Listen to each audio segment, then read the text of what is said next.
Hello, good afternoon Tribuners. Welcome back with me Kusnul Aisyaifah in Indonesia News of Tribun Lampung. We will present you an updating and interesting information from every place in Indonesia. And here the complete news. The first news is the chairman of General Election Supervisory Board and the General Election Commission joined the work together.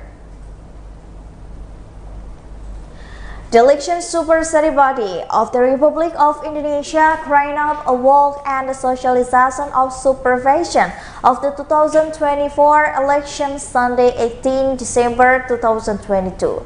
This activity was attended around 4,000 participants from the Republic of Indonesia provincial and regency or city district to the province of Jakarta, West Java, and Banten. Based on tribunews.com, monitoring and location, the hiking activity abruptly released by the Chairman Rahmat Bagja and Chairman of the General Election Commission of the Republic of Indonesia, Hashim Ashari, and his staff. The source for the hike was supported by the release of number of the hot air balloons on the Tamrin Central Jakarta at around 7.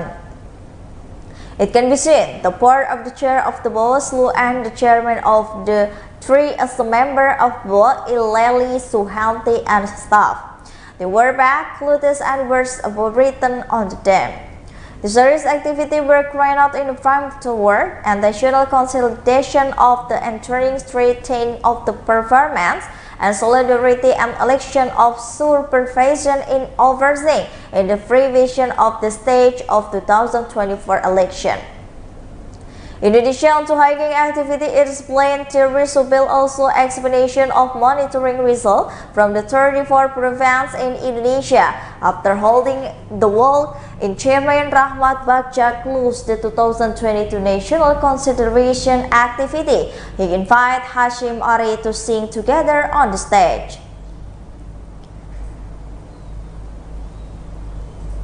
The next news is dozens of Tarakan Cherry Coast residents greeted to the hall. Receiving news air-quadder and tsunami on social media, dozens of residents from several retias in the Pantai Amal village, Tarakan, North Kalimantan fled. Residents will evacuate tents in the MKI entrance area Pantai Amal village to be present in highly area of rescue, the evacuation site, and even of the earthquake and tsunami. Though considering evacuation tasks carried out since 2 days ago, Wednesday 14 December 2022 until Thursday 15 December 2022. Dozens of Tarakan Amal Beach residents are still staying overnight, carrying over their daily activity and evacuation sites. This mad resident of Court of Amal Beach resident worries and panicked. Ramujin also took and fight as also helped to the Amal Beach Lurah and helped to the Tarakan to come and completely reveal information to realize residents will not worry. According to him, because the residents panicked, their work also negatively and there was worry its many residents would leave their home.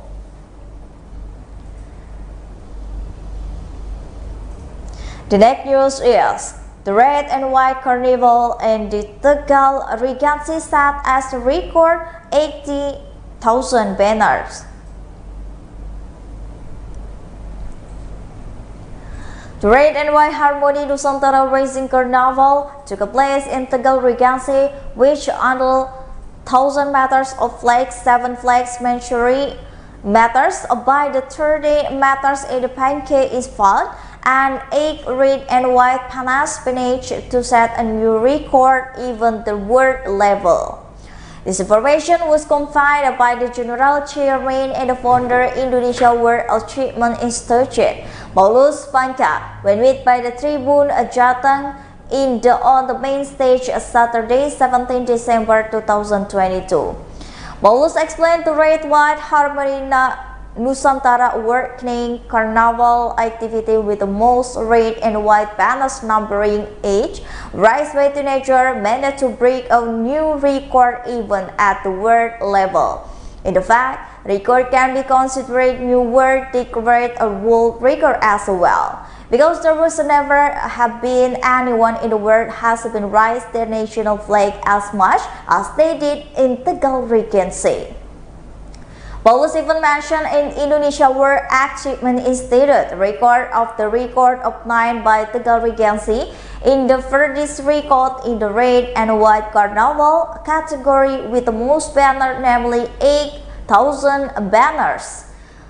Best Tegal Regency. Two others area in having record and having a red and white procession record are Semarang and Brebes Regency. In the total red and white carnival in harmony of artificial rules and Semarang with the most participle being in participle famous elementary of society carrying a meter-long flag, a meter-long Garuda emblem, and meter-long Majapahit hit and the red-white panels made sharp to bamboo.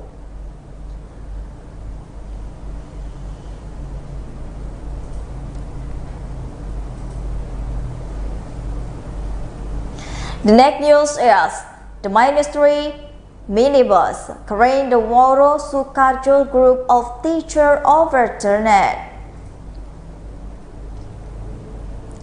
The minibus carrying of the teachers from the Bastul Alfa Asia, Weru District, Sukoharjo Regency overturned Saturday, 17 December 2022. Information complained by the TribunSolo.com. The unforgivable accident occurred in the Legar Harjo area of Tuwer Pondok Village, Grogol District, Sukoharjo Regency at 7. Sukoharjo Police Staff Adjutant Commissioner Police Wahyu Nugroho Setiawan confirmed the incident. New Sukoharjo Police personnel are swift to evacuate passengers and buses. In Sukoharjo, Sofia Wuria explained granted it just evacuation process will the suspicion the bus overturned because the fire suddenly exploded. Sofia that had attended event independent curriculum training in Katsura district. According to him, the number of victims is still being collected. While injured passengers were taken to Dr. Owen Solo Hospital and Sukoharjo Muhammadiyah Hospital.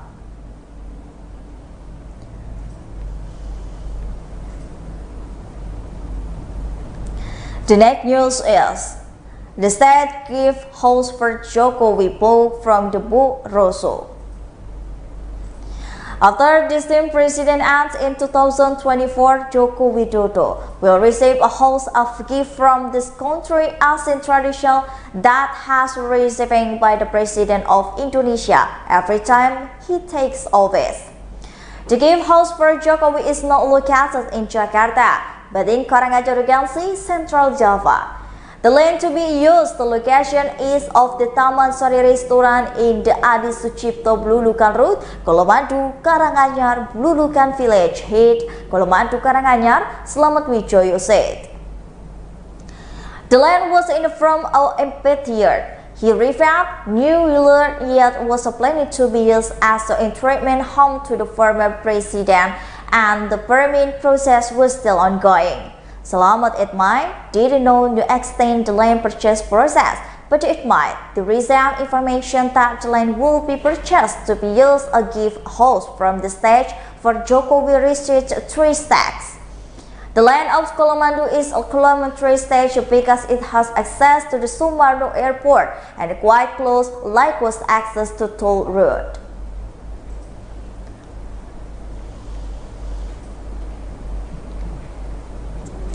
The next news is, here's the presentation for the Argentina versus France fans in Manokwari, West Papua.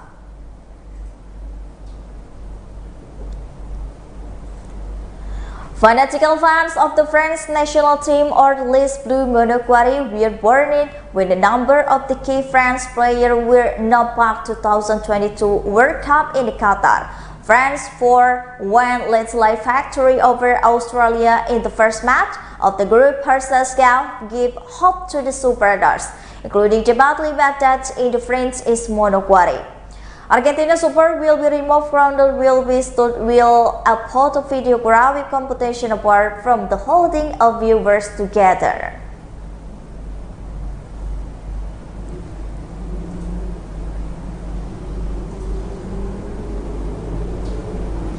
And the last news is 27 village had unconsidered in result of Kayong Ultra official inaugurated. This activity was attended in person by the head of North Kayong District, Citra Dwani, chairman of the North Kayong Sarnawani Forto Kuminda, and related against related in election village had considered their family along with participants who were present. On this occasion, the region of Kayong Ultra Citra Dwani official inaugurates 27 village head to the has been elected.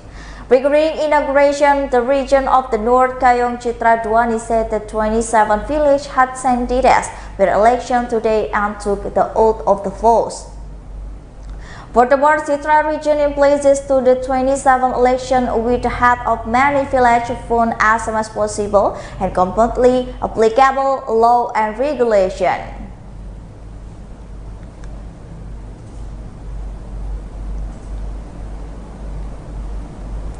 Well, I think that's all the news for today with me, Kusnul Ashaifa. Don't forget to follow us at the Tribun Lampung News video, Tribun Lampung Facebook, Tribun Lampung Instagram, and Tribun Lampung TikTok for more information. Thank you for watching and have a nice day.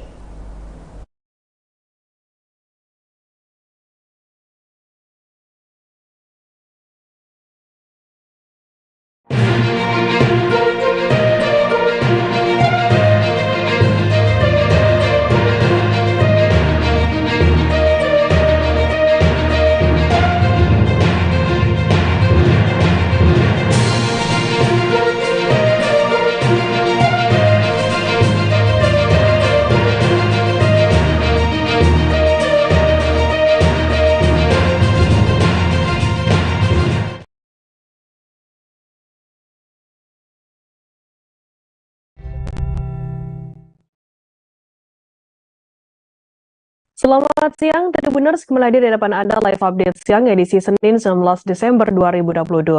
Siang ini kami sajikan informasi teraktual dan terpercaya dari berbagai wilayah di Indonesia dan akan dilaporkan secara langsung oleh reporter kami di lapangan. Bersama saya Firda Ananda dan inilah live update selengkapnya. Kita ke berita pertama, saudara, seorang peserta tewas dalam acara tarik tambang pemecahan rekor muri di Kota Makassar, Sulawesi Selatan pada Minggu 18 Desember. Peserta tersebut meninggal dunia akibat terkena tali tambang dan 3 luka akibat terseret. Acara tarik tambang itu digelar Ikatan Alumni Universitas Hasanuddin atau IKA Unhas. Tali tambang yang ditarik sepanjang 1.540 meter. Acara ini berlangsung di Jalan Jenderal Sudirman, Kelurahan Sawari-Gading, Kecamatan Ujung Pandang, Kota Makassar. Informasi lebih lengkapnya akan disampaikan oleh rekan jurnalis kami dari Tribun Timur, ada Nur Afifah yang akan melaporkannya. Silakan rekan Nur. Baik, selamat siang Firda dan Tribuners dimanapun Anda berada. Laporan terkait kegiatan tarik tambang pemecahan rekor murni yang diadakan oleh Ikatan Alumni Unhas ini menelan 1 korban jiwa. Sebelumnya, kegiatan tarik tambang ini berlangsung pada Minggu pagi di Jalan Jenderal Sudirman, Kota Makassar. Nah, tali dibentangkan sepanjang 1.540 meter dengan total peserta yang ikut ada 5.924 orang. Jadi peserta ini dibagi menjadi 2 tim. Untuk tim A diisi oleh 2.934 orang, sementara untuk tim B itu ada 2.990 orang. Para peserta yang terlibat juga berasal dari tim Pakandato, kecamatan, serta alumni Unhas. Nah, saat acara tengah berlangsung ini ada 1 korban yang sedang selfie seakan-akan memegang tali. Namun tali yang dipegang ini tertarik, alhasil kepalanya terbentur beton pembatas jalan yang mengakibatkan 1 peserta ini meninggal dunia. Nah, merespon hal tersebut, Ketua Panitia Tarik Tambang Rahman Syah ini mengungkapkan rasa duka yang mendalam. Rahman Syah menjelaskan bahwa ini menjadi pelajaran bagi IKA Unhas ke depannya agar lebih berhati-hati lagi dalam melaksanakan kegiatan. Nah, mungkin itulah informasi yang disampaikan pada hari ini. Kembali ke Firda. Baik, terima kasih rekan Nur Afifah dari Tribun Timur atas laporan Anda. Selamat bertugas kembali. Kita beralih ke informasi selanjutnya, Saudara.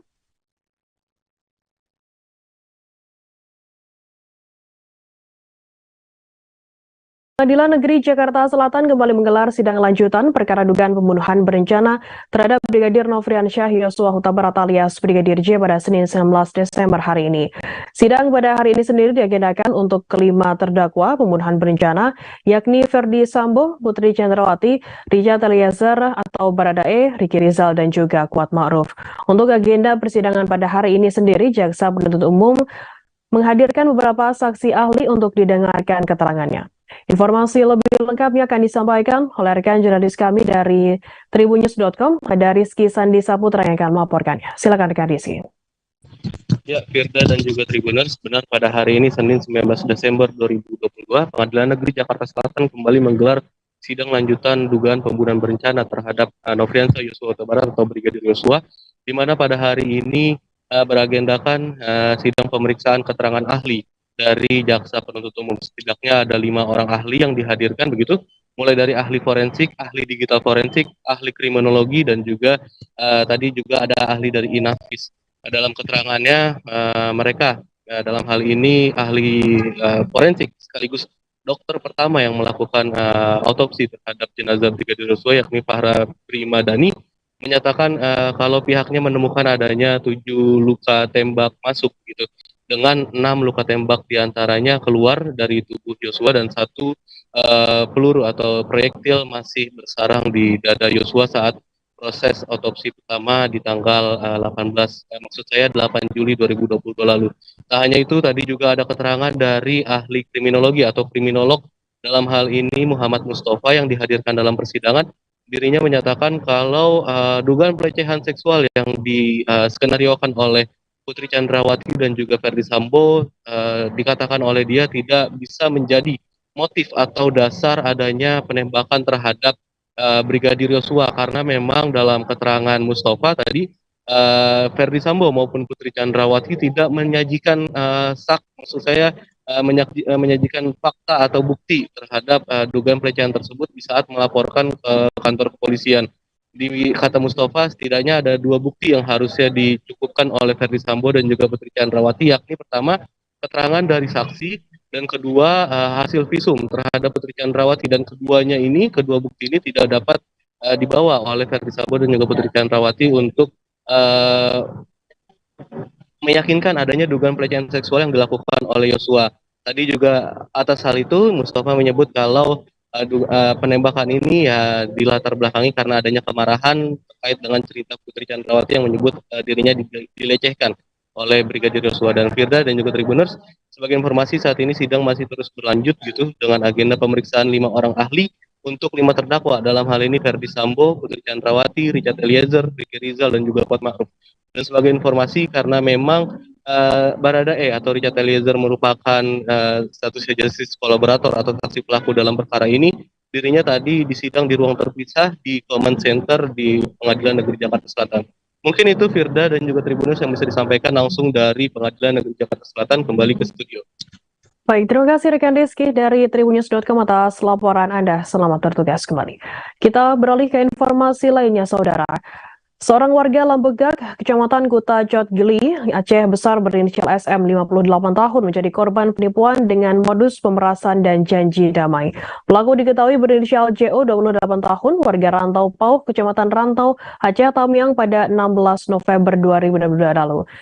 Yang menjadi korban penipuan setelah pelaku JO menghubunginya lewat telepon seluler dan mengatakan bahwa dirinya mengganggu istri pelaku, kemudian pelaku.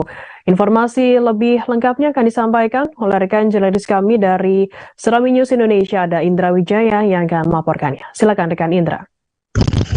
Baik, terima kasih rekan Firda. Dapat kami sampaikan, seorang pria asal desa Lambega, Kecamatan Kuta Jot Gile, Cutgli, Aceh Besar pada 16 November lalu jadi korban penipuan.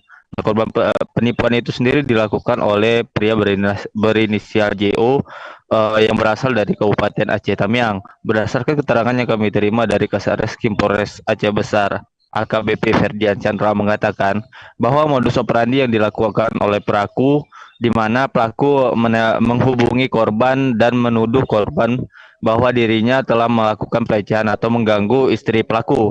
Nah, atas dasar tersebut pula pelaku kemudian mengancam korban dan membuat perjanjian damai kepada korban untuk membayarkan uang tunai sebesar 10.600.000 rupiah yang dikirim sebanyak 5 tahap ke rekening yang teman pelaku di Besitang. Nah, akibat kejadian merasa dirinya tertipu, kemudian korban melaporkan kejadian tindak pidana penipuan tersebut kepada Satreskrim Polresta Banda Aceh pada 16 November lalu. Kemudian atas adanya laporan dari korban, pihak dari kepolisian kemudian melakukan serangkaian penyelidikan dan penyidikan dan penelusuran terkait keberadaan pelaku. Dari hasil penelusuran tersebut diketahui bahwa pelaku tinggal di Aceh Tamiang dan merupakan seorang pemuda yang masih berumur 24 tahun. Kemudian pihak kepolisian melakukan penangkapan terhadap pelaku dan pelaku ditahan di Polres Aceh Besar. Setelah dilakukan penangkapan pada 16 Desember kemarin, pihak kepolisian bersama pihak pelaku dan pihak keluarga korban sepakat melakukan perdamaian atas tindak pidana penipuan tersebut. Pihak kepolisian menyelesaikan perkara tindak pidana penipuan itu dengan metode restoratif justice. Demikian, rekan Firda. Ya, baik. Terima kasih rekan Indra Wijaya dari Serami News Indonesia atas laporan Anda. Selamat bertugas kembali. Kita beralih ke informasi lainnya, Saudara. Museum Rekor Dunia Indonesia atau MURI memberikan penghargaan kepada masyarakat Surabaya atas rekor penari remo yang menari di tempat bersejarah terbanyak dengan 65.000 peserta.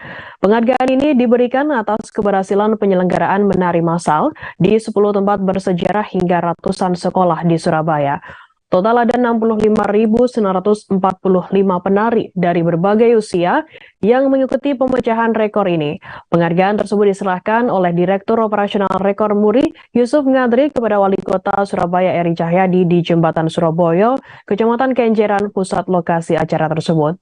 Informasi lebih lengkapnya akan disampaikan oleh rekan jurnalis kami dari surya.co.id, ada Bobby Kolowa yang akan melaporkannya. Silakan rekan Bobby. Baik, Firda dan Tribun dimanapun berada, pemerintah Kota Surabaya bersama warga Surabaya bergembira ya. Kemarin mereka baru saja mendapatkan penghargaan dari Museum Rekor Indonesia untuk MURI dengan kategori tari remo yang menari di tempat bersejarah paling banyak dan dengan jumlah peserta paling banyak. Ada sekitar 65.940 yang ikut serta ambil bagian dalam acara ini. Mereka menari di 10 titik lokasi bersejarah dan ratusan sekolah baik SD dan SMP di Kota Surabaya. Ya, Firda dan Tribuners, tari remo sendiri bagi warga Surabaya sebenarnya bukan hal yang asing. Mereka telah berkecimpung atau berlatih dengan tari remo ini sejak usia SD. Meskipun tari remo ini sebenarnya tidak asli berasal dari Kota Surabaya, namun tari ini berkembang pesat di Kota Surabaya. Biasanya tari remo ini menjadi pendahulu dari kesenian ludruk ya. Namun saat ini tari remo ini dikembangkan menjadi kesenian tunggal yang biasanya dipentaskan dalam berbagai kegiatan. Nah, dalam pemecahan rekor MURI kemarin, tari remo yang dibawakan merupakan tari gagak anyar khas Surabayaan yang ini tidak ada di kota lain. Tari remo gagak anyar ini dikembangkan oleh salah satu seniman asal Kota Surabaya sejak tahun 2010 lalu dan dikembangkan ke beberapa sekolah di Kota Surabaya. Dalam pemecahan rekor MURI ini, pemerintah Kota Surabaya melalui Dinas Pendidikan melakukan persiapan yang tidak lama, yang sekitar 2 pekan. Namun koreografer ataupun pelatih sukses menyelaraskan ya gerakan di ratusan sekolah. Berdasarkan penjelasan Wali Kota Surabaya Eri Cahyadi, acara ini bertujuan untuk mengingatkan anak-anak Surabaya, khususnya para pelajar, untuk konsisten menjaga budaya dan kesenian asli Kota Surabaya. Kemudian juga mengingat kembali semangat perjuangan atau pahlawan Kota Surabaya yang mana juga dibawa dalam setiap gerakan di tari remo. Yang tidak kalah pentingnya bahwa dengan adanya pertunjukan atau kesenian tari remo ini, maka akan terbentuk jiwa dan karakter anak-anak atau pemuda Kota Surabaya yang mana nantinya mereka bisa mengantisipasi dari berbagai kenakalan remaja di Kota Surabaya. Penyerahan ini kemarin diterima langsung oleh Wali Kota Surabaya Eri Cahyadi di hadapan peserta dan pengunjung di Jembatan Surabaya. Demikian Firda dan Tribuners dimanapun berada. Baik, terima kasih rekan Bobi atas laporan Anda. Selamat bertugas kembali. Tribuners, akan kami tampilkan wawancara dari Wali Kota Surabaya Eri Cahyadi, dan berikut liputan untuk Anda. Hari ini sebenarnya saya ingin menunjukkan budaya Kota Surabaya. Boleh ada budaya asing di Surabaya, tapi budaya asli Surabaya, Jawa Timur yang menceritakan terkait pahlawan melawan penjajah, itu remo ada di hatinya mereka. Karena saya yakin kalau itu tertanam di hati para pelajar, maka pelajar ini akan memiliki pribadi yang kuat. Karena dia sudah mempunyai budaya yang arek Surabaya. Itu yang saya perkirakan 10.000 waktu itu.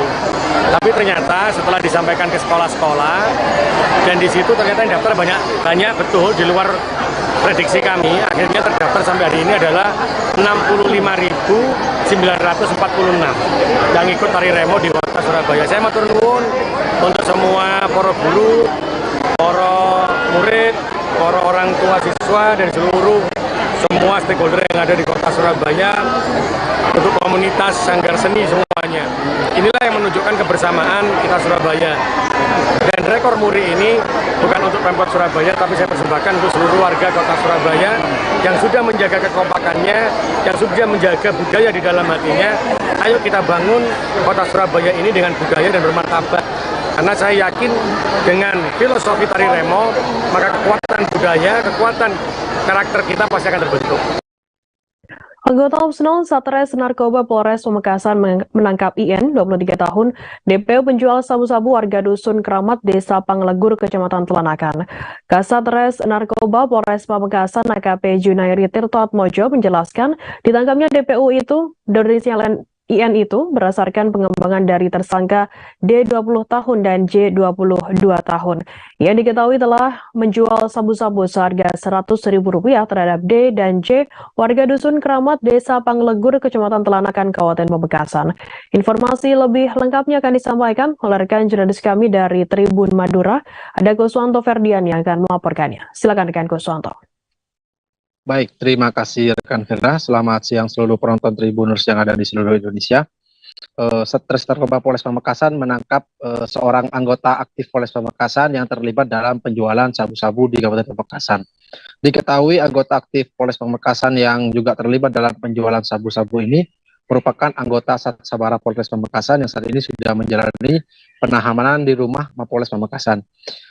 Kasus terlibatnya anggota aktif Polres Pamekasan ini yang telah terlibat dalam penjualan sabu-sabu setelah Polres Pamekasan melakukan penangkapan terhadap DPO berinisial N, warga Desa Telanakan, Kecamatan Panglegur. Pada waktu itu DPO N ini merupakan penjual sabu-sabu yang memang sudah lama diincar oleh anggota Satres Narkoba Polres Pamekasan.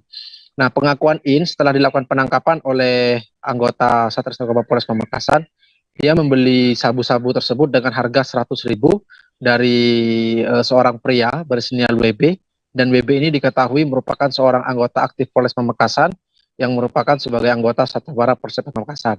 Nah, melalui pendalaman itu, anggota Satres Narkoba Polres Pamekasan terus melakukan upaya untuk melakukan penyelidikan dan penyidikan, sehingga anggota Polres Pamekasan, anggota Satres Narkoba Polres Pamekasan menangkap dua pembeli yang saat itu juga membeli terhadap DPO sabu-sabu senilai Rp100.000. yaitu berinisial J dan D yang merupakan warga setempat, yang merupakan warga yang tidak jauh dari rumah DPO IN. Nah, saat ini Polres Pamekasan masih terus melakukan pengembangan terkait dengan adanya anggota aktif Polres Pamekasan ini yang juga terlibat dalam penjual sabu-sabu tersebut. Untuk informasi lebih lanjut, rekan Firda nanti akan saya informasikan kembali ke studio. Baik, terima kasih rekan Guswanto Ferdian dari Tribun Madura atas laporan Anda. Selamat bertugas kembali. Kita beralih ke informasi selanjutnya, Saudara. 4 unit mobil pemadam kebakaran diturunkan guna memadamkan api di sebuah rumah di daerah Parit Lalang, Kota Pangkal Pinang pada Minggu 18 Desember. Rumah semi permanen yang sebelumnya kokoh berdiri tegak, kini hampir rata dengan tanah dengan asbes yang kini sudah hangus terbakar. Informasi lebih lengkapnya akan disampaikan oleh rekan jurnalis kami dari Mangkapos, ada Rizky Irianda Pahlevi yang akan melaporkannya. Silakan rekan Rizky.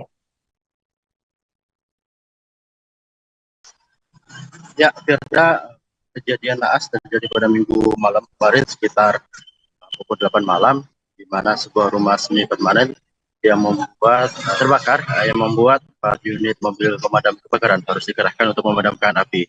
Diketahui tim damkar pun harus berjuang selama kurang lebih sekitar 1 jam hingga akhirnya kobaran api yang menghanguskan rumah berukuran sekitar 10 kali 20 meter akhirnya padam. Dan dalam kebakaran tersebut diketahui terdapat 1 orang meninggal dunia, yakni seorang wanita bernama Asyat yang berumur 92 tahun.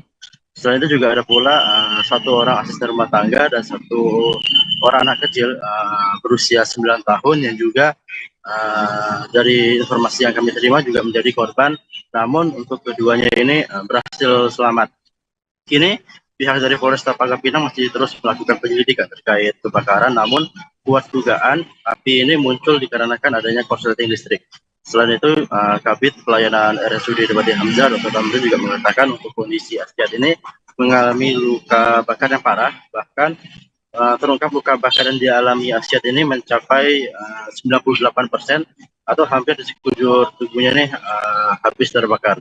Sedangkan untuk ART dan anaknya kami masih terus mencari informasi terkait luka yang diderita oleh keduanya. Sementara itu untuk kondisi rumah saat ini juga sudah hampir rata dengan tanah, di mana sudah banyak puing-puing yang telah menjadi abu, yang bahkan juga atap rumahnya juga sudah ambruk. Demikian, Benda. Baik, terima kasih rekan Rizky atas laporan Anda. Selamat bertugas kembali. Tribuners, kita beralih ke informasi lainnya. Angin kencang disertai hujan deras membuat pohon besar ambruk dan menimpa warung milik Sumi 50 tahun warga Tobuali, Bangka Selatan. Kejadian tersebut terjadi pada Sabtu 17 Desember sekitar pukul 00.15 waktu Indonesia Barat. Kondisi cuaca di Basel saat itu memang sedang turun hujan deras hingga beberapa jam. Informasi lebih lengkapnya akan disampaikan oleh rekan jurnalis kami dari Bangka Pos, ada Adi Saputra yang akan melaporkannya. Silakan rekan Adi. Ya, selamat siang rekan Firda, Tribun News dimanapun berada. Saya akan melaporkan terkait salah satu warung milik UMKM yang ada di Bangka Selatan tertimpa salah satu pohon besar di pantai Batu Kapur, Kecamatan Tobuali, Kabupaten Bangka Selatan. Kejadian ini sendiri terjadi pada hari Sabtu pukul 00:15, yang mana memang kondisi cuaca di Tobuali pada saat itu memang sedang hujan deras dan disertai angin kencang. Kejadian ini sendiri pertama kali diketahui oleh pemilik warung ketika ingin membuka warungnya. Pemilik warung ini melihat kondisi warungnya sudah tertimpa oleh pohon besar dan terporak-poranda. Kejadian ini sendiri langsung dilaporkan oleh pemilik warung, yaitu Bu Sumi, usia kurang lebih 20 tahun, ya 50 tahun, meminta bantuan masyarakat sekitar ataupun pihak damkar bahwa untuk mengevakuasi barang-barang yang ada di dalam. Atas kejadian ini, Sumi mengalami kerugian kurang lebih hampir 70 juta. Kemudian atas kejadian ini pihak dari damkar membantu untuk mengevakuasi dan membantu membersihkan dan membangun kembali warung yang tertimpa oleh pohon besar tersebut. Kemarin juga Bupati Bangka Selatan Riza Herdapit datang langsung memberikan bantuan didampingi oleh Kejari Bangka Selatan, pihak Bank Sumsel Babel dan tim Bahar untuk memberikan beberapa peralatan dan sejumlah uang untuk membantu meringankan beban dari Ibu Sumi. Dari pengakuan Ibu Sumi sendiri, dia sudah berjualan kurang lebih 10 tahun dan memang warung tersebut tempat dia untuk mencari makan setiap harinya. Kemudian saat ini kondisi warung sudah mulai diperbaiki dan sudah beberapa pihak yang membantu dengan terutama pihak Pemda membantu peralatan seperti asbes dan kayu untuk memperbaiki teras warung dari Bu Sumi. Mungkin seperti itu rekan Firda, laporan saya. Baik, terima kasih rekan Adi Saputra dari Bangka Pos atas laporan Anda. Selamat bertugas kembali. Dan Tribuners akan kami tampilkan wawancara dari Kepala Bidang Damkar Basel Agus dan juga Sumi pemilik warung. Berikut liputan yang ada. Personil kita yang dikerahkan dalam evakuasi.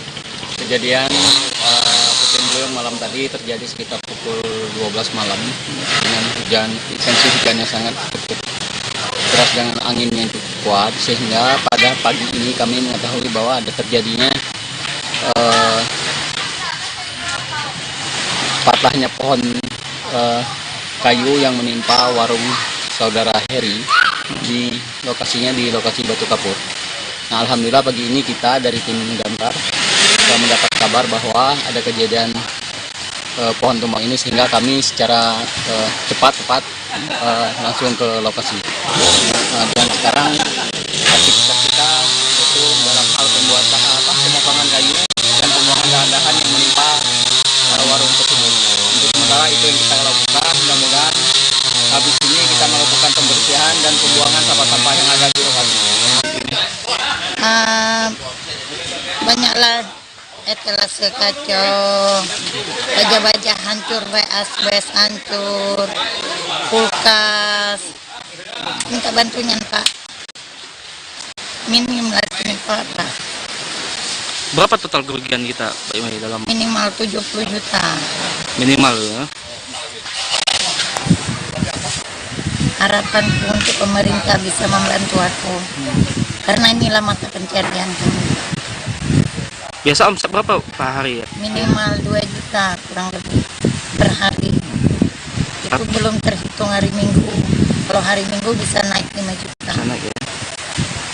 Artinya ini tempat Gardu listrik PLN yang berada di depan Hotel Arya Duta Lali yang terbakar kini sudah dipadamkan. Api diduga berasal dari salah satu trafo yang meledak pada Sabtu 17 Desember. Api membakar gardu selama kurang lebih hampir 1 jam setelah 2 unit mobil pemadam kebakaran dikerahkan. Informasi lebih lengkapnya akan disampaikan oleh rekan jurnalis kami dari Tribun Sumsel, ada Rahmat yang akan melaporkannya. Silakan rekan Rahmat. Baik, terima kasih Firda. Dapat kami sampaikan Tribuners, terjadi peristiwa kebakaran salah satu gardu PLN yang terletak di depan Hotel Arya Duta Palembang terbakar sekitar pukul 2 siang pada Sabtu 17 Desember lalu. Itu di mana api berawal dari sebuah ledakan yang didengar oleh salah satu security di komplek kawasan Palembang Square Mall, kemudian membakar gardu PLN. Peristiwa ini sempat membuat heboh warga sekitar dan juga ada security yang ada di sana. Kemudian pemadam kebakaran diturunkan sebanyak 2 unit mobil pemadam kebakaran untuk memadamkan api. Dari hasil olah TKP sementara, polisi menduga asal api berasal dari salah satu trafo di gardu yang meledak. Memang sempat terdengar ada satu ledakan, namun tidak diketahui ada berapa ledakan di sana. Dampak dari terbakarnya gardu PLN ini waktu di lokasi adanya pemadaman listrik di sekitar lokasi dan juga di Palembang Square Mall selama beberapa menit selagi petugas pemadam kebakaran memadamkan api. Untuk saat ini barang bukti yang terbakar di lokasi telah dibawa oleh Polsek Ilir Barat 1 untuk kemudian diserahkan kepada laboratorium forensik dalam untuk penyelidikan kasus kebakaran selanjutnya. Dan sekarang ini untuk gardu PLN sendiri telah dipasang garis polisi. Demikian Firda yang dapat kami sampaikan. Baik, terima kasih rekan Rahmat dari Tribun Sumsel atas laporan Anda. Selamat bertugas kembali. Tribuners, akan kami tampilkan wawancara dari Kanit Reskrim Polsek Ilir Barat, Ibtu Epriansyah, kemudian Rizky, Koordinator ULP PLN Rifai. Berikut liputannya untuk Anda. Kalau dari ini seperti apa Kak? Kebakaran? Dugaannya seperti apa Kak? Kalau dugaan pertama itu cuma ada informasi ledakan ya. Jadi ledakan itu sudah ada bara apinya, ada luar api. Jadi kita belum sempat masuk, kita belum tahu dari mana asal muasalnya api itu tersebut. Kak, ini gardu ini milik kita memang untuk didistribusi ke warga sekitar sini atau untuk komplek? Betul, jadi di gardu ini untuk warga di Jalan Lembing. Dan bagian dan untuk suplai ke tangan besar. Kapasitasnya Kak? Kalau kapasitas lampunya 400. Untuk berapa warga atau berapa RT? Kalau estimasinya banyak itu Pak. 400 KPA itu banyak. Berarti dampaknya Kak? Dampaknya sementara ini ya listrik padam sampai nunggu kita recovery untuk gangguannya terakhir kita ganti Pak. Jelaskan awal dugaan kebakaran gardu listrik ini seperti apa?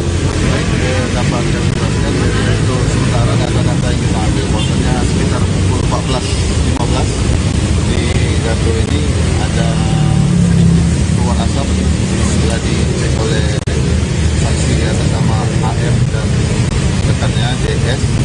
Ada ledakan di dalam gardu yang merupakan trafo. Setelah kita cek memang benar, terus datang 2 unit mobil KBK dan berhasil dipadamkan berikut dengan apar dari Hotel Arya Duta. Untuk dugaannya sementara kita belum bisa menyimpulkan dugaan sementara, namun yang jelas adanya ledakan yang dari dalam gardu tersebut dan trafo. Presiden Joko Widodo resmi melantik Laksamana TNI Yudo Margono sebagai Panglima TNI. Yudo diketahui menggantikan Jenderal Andika Perkasa. Pelantikan tersebut dilakukan berdasarkan keputusan Presiden atau Kepres nomor 91 TNI tahun 2002 tentang pemberhentian dan pengangkatan Panglima TNI. Informasi lebih lengkapnya akan disampaikan oleh rekan jurnalis kami dari tribunnews.com, ada Reza Deni yang akan melaporkannya. Silakan rekan Reza. Baik Firda, selamat siang dan Tribuners sekalian. Benar sekali bahwa hari ini Senin 19 Desember 2022 Presiden Joko Widodo melantik Kepala Angkatan Laut Laksamana TNI Yudo Margono sebagai Panglima TNI baru, menggantikan Jenderal Andika Perkasa yang resmi pensiun sebagai Panglima TNI bagi prajurit juga. Dan pelantikan tersebut dilakukan di Istana Negara, Jakarta Pusat. Adapun sebelum pelantikan memang Yudo Margono sudah hadir lebih dahulu sekitar pukul 11 waktu Indonesia Barat, dan kedatangan Yudo disambut oleh Jenderal Andika Perkasa dan juga sang istri di halaman Istana Negara. Ketika pelantikan ada momen-momen menarik yang dapat ditangkap juga oleh masyarakat karena memang tersebar sangat luas. Ini ketika pembacaan sumpah yang dibacakan oleh Presiden Joko Widodo kemudian diikuti oleh Laksamana Yudo. Jadi ketika Presiden Joko Widodo membacakan soal sumpah prajurit, namun ketika diikuti oleh Laksamana Yudo justru diucapkan sebagai sikap prajurit. Suasana tanggung tersebut, suasana tersebut sempat terjadi selama beberapa detik, kemudian Joko Widodo kembali mengucapkan bagian sumpah yang sama, bagian tersebut, dan kemudian Laksamana Yudo mengikuti sumpah tersebut dengan benar.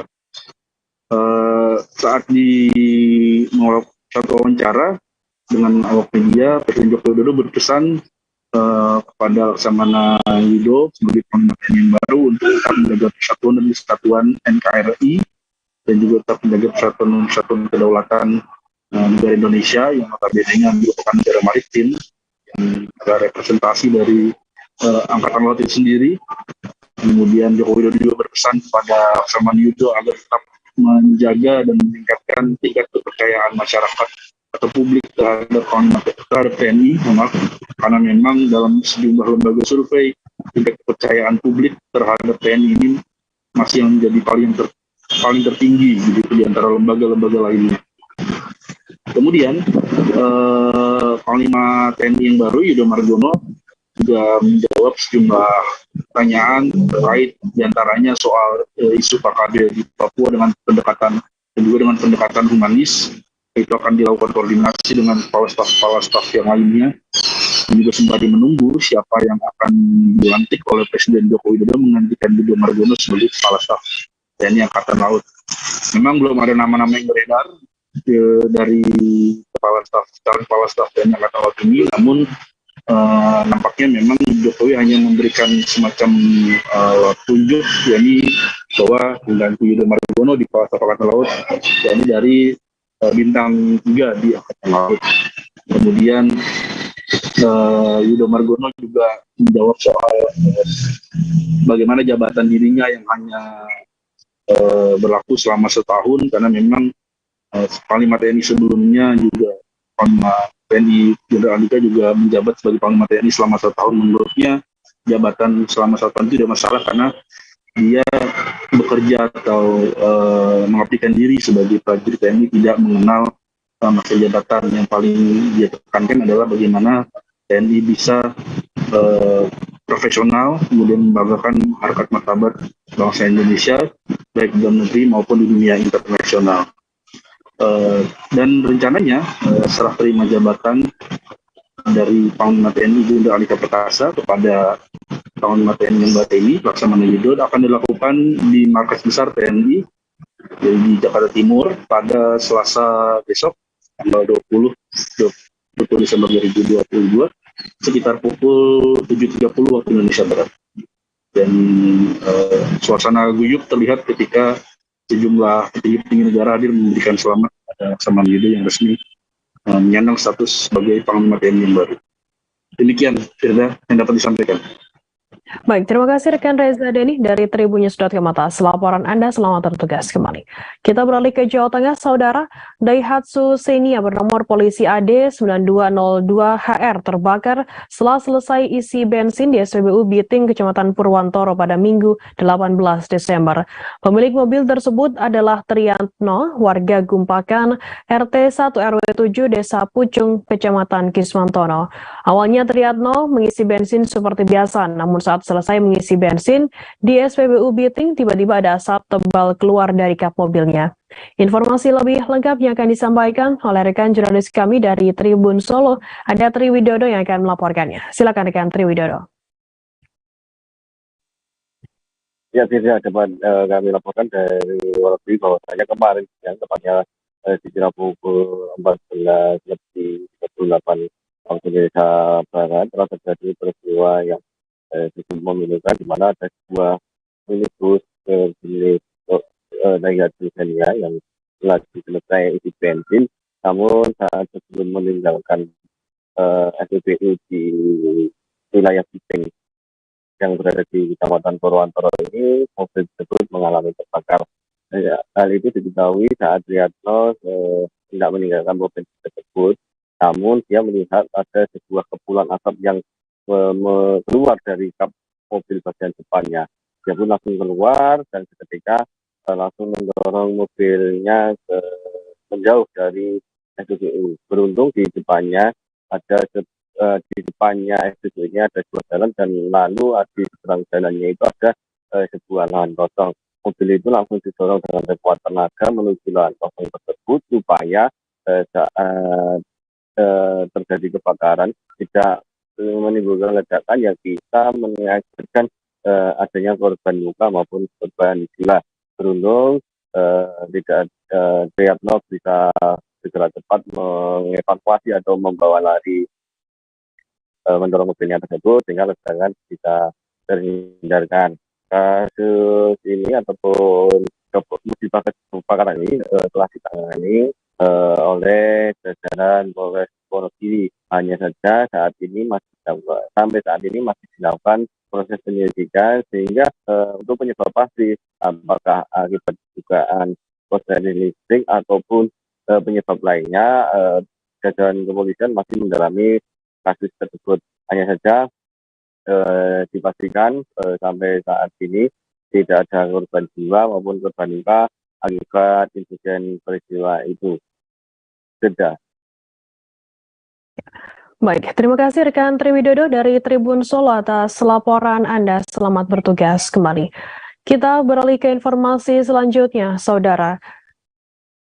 Bus berplat nomor B7925TGC tergelincir hingga terguling di tol Tangerang Merak kilometer 46A pada Minggu 18 Desember siang.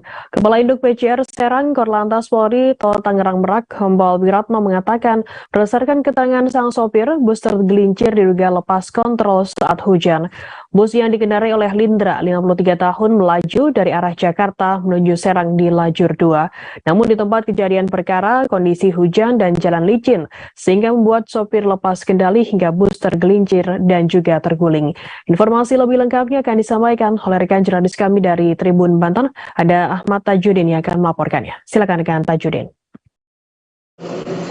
Baik rekan Firda dan Tribuners, kecelakaan terjadi di Tol Tangerang Merak, tepatnya di kilometer 46.200A pada Minggu 18 Desember 2022 kemarin, di mana diduga karena lepas kontrol saat cuaca hujan, sebuah bus berplat nomor B7925TGC tergelincir hingga terbalik, di mana berdasarkan informasi dari Kepala Induk PJR Serang Korlantas Polri Tol Tangerang Merak, Kompol Wiratno mengatakan bahwa peristiwa itu terjadi sekitar pukul 13:47 WIB, di mana peristiwa itu bermula saat bus yang dikendarai oleh Lindra, 53 tahun, melaju dari arah Jakarta menuju Serang, di mana pada saat itu kendaraan berjalan normal di lajur 2, namun setibanya di TKP, dikarenakan pada saat itu dalam kondisi hujan dan licin,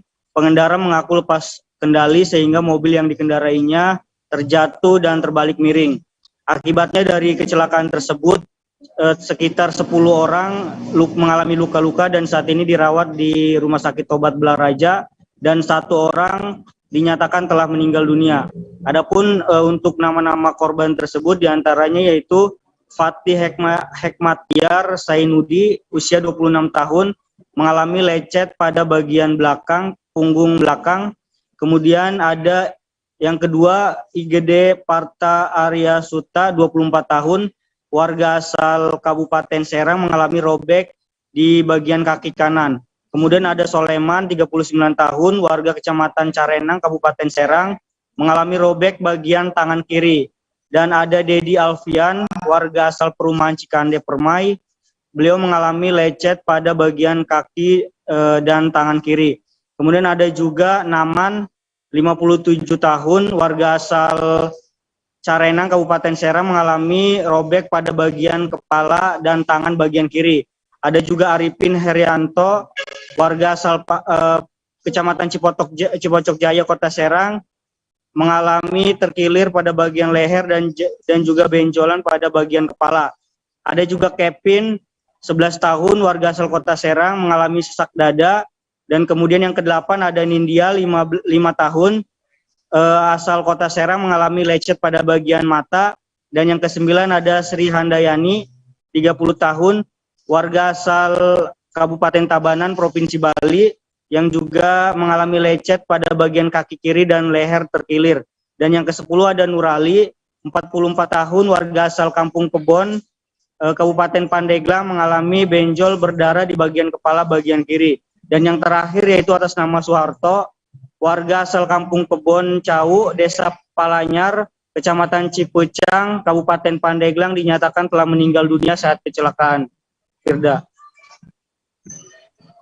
Baik, terima kasih rekan Ahmad Tajudin dari Tribun Banten atas laporan Anda. Selamat bertugas kembali. Kita beralih ke informasi selanjutnya, Saudara. 2 kampung di wilayah Kecamatan Siau Timur Selatan, Kabupaten Siau Tangguladang Biaro atau Sitaro dilanda banjir bandang pada Minggu 18 Desember sore. 2 kampung tersebut masing-masing Kampung Sawang dan Kampung Bandil. Kejadian dipicu hujan berintensitas sedang hingga lebat sejak pagi itu terjadi sekira pukul 13:30 waktu Indonesia Tengah. Informasi lebih lengkapnya akan disampaikan oleh rekan jurnalis kami dari Tribun Manado, ada Octavian Hermanses yang akan melaporkannya. Silakan rekan Octavian.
Ya, silakan rekan Octavian.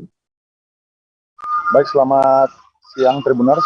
Kembali saya Jenar Manses menjumpai Anda dengan melaporkan kondisi terjadinya banjir bandang yang terjadi pada minggu kemarin, di mana dua kampung yang ada di Kecamatan Siau Timur Selatan, masing-masing Kampung Sawang dan juga Kampung Bandil, dilanda banjir bandang yang terjadi pada siang hari kemarin. Kondisi tersebut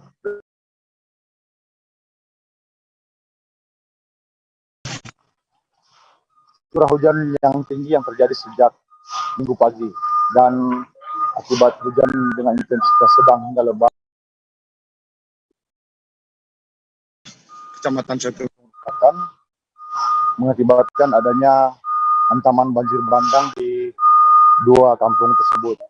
Kondisi terparah Tribuners itu terjadi di Kampung Bandil, di mana akibat terjangan banjir bandang tersebut, badan jalan atau akses utama yang menghubungkan Kampung Bandil dan juga Kampung Biau sempat terputus karena material banjir bandang yang memenuhi badan jalan. Bahkan akibat peristiwa tersebut juga kurang lebih ada sekitar 5 rumah yang terdampak dengan material banjir bandang, di mana 5 rumah tersebut mengalami kerusakan ringan dan material banjir berupa bebatuan dan juga lumpur serta pasir masuk ke dalam rumah.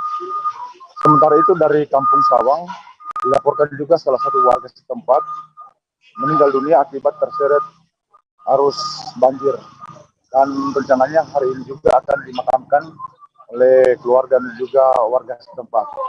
Sementara Tribuners, dari laporan yang kami peroleh dari pihak pemerintah Kampung Bandil sendiri, kurang lebih ada sekitar 35 kepala keluarga yang terpaksa harus diungsikan ke tempat aman. Mengingat sehingga saat ini kondisi cuaca di seputaran wilayah Kecamatan Siau Timur Selatan masih belum normal dan masih menunjukkan tanda-tanda akan turun hujan, sehingga oleh pemerintah setempat memutuskan untuk mengevakuasi kurang lebih 35 kepala keluarga di 2 tempat terpisah masing-masing. Yang pertama di ruang tunggu terminal Pelabuhan Sawang, dan yang kedua di gedung gereja Gemis Jemaat Sawang. Dengan adanya warga yang dievakuasi Tribuners, pemerintah setempat dan juga pemerintah daerah, baik dalam hal ini Badan Penanggulangan Bencana Daerah maupun Dinas Sosial, bahkan Palang Merah Indonesia Kabupaten Jember, telah menerjunkan personil untuk disiagakan di lokasi kejadian, dan juga proses penyaluran bantuan sudah dilakukan oleh beberapa pihak terkait, baik itu dari Dinas Sosial maupun Palang Merah Indonesia.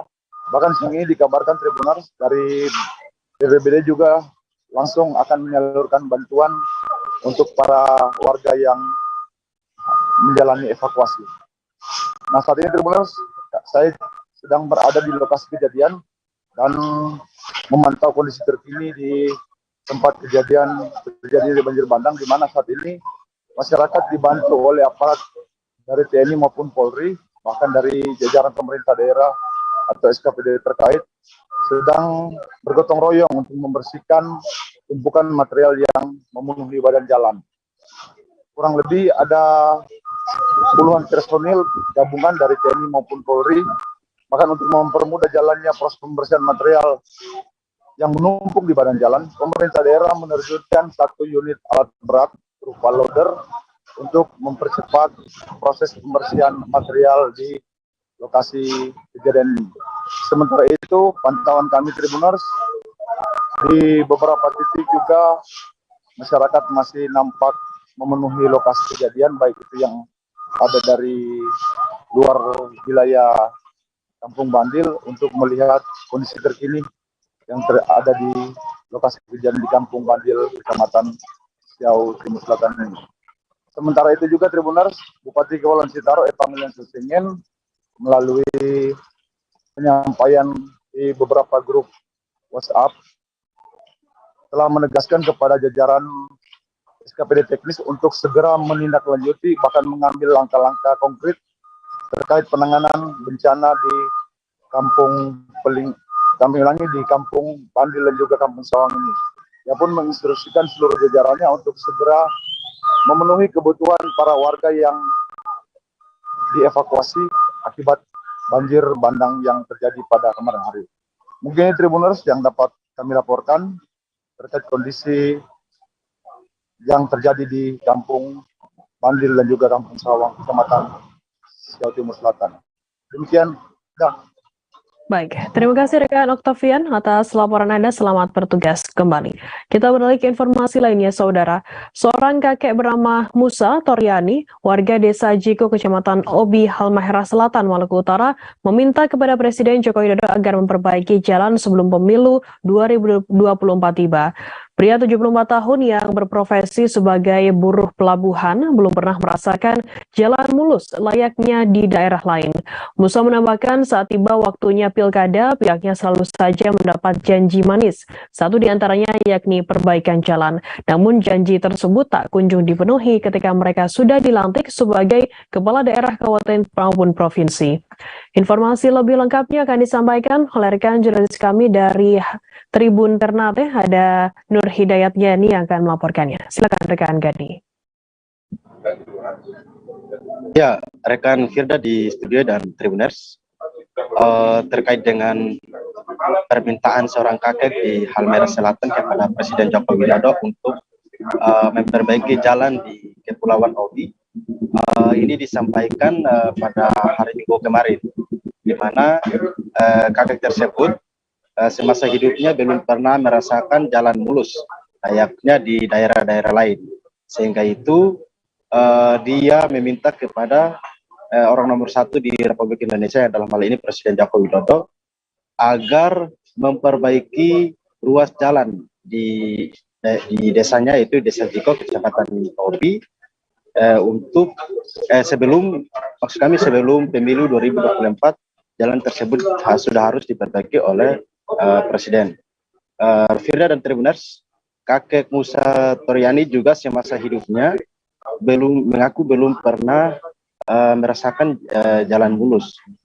Dia yang sehari-harinya bekerja sebagai buruh bagasi di pelabuhan setempat, ini sudah mengeluh terkait atas kondisi jalan yang ada di Desa Jiko, yang merupakan pusat dari Kecamatan Obi di Halmahera Selatan. Rizka dan Firda dan Tribuners, kakek Musa Toryani juga menambahkan bahwa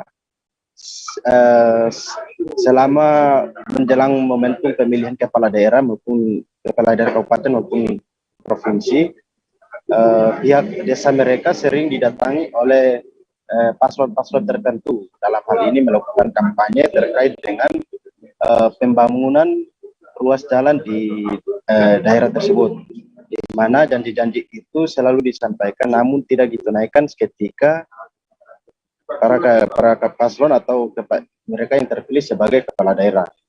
Selain itu, di Kecamatan Obi juga menurut kakek Musa bahwa ada sekitar 10 anggota DPRD yang mewakili suara mereka di parlemen, baik itu DPRD Kabupaten Halmahera Selatan maupun DPRD Provinsi Maluku Utara. Akan tetapi hak-hak dan juga keinginan masyarakat setempat, salah satu diantaranya adalah perbaikan ruas jalan, itu belum sepenuhnya diperjuangkan di parlemen. Sehingga itu kemungkinan dengan rasa sudah tidak lagi meyakini kota DPRD maupun pemerintah daerah, kakek Musa ini lantas meminta kepada Presiden Joko Widodo agar supaya memperbaiki jalan mereka sebelum datang pemilu 2024. Demikian Firda dan Tribuners dapat kami laporkan, kami kembalikan ke studio. Baik, terima kasih rekan Gani dari Tribun Ternate atas laporan Anda. Selamat bertugas kembali. Tribuners, akan kami tampilkan wawancara dari warga desa Jiko, Musa Toryani, dan berikut liputannya untuk Anda. Agar Bapak Presiden bisa kaki supaya jalan kami agar diperbaiki sebelum pemilihan Presiden 2024.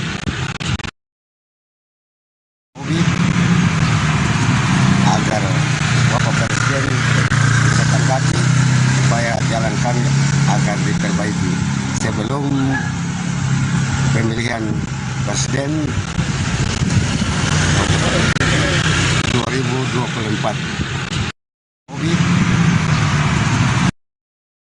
3 unit kapal angkut personil milik Polairut Polda Maluku Utara resmi dioperasikan.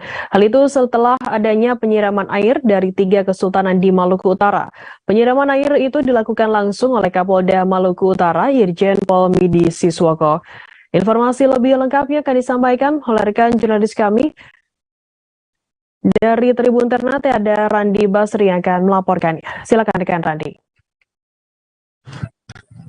Terima kasih rekan Firda di studio dan selamat sore.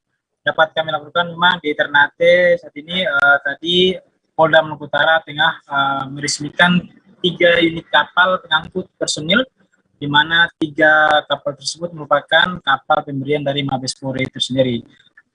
Tentu juga kapal yang diberikan Mabes Polres ini dengan tipe C, panjang 15 meter, lebar 5 meter, dan diangkut sebanyak 30 orang. Dan tadi 19 Desember 2022 diresmikan langsung oleh Kapolda Maluku Utara, Irjen Pol Midi Siswoko, di mana peresmian itu ditandai dengan penyiraman air kesultanan 3 kesultanan yang ada di Maluku Utara. Dan juga peresmian ini dihadiri juga oleh Sultan Tidore Hussein Alping dan juga beberapa PJU Polda Maluku Utara. Peresmian ini juga berlangsung di Pelabuhan Pekanan Ternate, di mana Kapolda secara langsung menyiram 3 kapal yang mana kapal tersebut merupakan pemberian dari Mabes Polri. Dan juga untuk kapal-kapal ini selain disirami dengan 3 air dari Kesultanan Ternate, Kesultanan di Maluku Utara, yakni untuk KP Kiamatubu dari Kesultanan Tidore, dan juga KP Gamkanora dari Kesultanan Jailolo Halmahera Barat, dan juga KP Sibela dari Kesultanan Bacan Halmahera Selatan. Ketiga kapal ini diberi nama sesuai dengan kearifan lokal masing-masing kesultanan yang ada di Provinsi Maluku Utara. Dan juga menurut Kapolda, dengan adanya pemberian 3 kapal dari Mabes Polri ini tentu bisa membantu sarana-prasarana khususnya di bidang perairan untuk menunjang kinerja Polairut Polda Maluku Utara ke depan nanti. Dan juga menurutnya dengan adanya penambahan kapal ini tentu Harkamtibnas di perairan Maluku Utara bisa dapat berjalan dan juga bisa mendukung kinerja dari Polairut Polda Maluku Utara dalam melaksanakan tugas dengan adanya penambahan 3 kapal ini. Dan juga setelah diresmikan dan dengan cara menyirami 3 kapal tersebut, baik KP Kiamatubu, KP Gamkanora, dan KP Sibela, di mana 3 kapal ini secara resmi sudah dioperasikan Polairut Polda Maluku Utara setelah diresmikan Kapolda Maluku Utara tadi. Seperti itu rekan Firda, saya akan berikan ke studio. Baik, terima kasih rekan Randi Basri dari Tribun Ternate atas laporan Anda. Selamat bertugas kembali. Kita beralih ke informasi lainnya, Saudara. Di tengah pertumbuhan arena rumah biliar sebagai sarana hiburan, kali ini hadir Sentral Biliar di Jalan Naskah KM 8 Palembang yang mengampanyekan biliar tanpa judi. Endi Wisuda selaku pengelolanya mengaku menggelar sunatan massal pada grand opening karena sengaja menunjukkan terutama ke lingkungan sekitar pihaknya membawa stigma baru biliar bukan identik dengan judi. Selain itu, ia juga menggratiskan berlatih di Sentral Biliar bagi pembiliar pemula yang niatnya belajar. Informasi lebih lengkapnya akan disampaikan oleh rekan jurnalis kami dari Sriwijaya Pos, ada Abdul Hafiz yang akan melaporkannya. Silakan rekan Abdul. Ya, terima kasih rekan Firda dan Tribuners. Masyarakat Kota Palembang menyambut gembira dengan hadirnya rumah biliar di Kota Palembang di Jalan Naskah KM 8 Palembang ini dengan mengkampanyekan biliar tanpa judi. Dan sebetulnya kampanye biliar tanpa judi ini sudah sejak tahun 2011 dikampanyekan oleh Endi Wisuda yang merupakan ketua BBC ini, komunitas dari biliar tanpa judi, penggiat biliar tanpa judi. Namun saat ini ada arena biliar yang dikelola oleh saudara Endi Wisuda ini, dan selain mengkampanyekan biliar tanpa judi, di sini juga Center biliar ini juga membuka ruang bagi para pebiliar pemula, khususnya pebiliar pemula yang benar-benar ingin belajar dan tanpa dipungut biaya alias gratis. Dan ini juga kemarin kita juga tertarik dengan acara dari grand opening dari pembukaan biliar ini, tidak dengan seperti biasanya dengan melakukan turnamen, namun pembukaan ini dengan sunatan massal yang melibatkan dari 40 anak di Kota Palembang. Demikian rekan Firda dan Tribuners. Baik, terima kasih rekan Abdul Hafiz atas laporan Anda. Selamat bertugas kembali. Akan kami tampilkan Tribuners wawancara dari Andy Wisuda selaku pengelola Sentral Billiard yang juga Ketua Komunitas Pebiliar Palembang BBC. Berikut liputannya untuk Anda. Oh ya.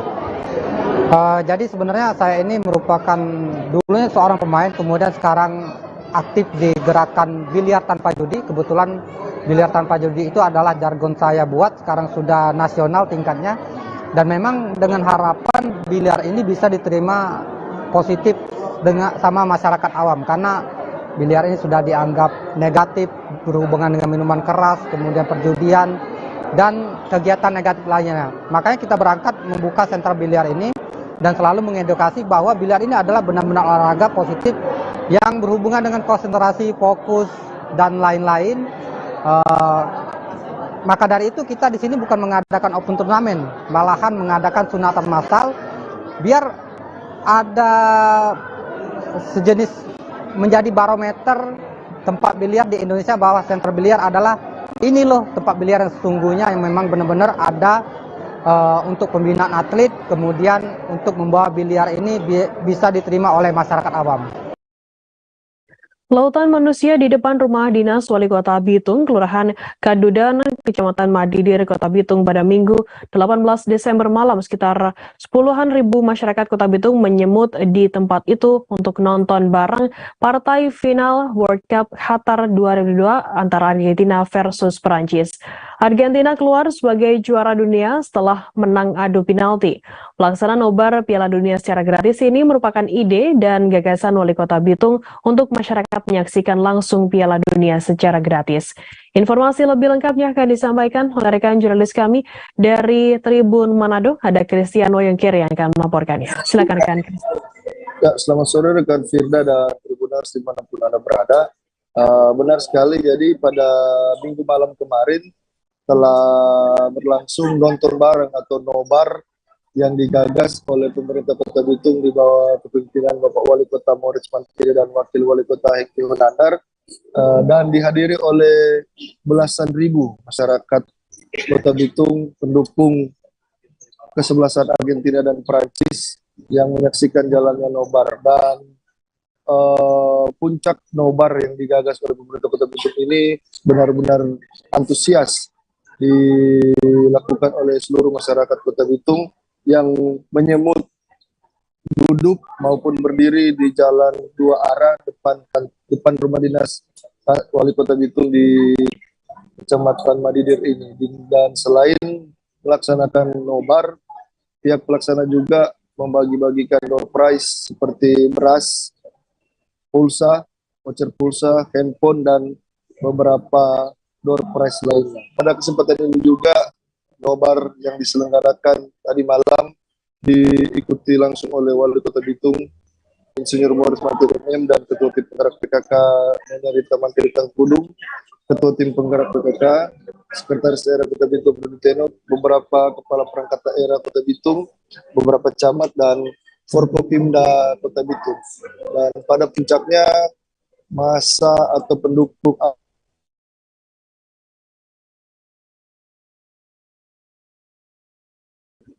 Halo rekan Christian. Yang diraih Argentina setelah menang adu penalti atas Perancis. Dengan demikian Argentina berhasil menjuarai Piala Dunia.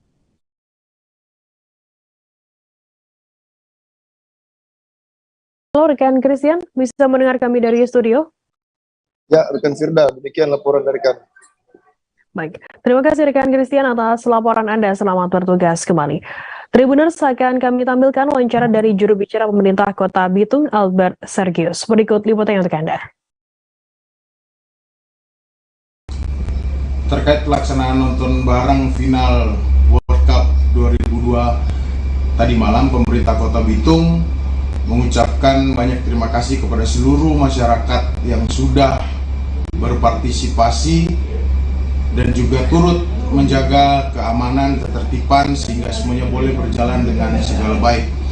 Pemerintah Kota Bitung juga tidak lupa mengucapkan terima kasih banyak atas kerjasama dari pihak keamanan baik TNI dan Polri maupun Satpol PP, juga Dinas Perhubungan yang sudah turut mengamankan, melancarkan sehingga semuanya boleh berjalan dengan tertib dan aman.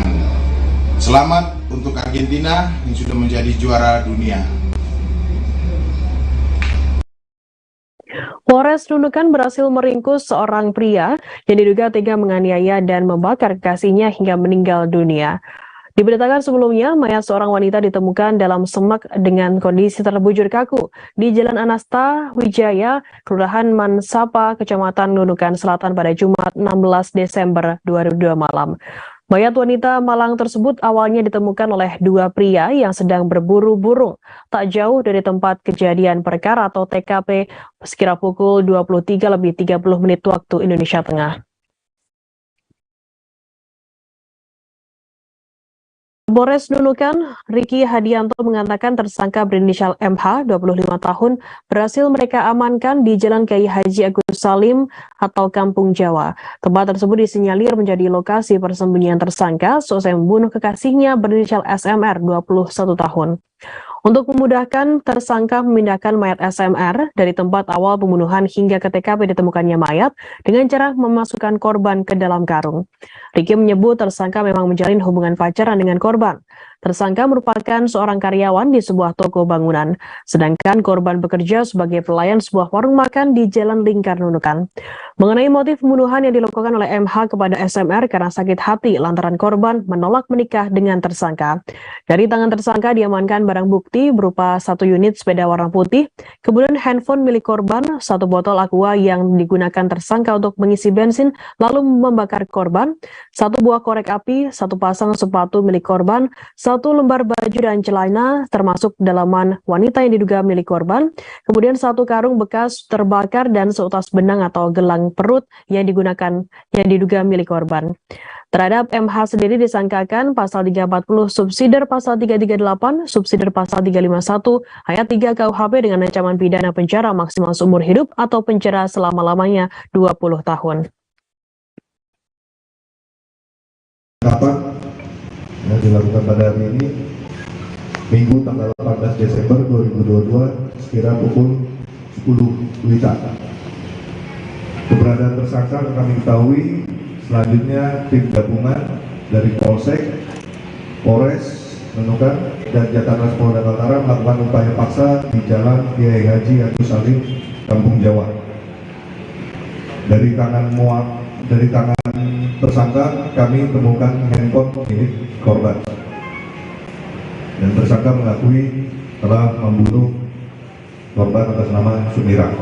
Setelah melakukan pembunuhan, tersangka pergi melarikan diri dan bersembunyi.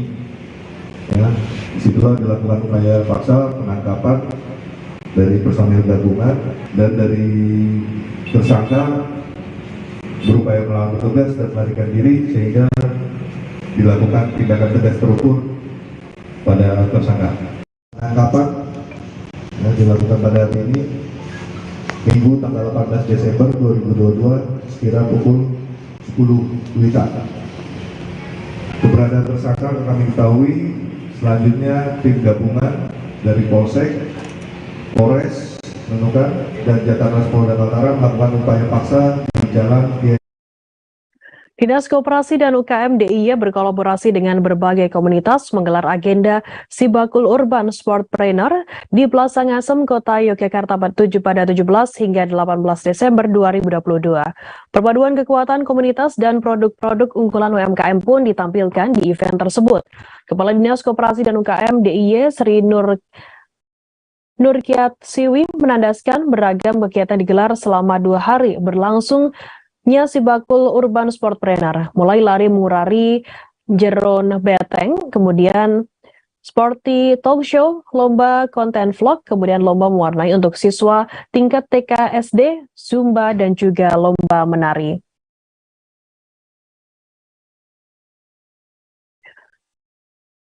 Kepala Dinas Koperasi Siwi menyampaikan selama ini Yogyakarta dikenal sebagai daerah dengan kekuatan komunitas yang tak perlu diragukan lagi. Dengan semangat kebersamaan dan getok tularnya, komunitas bisa memberi impact besar yang bagi pemasaran pelaku UMKM yang diharapkan ke depannya mampu naik kelas. Sementara itu, penyelenggara acara dari George Management, Septiadi Piatna menyampaikan, Sibakul Urban Sportpreneur menggandeng deretan komunitas dan konten kreator di Yogyakarta. Bak gayung bersambut, mereka pun begitu antusias menyamarakan gelaran ini dengan tujuan memajukan UMKM di DIY. Benar saja, para peserta yang mengikuti rangkaian kegiatan Sibakul Urban Sportpreneur pun sama sekali tidak dipungut biaya, karena cukup mendaftar lewat link Google Form, kemudian sementara pelaku UMKM yang ambil bagian memang harus melalui proses kurasi terlebih dahulu yang dilakukan oleh panitia penyelenggara.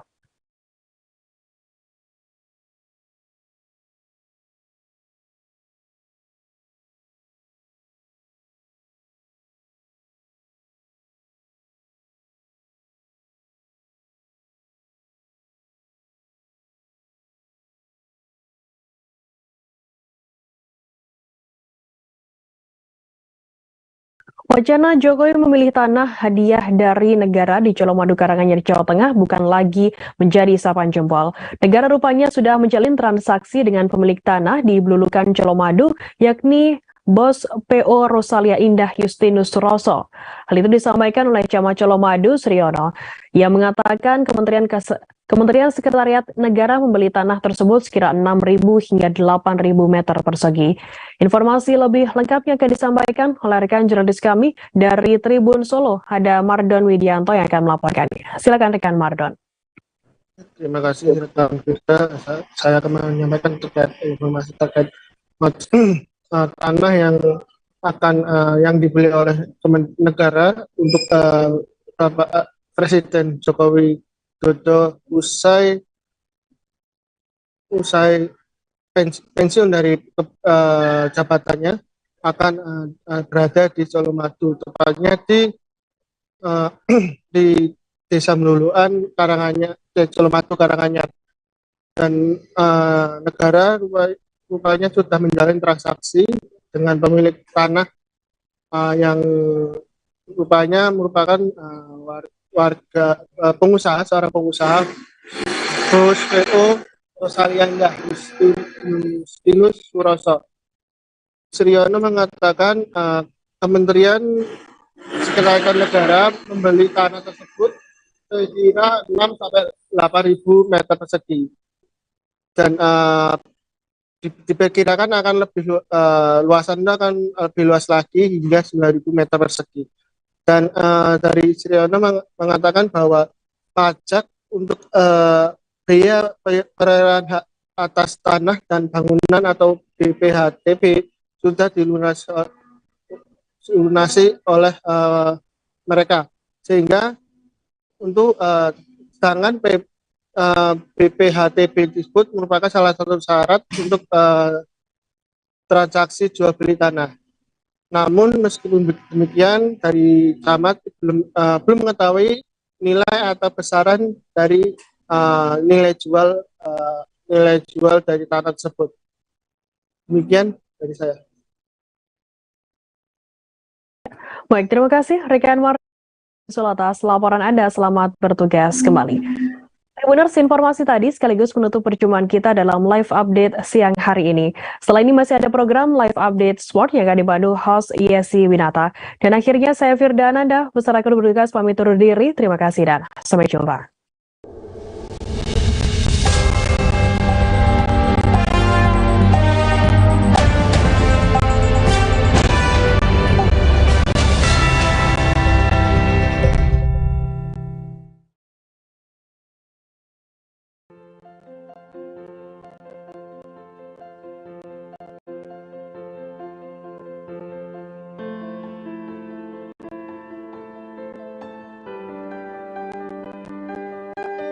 Saya sekarang berada di pintu masuk ke puncak Gaguan di kawasan Paninggahan, Kabupaten Solok, Sumatera Barat. Ini pintu masuk dan di bawahnya ada jaringan air bersih dari mata air di puncak gunung sana. Dan kita nanti akan mendaki ke puncak Gaguan. Tonton terus video perjalanan saya. Puncak Gagoan atau Bukit Gagoan adalah satu di antara spot wisata alam terbaik di Kabupaten Solok, Sumatera Barat. Letaknya ada di ketinggian perbukitan Nagari Paninggahan, Kecamatan Junjung Sirih, Kabupaten Solok.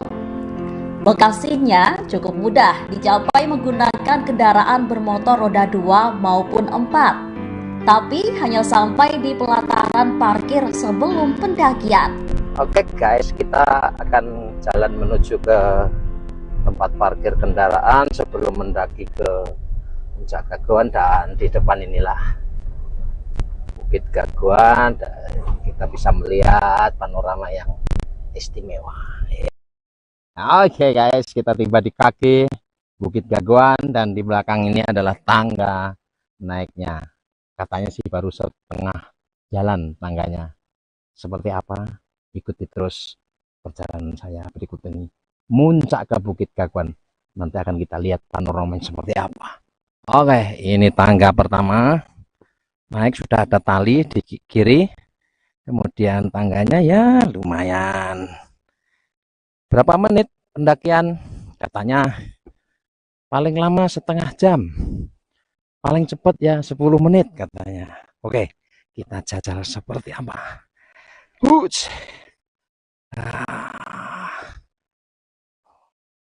Kali lagi ada panorama Danau Singkarak di bawah sana, dan di sebelah kanannya adalah bagian dari Bukit Gaguan. Dari Kota Padang, Puncak Gagoan bisa ditempuh dalam tempo kira-kira 2 hingga 2,5 jam perjalanan melewati tanjakan fenomenal Sitinjau Lawik. Tiket masuknya Rp15.000 untuk motor dan Rp20.000 untuk mobil. Sudah termasuk biaya parkir. Objek wisata alam ini dikelola kelompok Desa Wisata Paninggahan. Menuju puncaknya dari parkiran hanya bisa ditempuh jalan kaki lewat jalan setapak sangat terjal. Kemiringan jalurnya rata-rata lebih dari 45 derajat. Jalur setapak yang sudah dibuat tangga hanya beberapa meter saja dari awal pendakian. Selebihnya jalan tanah bercampur kerikil dan batu-batuan lepas. Oke guys, ini tanjakan dan saya bersama Nika udah ngos-ngosan baru beberapa menit. Masih panjang puncaknya. Ayo kita gas.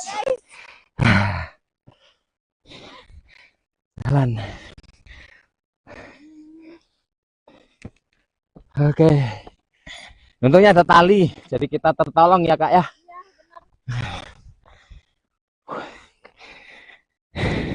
Jalurnya ini bagus, tetapi harus hati-hati karena banyak serpian batu, kerikil-kerikil, bisa bikin tergelincir, dan beberapa tiang pegangan untuk jalannya ini pagar gitu, itu sudah lepas. Oke, kita nanjak terus. Dari beberapa spot yang pernah saya lewati, pernah saya jelajahi, ada Sabana Dang Daun, ada Gunung Tambora, ini Gagoan juga istimewa. Nah, lihat panorama di atas, ke kanan,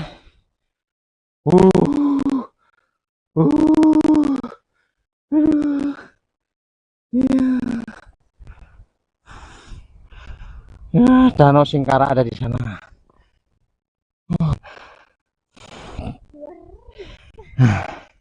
Ini guys, tambangnya sampai di atas sana, kita bisa berpegangan pada tangga ini. Tanjakan masih lumayan panjang, belum ada bonus. Mantap, mantap bro. Di beberapa rute disediakan tali tambang untuk membantu pengunjung supaya lebih aman. Sepanjang perjalanan, pengunjung bisa melihat panorama sangat indah di kiri kanan jalan. Jurang-jurang dalam ratusan meter dan tebing-tebing terjal diselubungi rimbunan pohon dan hutan. Danau Singkarak terbentang indah di bawah perbukitan yang mengelilinginya. Setelah mendaki selama lebih kurang 30 menit, tibalah di puncak Gagoan yang sangat menawan. Sabana atau padang rumput dan ilalang terhampar maha luas hingga lereng-lereng puncaknya yang meninggalkan bentangan alam berwarna kuning kecoklatan. Inilah puncak Gagoan, satu di antara spot wisata alam terbaik di kawasan eksotik jajaran Bukit Barisan, Sumatera Barat.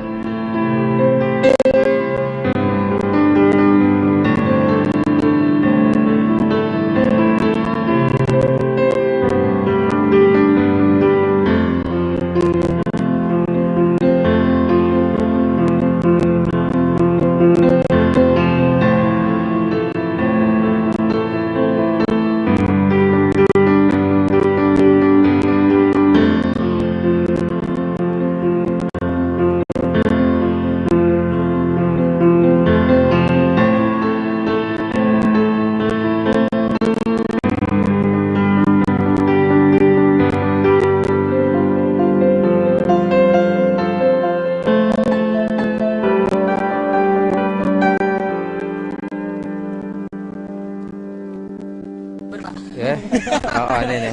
Bagaimana? Jalannya bagaimana nanjaknya? Mudah-mudah sulit. Mudah-mudah sulit. Berapa kali ke sini? Baru pertama kali. Oh, baru pertama kali. Baru merasakan sensasinya. Wah, sensasinya. Terbayar lunas nanti, tenang. Ya.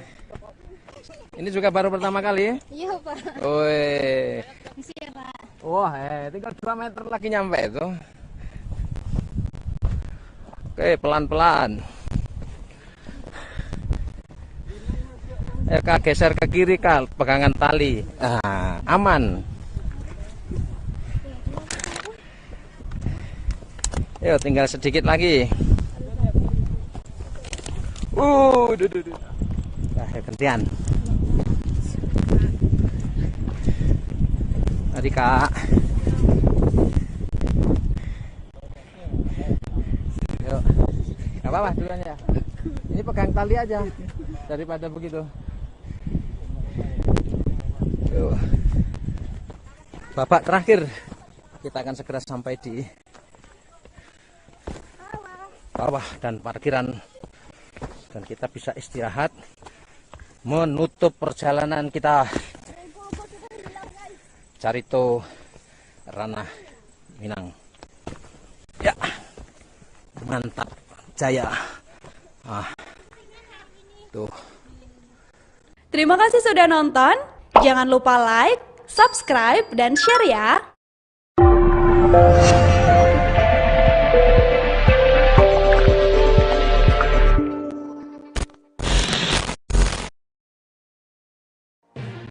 Tribun News Live Update. Tanggal 21. Selamat siang Tribuners, selamat sore Tribuners, selamat petang Tribuners, Anda sedang menyaksikan live update. Informasi teraktual dan terupdate dari siang hingga petang kami sajikan untuk Anda. Menewaskan 2 orang penumpang, yang mana kedua penumpang Kami perdalam dengan laporan langsung dari lokasi kejadian dan narasumber terpercaya. Benar-benar menghukum mereka-mereka yang terlibat, menghentikan terduga pelaku yang ingin laporan terkait peristiwa pompong hilang kontak menabrak sejumlah pemotor yang melintas tepat. Saksikan live update siang, sore, dan petang hanya di channel YouTube Tribun News.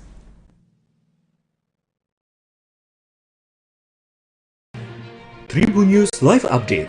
Tanggal 21. Selamat siang Tribuners, selamat sore Tribuners, selamat petang Tribuners, Anda sedang menyaksikan live update. Informasi teraktual dan terupdate dari siang hingga petang kami sajikan untuk Anda.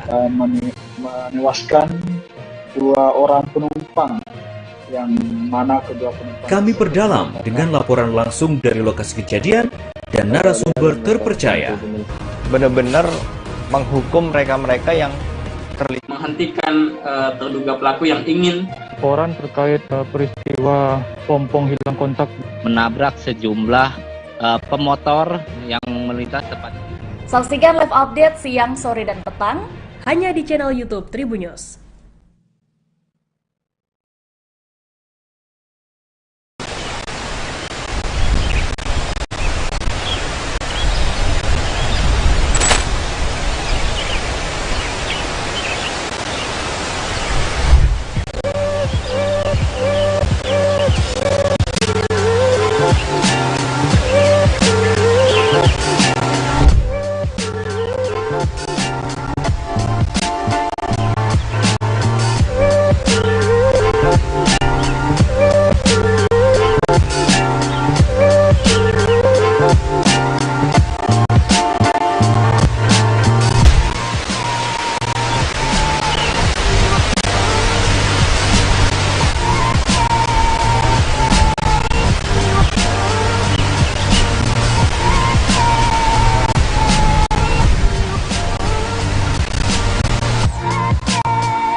Jangan lupa like, subscribe, dan share ya.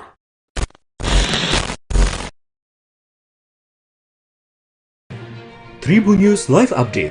Tanggal 21. Selamat siang Tribuners, selamat sore Tribuners, selamat petang Tribuners, Anda sedang menyaksikan live update. Informasi teraktual dan terupdate dari siang hingga petang kami sajikan untuk Anda. Menewaskan 2 orang penumpang yang mana kedua penumpang Kami perdalam dengan laporan langsung dari lokasi kejadian dan narasumber terpercaya. benar-benar menghukum mereka-mereka yang terlibat, menghentikan terduga pelaku yang ingin laporan terkait peristiwa pompong hilang kontak Menabrak sejumlah pemotor yang melintas tepat. Saksikan live update siang, sore, dan petang hanya di channel YouTube Tribun News.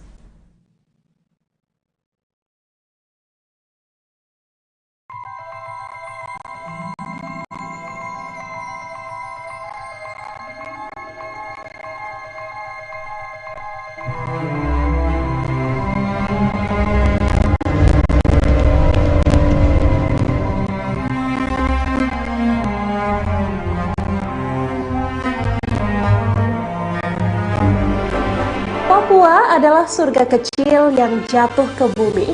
Salah satu surga yang jatuh itu adalah Danau Sentani. Danau Sentani menjadi surga untuk 30 spesies ikan air tawar di dalamnya dan juga bagi masyarakat Papua yang tinggal di sekitar Sentani, Jayapura. Surga kecil yang memiliki luas wilayah kurang lebih 9.360 hektar dan kedalaman 75 meter di atas permukaan laut, merupakan danau terluas di Papua.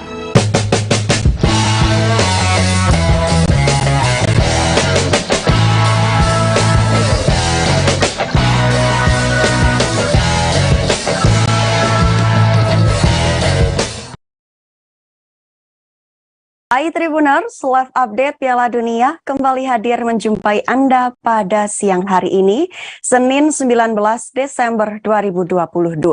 Dalam beberapa waktu ke depan ada sejumlah berita Piala Dunia terkini yang akan kami sampaikan untuk Anda.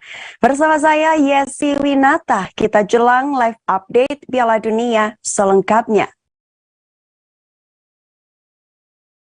Pergelaran Piala Dunia 2022 di Qatar sukses menghasilkan 172 gol terbanyak sepanjang sejarah.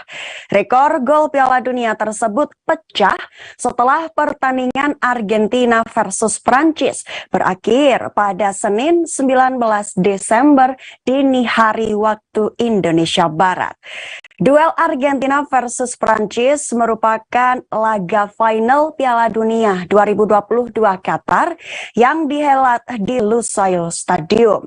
Partai Argentina versus Prancis menjadi penutup Piala Dunia 2022 yang menegangkan dan penuh drama bagi para penonton. Sebab laga Argentina versus Prancis menghasilkan 6 gol selama 120 menit dan juga drama adu penalti.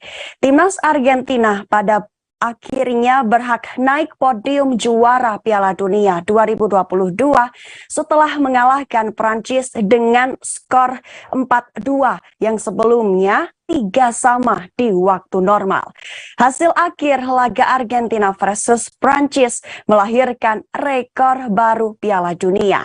Dari total 64 pertandingan, Piala Dunia 2022 Qatar menghasilkan 172 gol.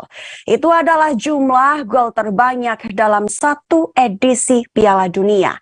Produktivitas Piala Dunia 2022 mengalahkan edisi Prancis 1998 dan Brazil 2014 yang menghasilkan 171 gol.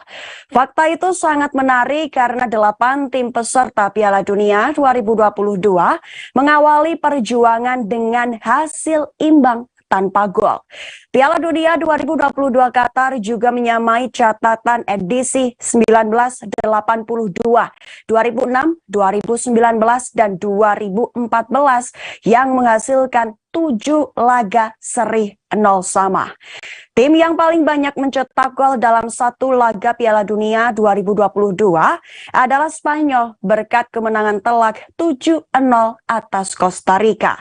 Adapun pertandingan Piala Dunia 2022 yang paling banyak menghasilkan gol adalah duel Inggris versus Iran pada matchday pertama grup B.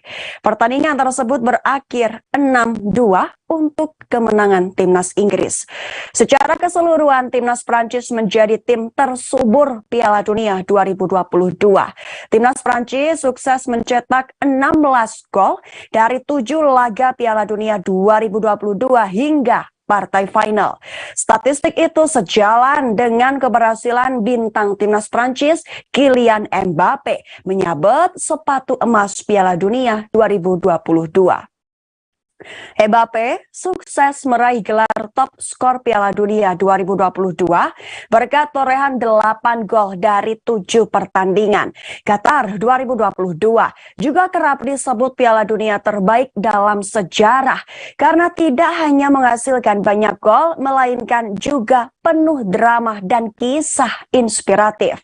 Publik tentu masih mengingat bagaimana Arab Saudi sukses mempermalukan Argentina 2-1 dan perjuangan Maroko hingga sampai semifinal. Kisah Piala Dunia 2022 lainnya yang juga mengejutkan adalah keberhasilan Jepang menumbangkan Jerman dan Spanyol di fase grup. Presiden FIFA langsung memuji Qatar setelah laga Argentina versus Prancis berakhir.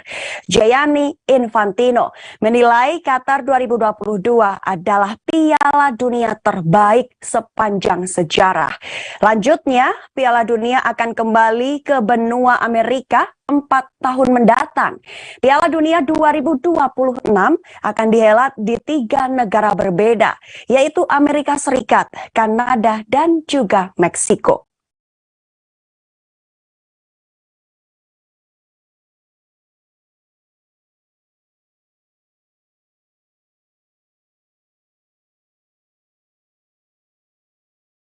Daftar penerima penghargaan di Piala Dunia 2022 Qatar yang dimana timnas Argentina mendominasi.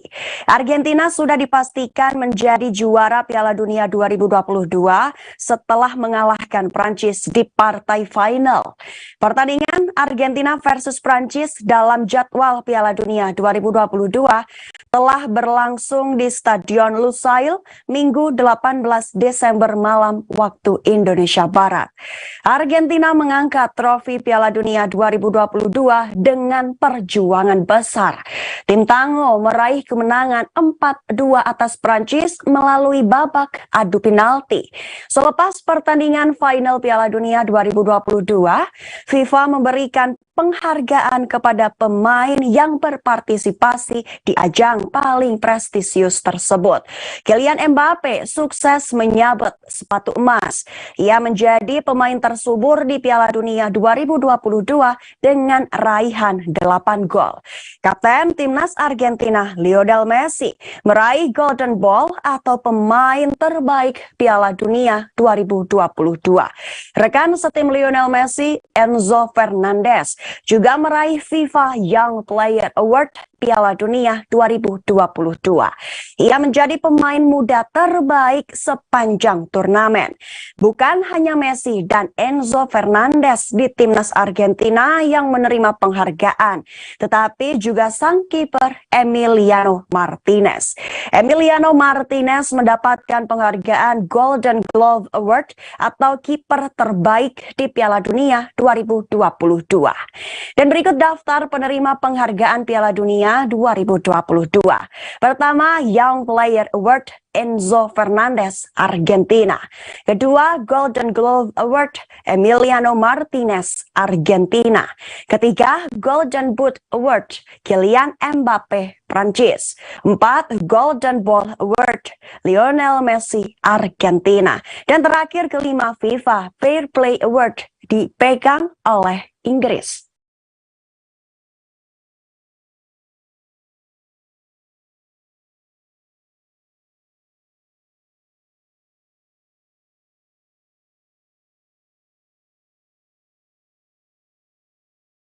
Update ranking FIFA setelah laga final Piala Dunia 2022 selesai antara Argentina versus Prancis Senin 19 Desember dini hari tadi. Dan ada dua finalis yaitu timnas Argentina dan timnas Prancis yang kompak naik satu tingkat. Argentina berhasil naik ke urutan kedua, sedangkan Prancis tepat di bawah Argentina yaitu di urutan ketiga. Berkat raihan itu Argentina dan Prancis menjadi penghuni top 3 di ranking FIFA. Sementara di urutan pertama, Brazil masih kokoh meski tumbang di perempat final Piala Dunia 2022. Setelah juara Piala Dunia 2022, kini timnas Argentina mengoleksi 1.838,43 poin. Sementara Prancis yang tepat di bawahnya membukukan sebanyak 1.823,46 poin. Dengan capaian itu dapat diartikan bahwa Argentina dan Prancis termasuk 3 tim terbaik di dunia. Hanya saja kini statusnya Argentina sebagai juara baru di Piala Dunia edisi 2022. Sedangkan Prancis sebagai juara di Piala Dunia edisi 2018 silam. Sangarnya penampilan kedua tim sukses menggusur Belgia. Tim yang pernah memiliki generasi emas itu harus melorot ke urutan keempat. Dari situlah Belgia harus merelakan posisinya untuk 2 finalis Piala Dunia 2022. Sementara kejutan terjadi dari timnas Kroasia. Sukses menyabet juara 3, Luka Modric dan kolega berhasil mendongkrak ranking FIFA. Kini Kroasia berada di urutan ke-7 dengan raihan 1.727,63 poin. Lalu tim kuda hitam Maroko yang menjadi sorotan publik juga menorehkan catatan apik. Ranking milik skuad asuhan Walid Regragui itu melejit setelah tampil hingga perebutan juara 3 di Piala Dunia 2022. Maroko naik 11 tingkat. Kini timnas Maroko berhasil menduduki urutan ke-11 dengan raihan 1.672,38 poin.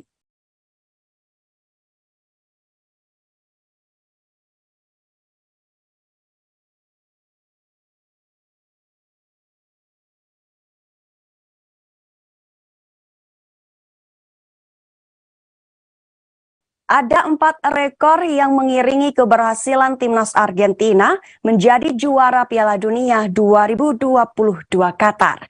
Selain Argentina sebagai tim nasional, salah satu pemain terbaiknya Lionel Messi juga menorehkan 4 rekor terbaru.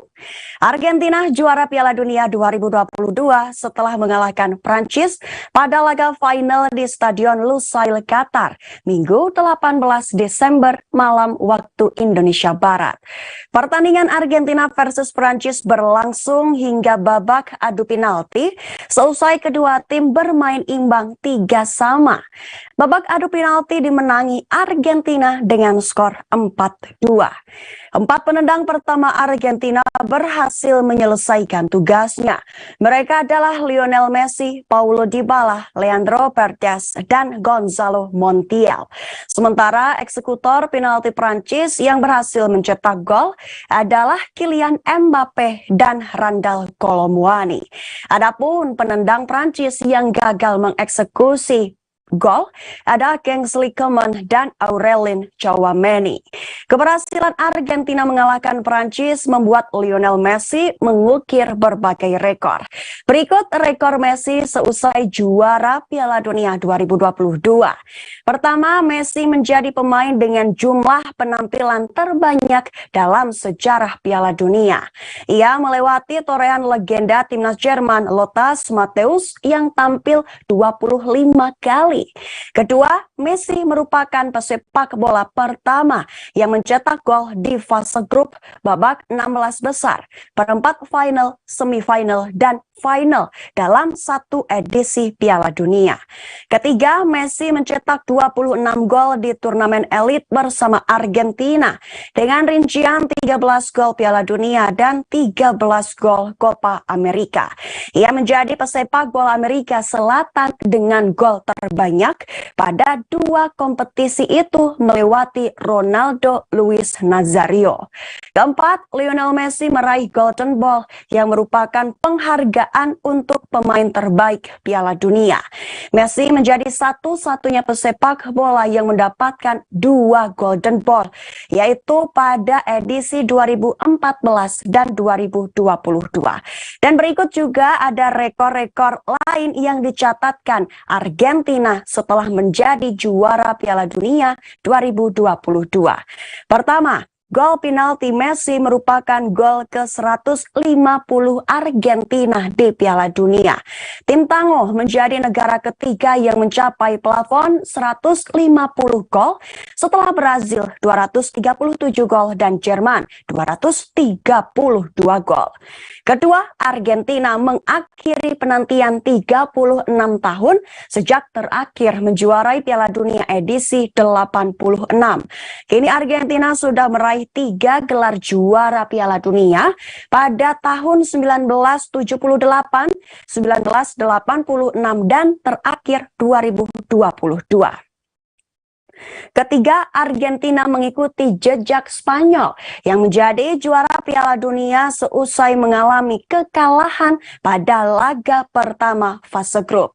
Spanyol melakukannya pada Piala Dunia edisi 2010. Keempat, Argentina memiliki rekor kemenangan 6-1 pada babak adu penalti Piala Dunia, lebih banyak daripada tim manapun. Mereka menjadi negara ketiga yang memenangi adu penalti di final Piala Dunia setelah Brazil pada edisi 94 dan Italia edisi 2006.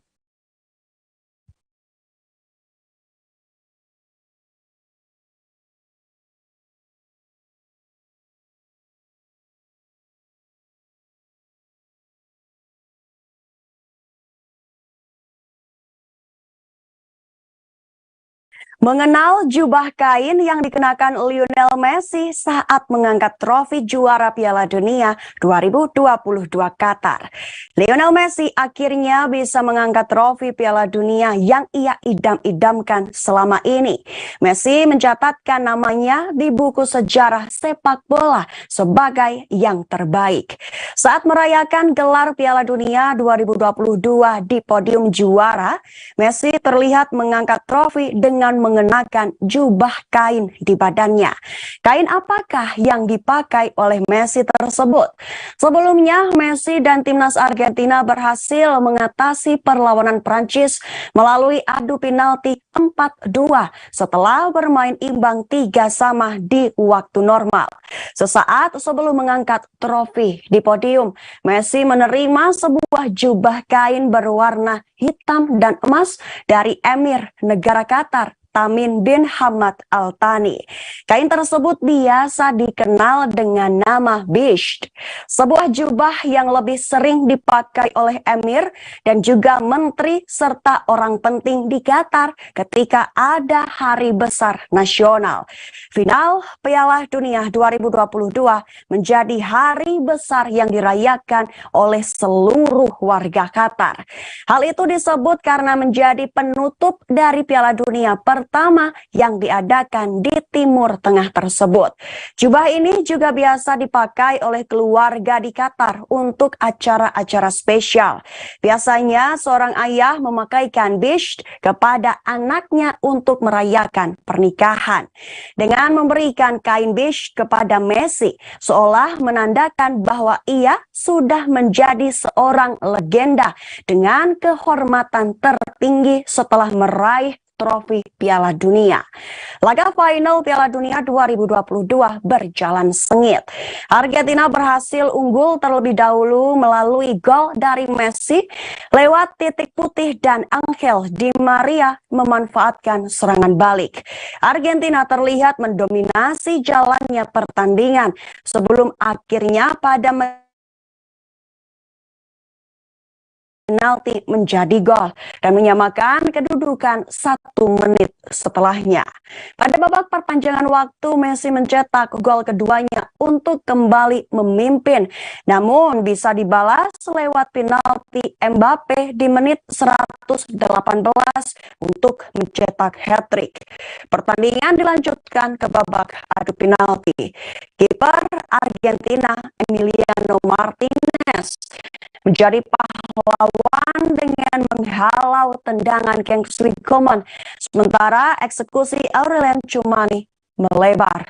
Pada akhirnya Piala Dunia 2022 di Qatar merupakan momen untuk menobatkan seorang Lionel Messi sebagai salah satu yang terbaik dengan meraih trofi yang belum pernah ia angkat sebelumnya.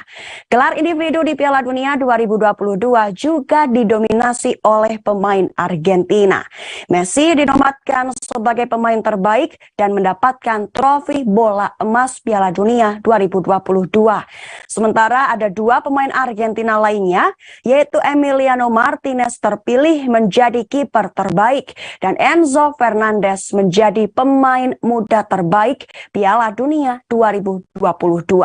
Kylian Mbappe walaupun tidak bisa meraih gelar juara Piala Dunia keduanya, ia menjadi pencetak gol terbanyak dan meraih piala sepatu emas dengan mencetak 8 gol sepanjang turnamen.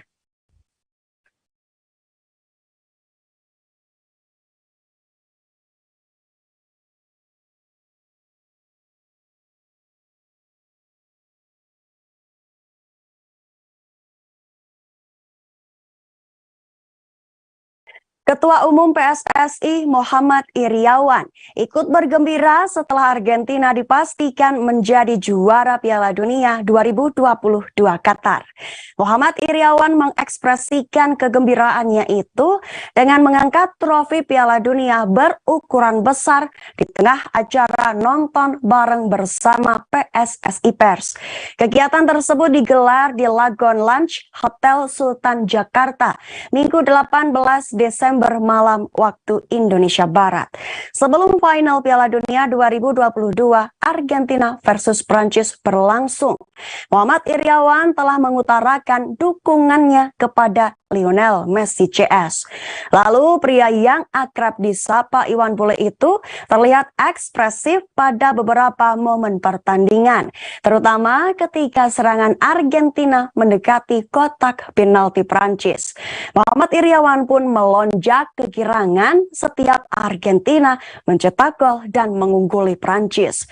Namun Muhammad Iriawan juga duduk sambil terdiam ketika Prancis menyamakan kedudukan. Seperti jalannya laga yang naik turun bak roller coaster, Muhammad Iriawan yang sempat terdiam, namun kembali mengekspresikan kegembiraannya setelah Argentina memenangi adu penalti dan menjadi juara Piala Dunia 2022.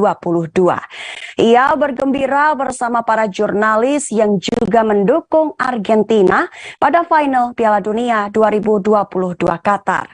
Euforia itu mencapai puncak saat Muhammad Iriawan beraksi dengan mengangkat trofi Piala Dunia berukuran raksasa atau melebihi ukuran biasa. Timnas Argentina menjadi juara Piala Dunia 2022 setelah mengatasi perlawanan sengit Prancis melalui adu penalti.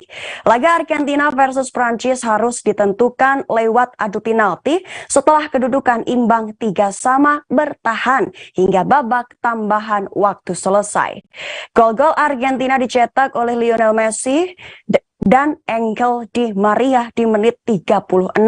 Sementara itu 3 gol untuk Prancis diborong oleh Kylian Mbappe menit 80, 81, dan 118.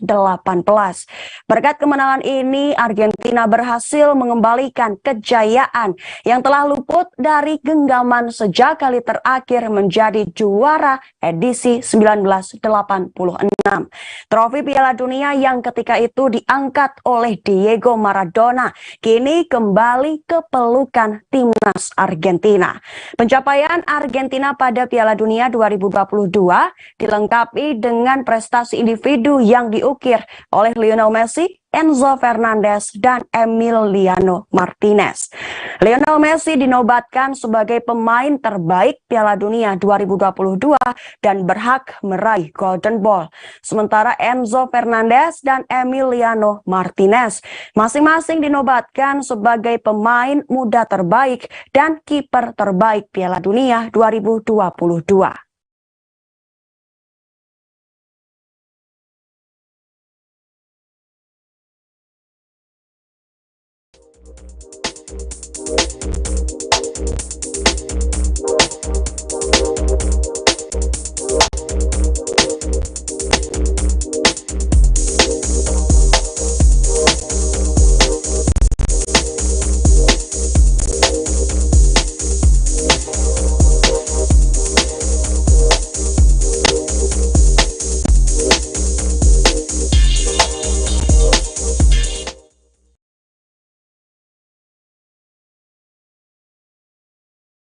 Seusai Lionel Messi berhasil menjadi juara di Piala Dunia 2022 bersama timnas Argentina, Senin 19 Desember dini hari waktu Indonesia Barat.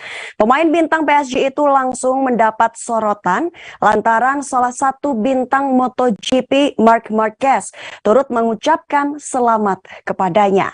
Pebalap asal Spanyol itu mengucapkan selamat kepada Lionel Messi melalui akun media sosial. Tidak sungkan pembalap berjuluk The Baby Alien itu mengungkapkan jika Messi adalah idolanya. Marquez menuliskan jika Lionel Messi harus mengejar dan mendapatkan piala juara itu dengan kakinya sendiri. Hal itu harus dilakukan karena Lionel Messi layak mendapatkan, dan akhiri dengan ucapan selamat. Ucapan dari Marquez diiringi dengan foto Messi yang tengah mencium trofi emas Piala Dunia 2022. Kemudian ada foto dirinya yang pernah berfoto dengan Messi. Meskipun Marquez berkebangsaan Spanyol, ia turut bangga dengan pencapaian Messi. Maklum, ini menjadi Piala Dunia 2022 terakhir bagi Lionel Messi. Tidak heran jika salah satu pesepak bola terbaik dunia itu mendapatkan banyak sorotan. Hal itu dibuktikan oleh pemain berusia 35 tahun itu dengan merengkuh gelar juara. Penampilannya yang luar biasa bersama Argentina membuatnya dinobatkan sebagai Man of the Match di Piala Dunia 2022. Sebab sebagai pemain veteran, Messi telah menorehkan sebanyak 7 gol. Messi juga turut menyumbangkan 3 assist selama mentas di Qatar. Faktor terakhir adalah Messi selalu dipercaya oleh Lionel Scaloni sebagai pelatih untuk turun sebagai starter. Hal itu yang membuat Messi layak mendapatkan predikat pemain terbaik.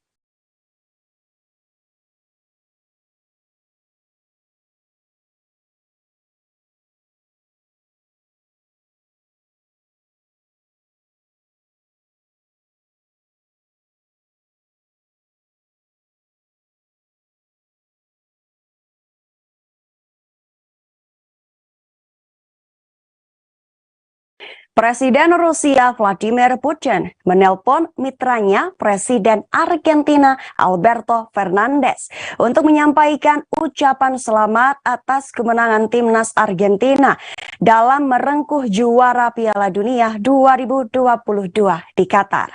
Pernyataan ini disampaikan juru bicara Kremlin Dmitry Peskov.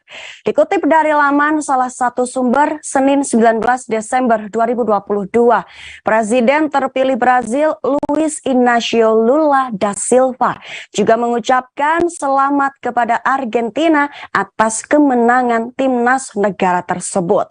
Sebelumnya Brazil kalah dari Kroasia di perempat final. Diketahui Argentina mengalahkan Prancis 4-2 melalui adu penalti, menyusul hasil imbang 3-3 setelah perpanjangan waktu. Argentina pun memenangkan Piala Dunia untuk ketiga kalinya, di mana sebelumnya Argentina meraih kemenangan pada edisi 1978 dan 86. Sementara itu, Presiden Prancis Emmanuel Macron menyampaikan selamat kepada Argentina atas kemenangan mereka dalam sebuah postingan di Twitter pada hari Minggu.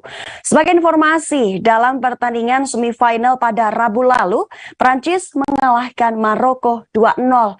Sedangkan pada Sabtu lalu, Kroasia menduduki juara ketiga Piala Dunia mengalahkan Maroko 2-1.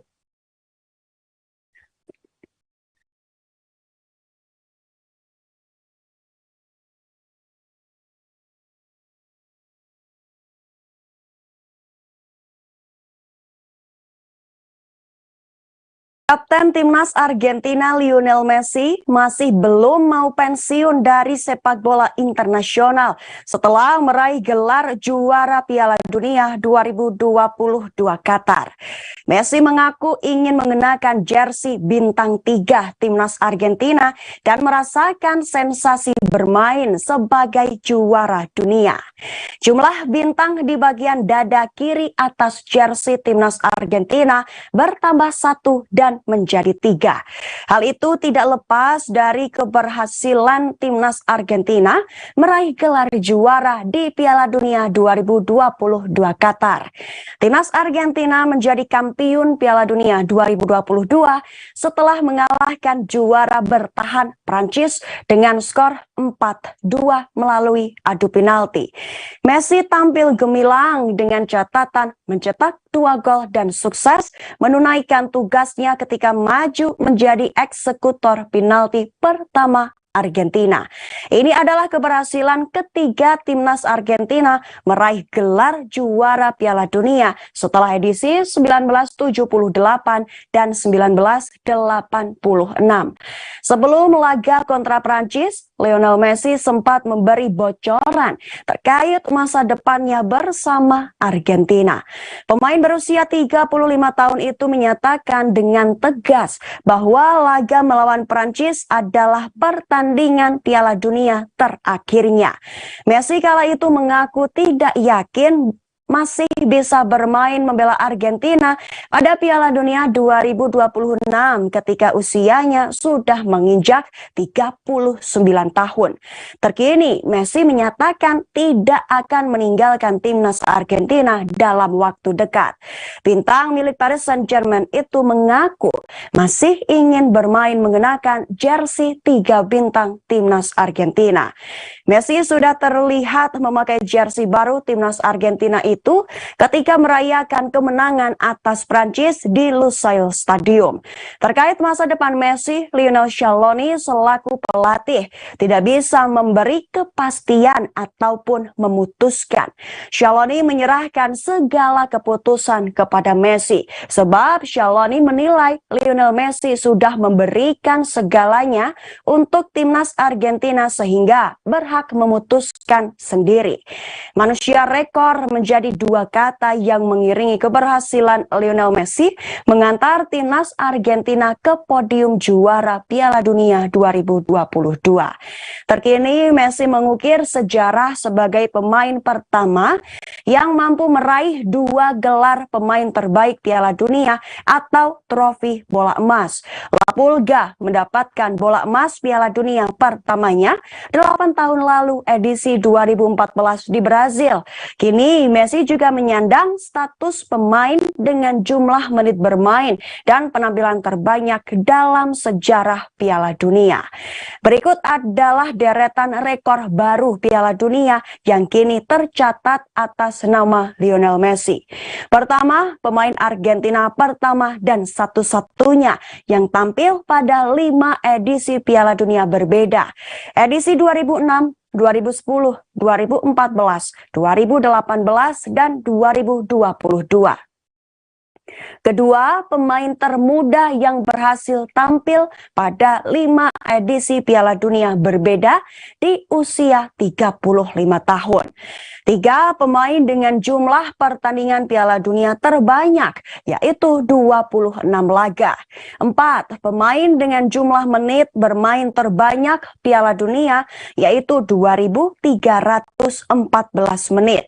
Satu-satunya pemain yang mampu selalu mencetak gol di panggung Piala Dunia pada usia remaja 20-an hingga 30-an. 6 top skor timnas Argentina di Piala Dunia dengan 13 gol.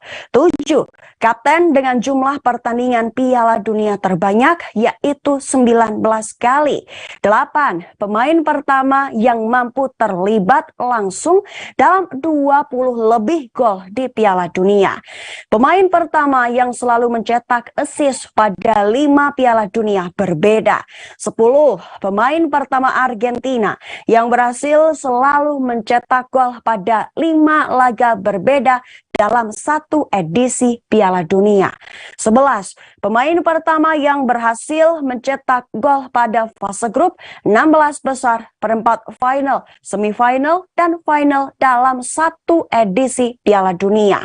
12 pemain pertama dan satu-satunya yang mampu meraih 5 gelar Man of the Match atau pemain terbaik laga dalam 1 edisi Piala Dunia.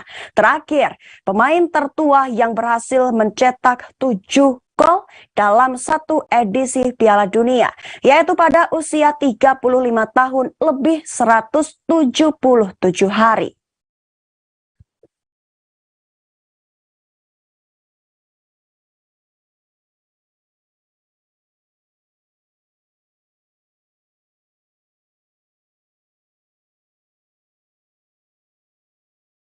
Media luar menyebut jika timnas Argentina dibantu dukun untuk meraih juara Piala Dunia 2022.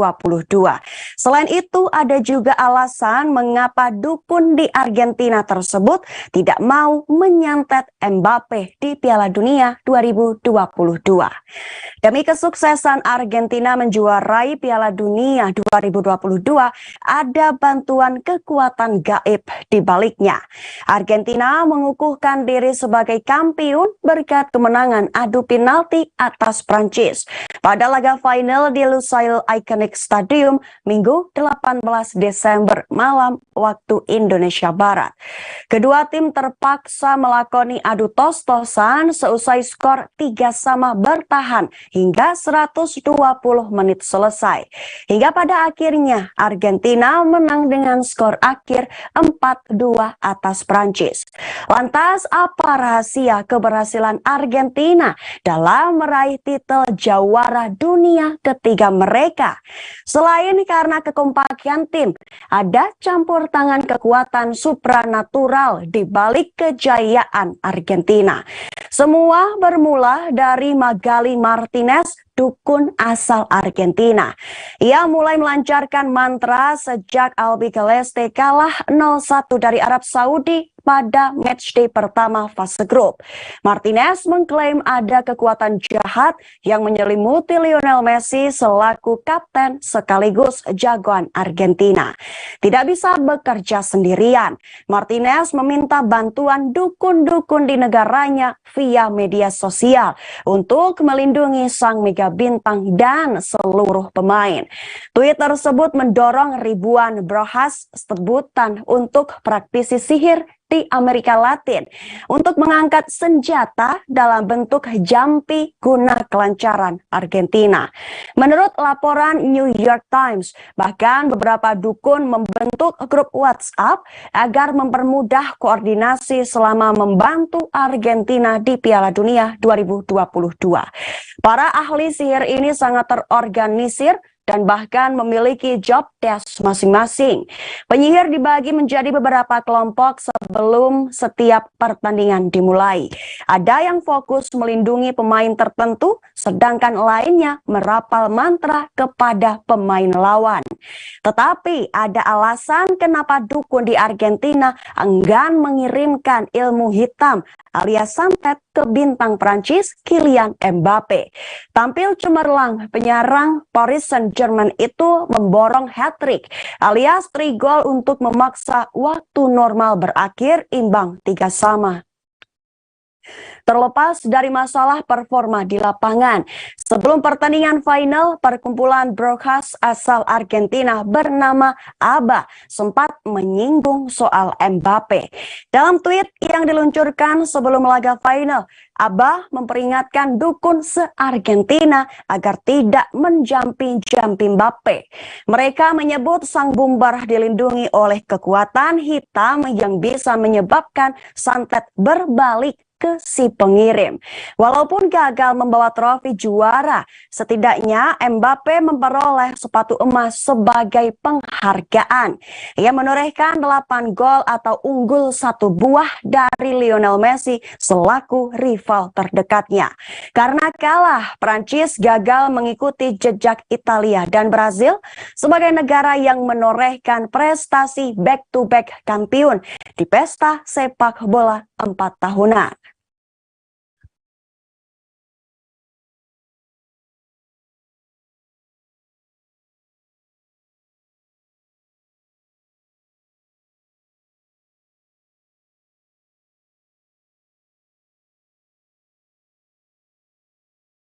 Salah satu pemain sepak bola kenamaan Mesut Ozil menyoroti kekalahan Prancis saat menghadapi Argentina di partai final Piala Dunia 2022 Qatar. Perjuangan keras Prancis di final Piala Dunia 2022 belum berbanding lurus dengan hasil yang didapatkan. Prancis harus mengakui keunggulan Argentina lewat babak adu penalti. Kekalahan Prancis dari Argentina ini pun mendapat tanggapan dari pesepak bola kenamaan Mesut Ozil. Mesut Ozil sejatinya hanya memberikan komentar yang cukup singkat soal kekalahan Prancis. Namun bisa dibilang komentar tersebut cukup menohok. Pasalnya, Ozil menyoroti absennya Karim Benzema dari skuad asuhan Didier Deschamps dengan menulis "No Benzi, no party. Kalimat itu diungkapkan Mesut Ozil melalui cuitan di akun Twitter pribadinya. Sejatinya pernyataan Mesut itu juga tidak terlalu melenceng. Prancis di pertandingan itu seperti kebingungan mengalirkan bola ke lini depan. Olivier Giroud yang awalnya dipercaya sebagai starter di laga justru tampil di bawah standar. Ex penggawa Arsenal itu hanya bermain 41 menit sebelum digantikan Marcus Thuram. Giroud dan Griezmann yang biasanya tampil atraktif dengan turun ke lini kedua juga tidak bisa berbuat banyak.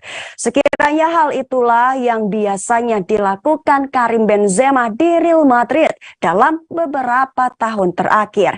Ia akan turun ke lini kedua jika terjadi kebuntuan aliran bola. Benzema juga memiliki dribbling yang cukup baik. Hal tersebutlah yang akan merepotkan bek-bek lawan yang mencoba menghadangnya. Selain itu, penyerang Gaek tersebut juga memiliki finishing yang sangat baik. Bisa dibilang Benzema menawarkan paket lengkap untuk Prancis di Piala Dunia 2022. Sayangnya supporter tidak bisa melihat permainannya di laga final setelah adanya kabar perselisihan antara Didier Deschamps dengan Benzema. Benzema sempat terkena cedera jelang bergulirnya event 4 tahunan tersebut.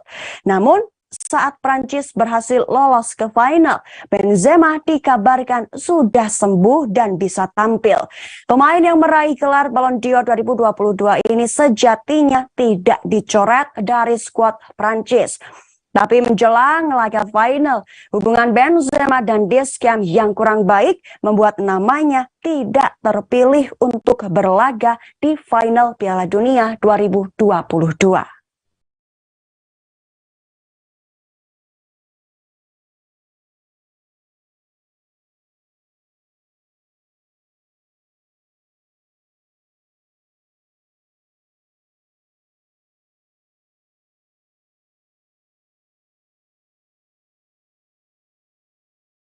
Pelatih timnas Prancis Didier Deschamps menyinggung kinerja wasit dan menyebut Argentina beruntung setelah laga final Piala Dunia 2022.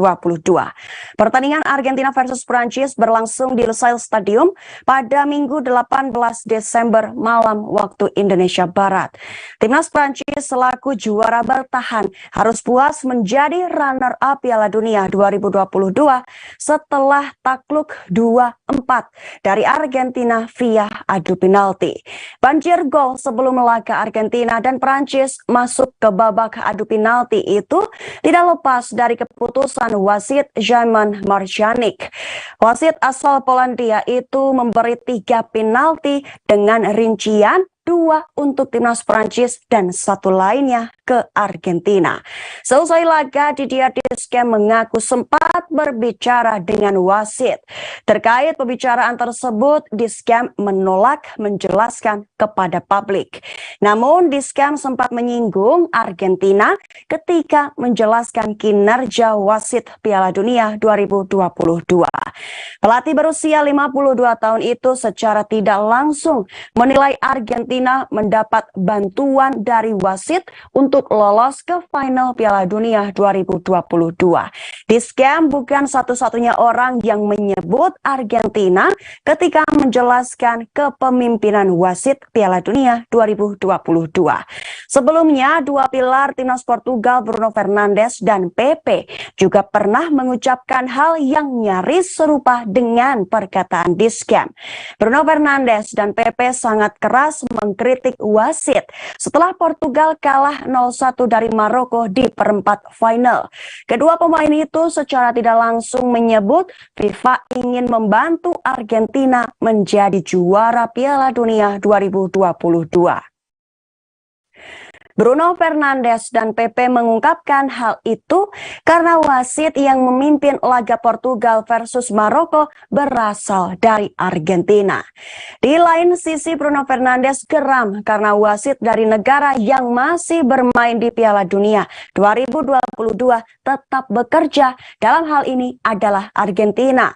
Pemain lain yang juga menyinggung Argentina ketika mengkritik wasit adalah kapten timnas Kroasia, Luka Modric. Bintang Real Madrid itu menilai kinerja wasit laga semifinal yang mempertemukan Kroasia versus Argentina sangatlah buruk. Dari total 7 pertandingan hingga final Piala Dunia 2022, timnas Argentina asuhan Lionel Scaloni mendapatkan 5 penalti dengan 4 diantaranya berbuah gol. Dikutip dari The Athletic, itu adalah jumlah penalti terbanyak untuk satu tim dalam satu edisi Piala Dunia sejak 1966.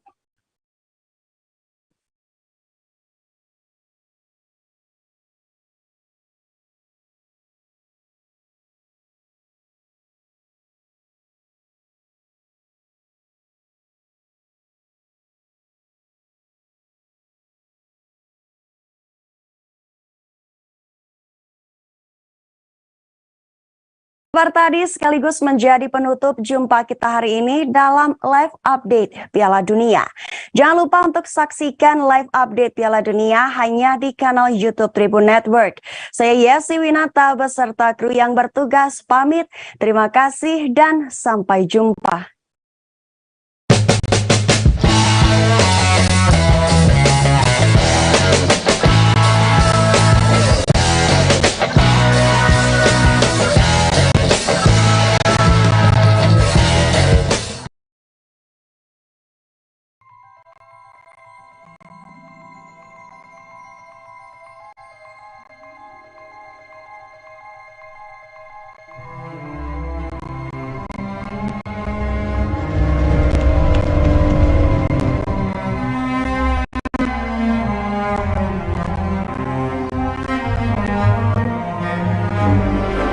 Papua adalah surga kecil yang jatuh ke bumi. Salah satu surga yang jatuh itu adalah Danau Sentani. Danau Sentani menjadi surga untuk 30 spesies ikan air tawar di dalamnya dan juga bagi masyarakat Papua yang tinggal di sekitar Sentani, Jayapura. Surga kecil yang memiliki luas wilayah kurang lebih 9.360 hektar dan kedalaman 75 meter di atas permukaan laut, merupakan danau terluas di Papua.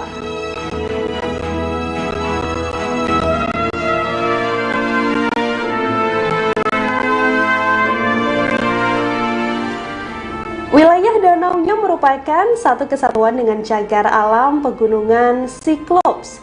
Terdapat kurang lebih 34 sumber mata air yang mengalir dari pegunungan Cyclops dan menjadi muara dari 14 sungai. Di danau ini juga terdapat 21 buah pulau kecil yang menghiasi danau nan indah ini.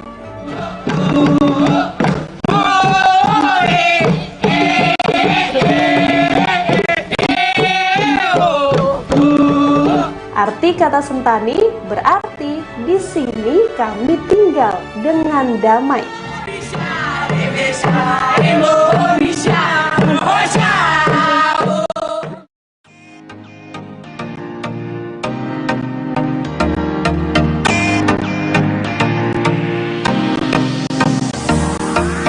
Nama Sentani sendiri pertama kali disebut oleh seorang pendeta Kristen B.L. Bean ketika melaksanakan misionaris di wilayah danau ini pada tahun 1898. Danau ini sudah dikelola menjadi objek wisata karena berjarak 50 km dari Jayapura dan juga mudah dijangkau. Sebagai perlengkap di danau ini, sudah banyak terdapat perahu wisata untuk berkeliling di Danau Sentani.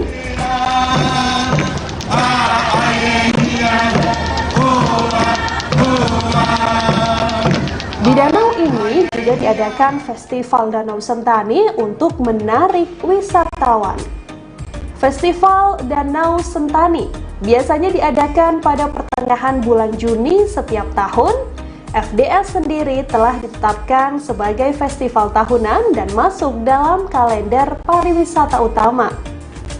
Namun, pada tahun 2022, Festival Danau Sentani diselenggarakan pada bulan Oktober berbarengan dengan Kongres Masyarakat Adat Nusantara ke-6 di Papua. Festival ini diisi dengan tari-tarian adat di atas perahu, tarian perang khas Papua, dan sajian berbagai kuliner khas Papua.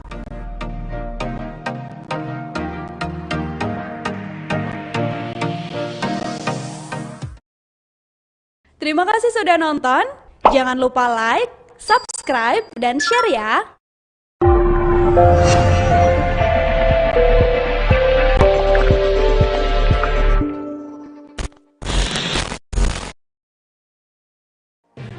Tribun News Live Update.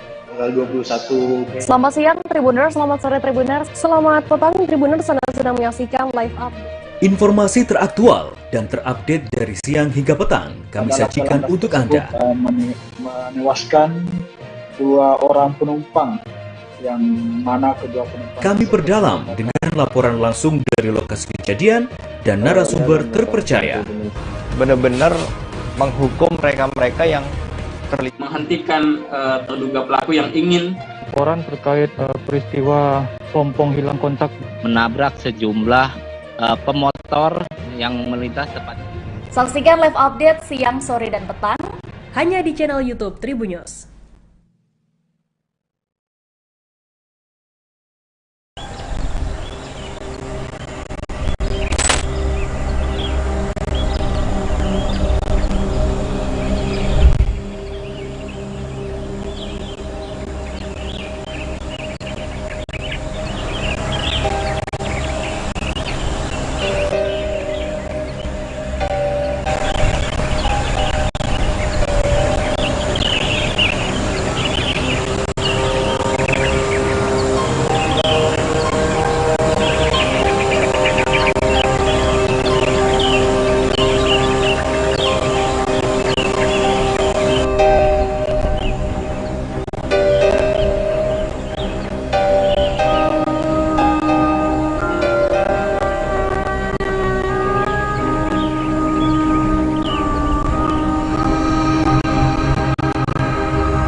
Jangan lupa like, subscribe, dan share ya.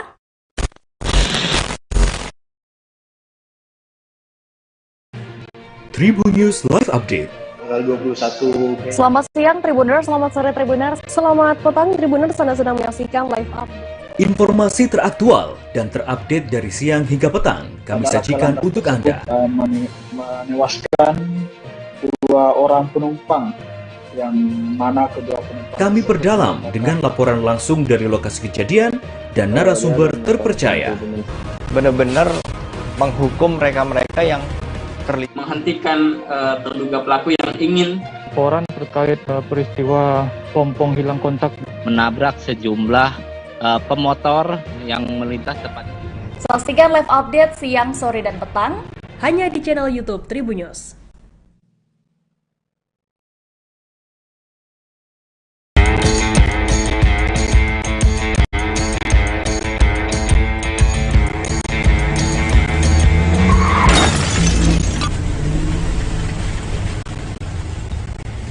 Tribuners, tanjakan Sitinjau Lawik di jalur nasional Padang Solok, Sumatera Barat sudah dikenal banyak orang. Para konten kreator sukses memperkenalkan Sitinjau Lawik sebagai spot lalu lintas paling menarik di Sumatera, bahkan mungkin di Indonesia.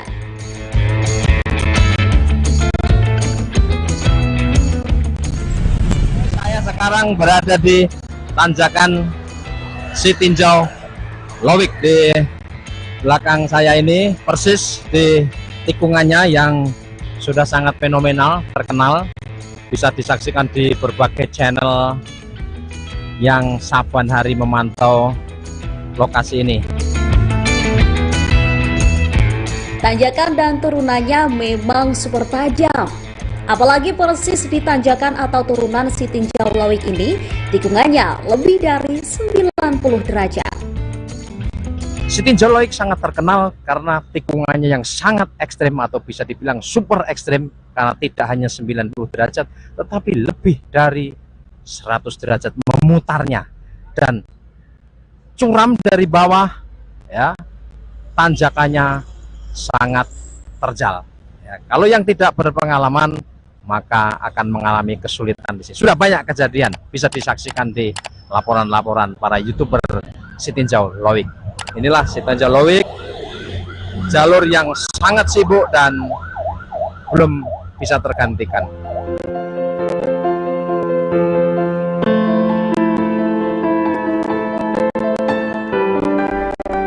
Terletak di Kecamatan Lubuk Kilangan, Kota Padang, spot Sitinjau Lawik ini cukup mudah ditempuh dari pusat kota. Menggunakan sepeda motor, waktu tempuh lebih kurang 25 hingga 30 menit saja. Disarankan menggunakan motor manual supaya lebih aman. Jalur ini sendiri memotong gugusan Bukit Barisan yang di dalamnya melewati kawasan hutan lindung dan Taman Hutan Raya Bung Hatta. Jalur di jalan nasional ini sangat ramai. Truk-truk dan bus-bus melintas nyaris 24 jam tanpa jeda. Jalan Raya Padang Solok dan sebaliknya memang rute utama menuju lintas tengah Sumatera. Jadi Sitinjau Lawik ini satu spot di ruas jalan yang sangat vital yang menghubungkan Kota Padang ke Solok dan ke jalur lintas tengah Sumatera.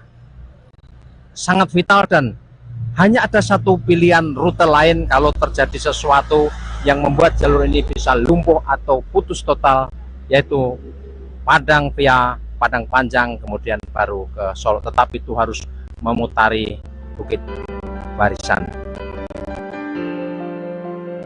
Dua titik paling menantang selain Sitinjau Lawik adalah tanjakan atau turunan tajam dan panjang di wilayah Panorama 2, lokasi nongkrong populer di jalur ini.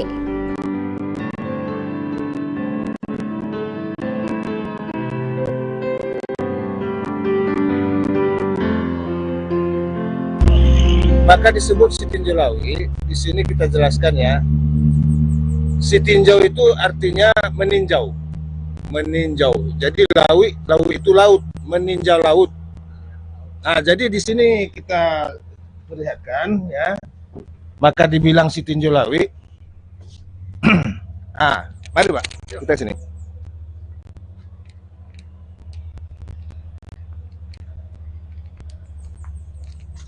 Jadi apabila kita berdiri di sini, di sana itu laut. Itu kan laut tuh Pak. Maka dibilang Sitinjau Lawik, kita meninjau laut dari sini. Kelihatan laut. Itu dia. Itu laut jelas. Nanti kalau apa, ya itu laut.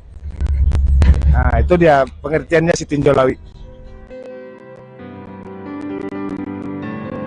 Ada sejumlah spot ekstrim di jalur pendakian dari arah Kota Padang, dimulai sejak wilayah Indarung yang menjadi lokasi pabrik semen PT Semen Padang. Jadi di kategori termasuk Panorama 1 kan, Panorama 1. Istimewanya ini memang benar-benar tajam tanjakannya. Ini.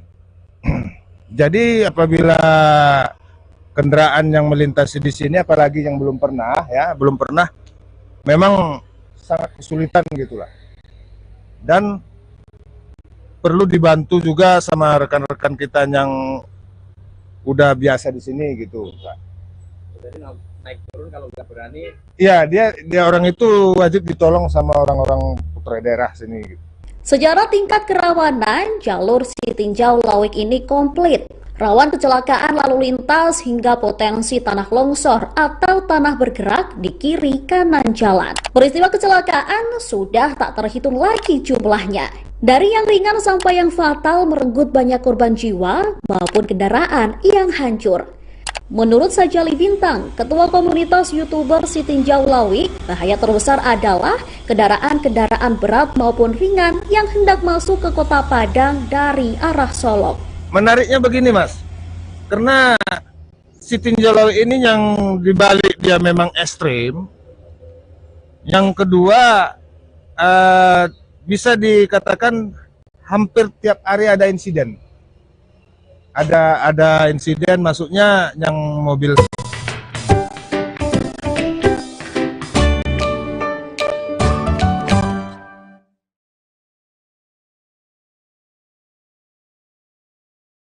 Selamat siang Tribuners, hari ini Ariska kembali hadir menemani Anda dalam live update travel edisi Senin 19 Desember 2022.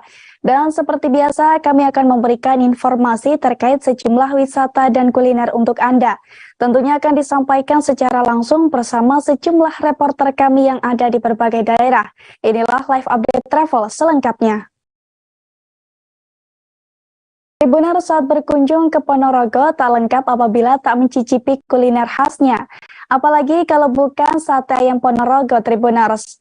Berbeda dengan sate ayam pada umumnya, sate ayam Ponorogo ini memiliki cita rasa yang sangat khas. Di Ponorogo sendiri ada 3 jenis sate ayam yang wajib Anda coba, Tribuners. Untuk mengetahui jenis dan lokasi dari sate ayam Ponorogo, kita sudah tersambung dengan rekan Pramita Kusumaningrum dari Tribun Jatim. Silakan rekan Pramita.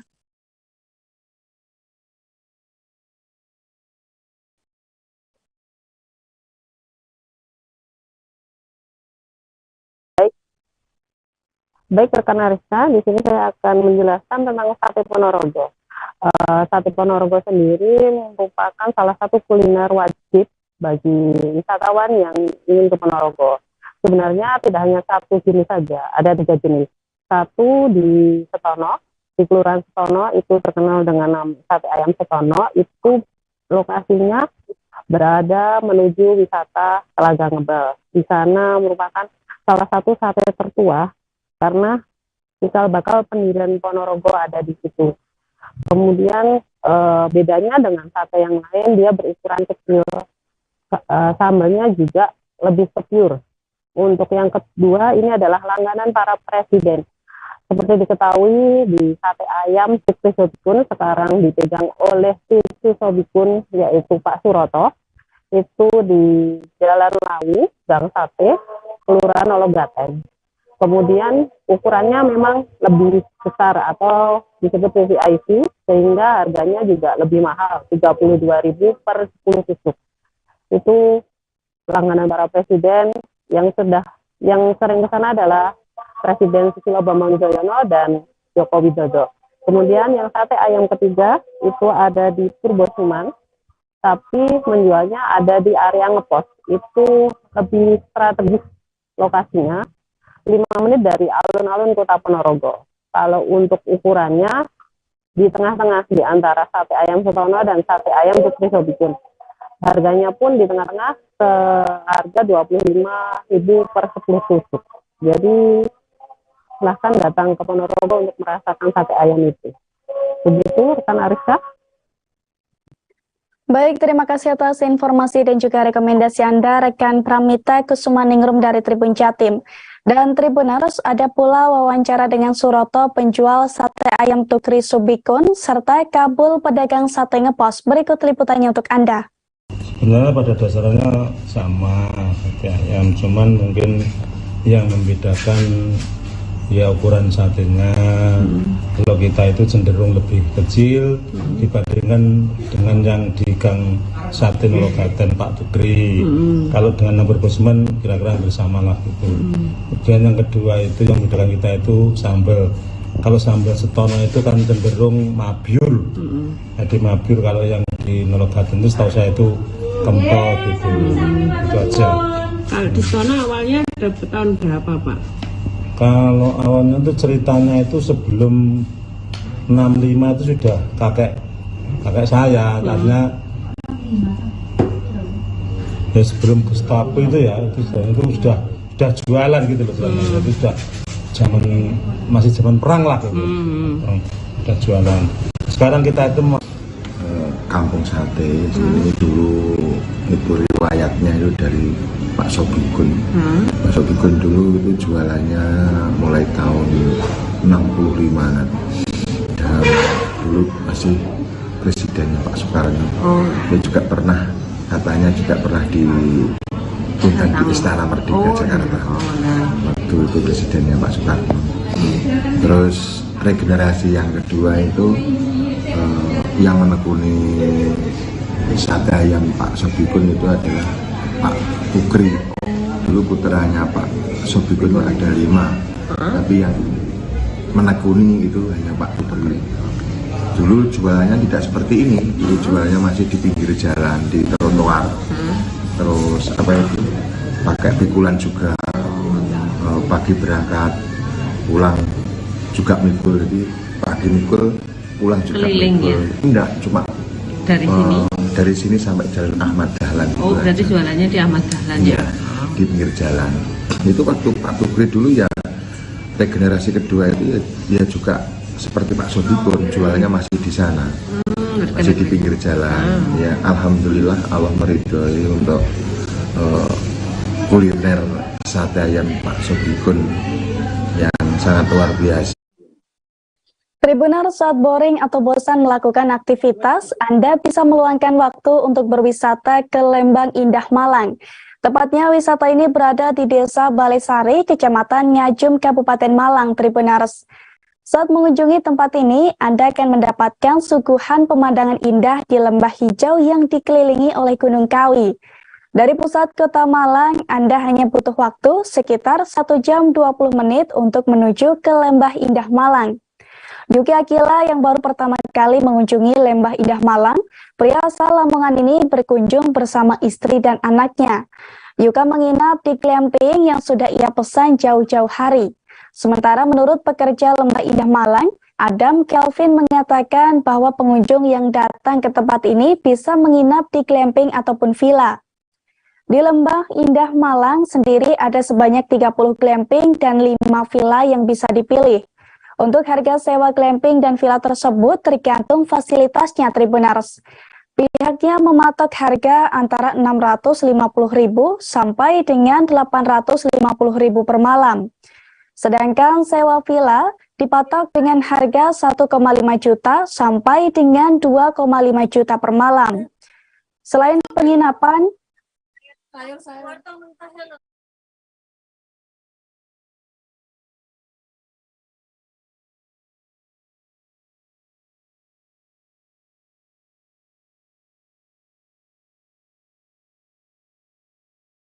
foto Instagramable.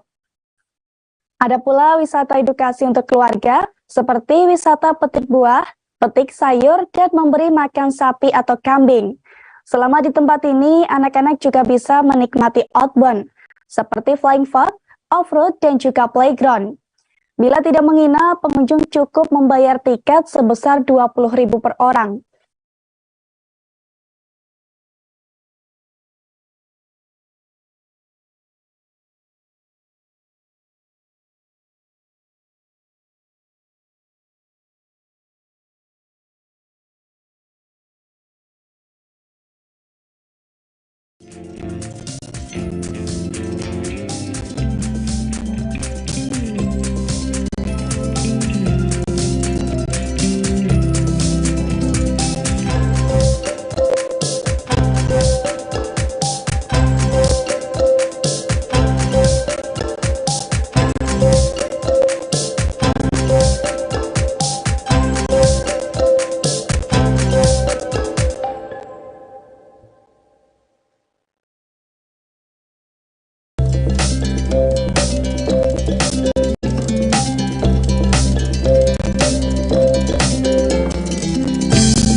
Kita beralih ke informasi selanjutnya, Tribuners.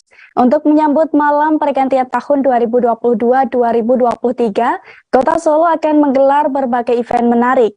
Salah satunya akan ada panggung seni budaya peringatan Natal di Plaza Balai Kota Solo. Selain itu, ada pula lampu interaktif di Jalan Jenderal Sudirman, kawasan Balai Kota, serta Pasar Gede, Tribuners. Hal ini diungkapkan oleh Kepala Bidang Pengembangan Sumber Daya Pariwisata dan Ekonomi Kreatif Dinas Pariwisata Kota Solo Iis Purwaningsih. Terkait rencana ini, sejak awal Desember lalu, kawasan Jalan Jenderal Sudirman hingga Pasar Gede juga telah dihiasi ornamen-ornamen Natal, seperti miniatur pohon Natal dan juga lampion dengan tema Natal.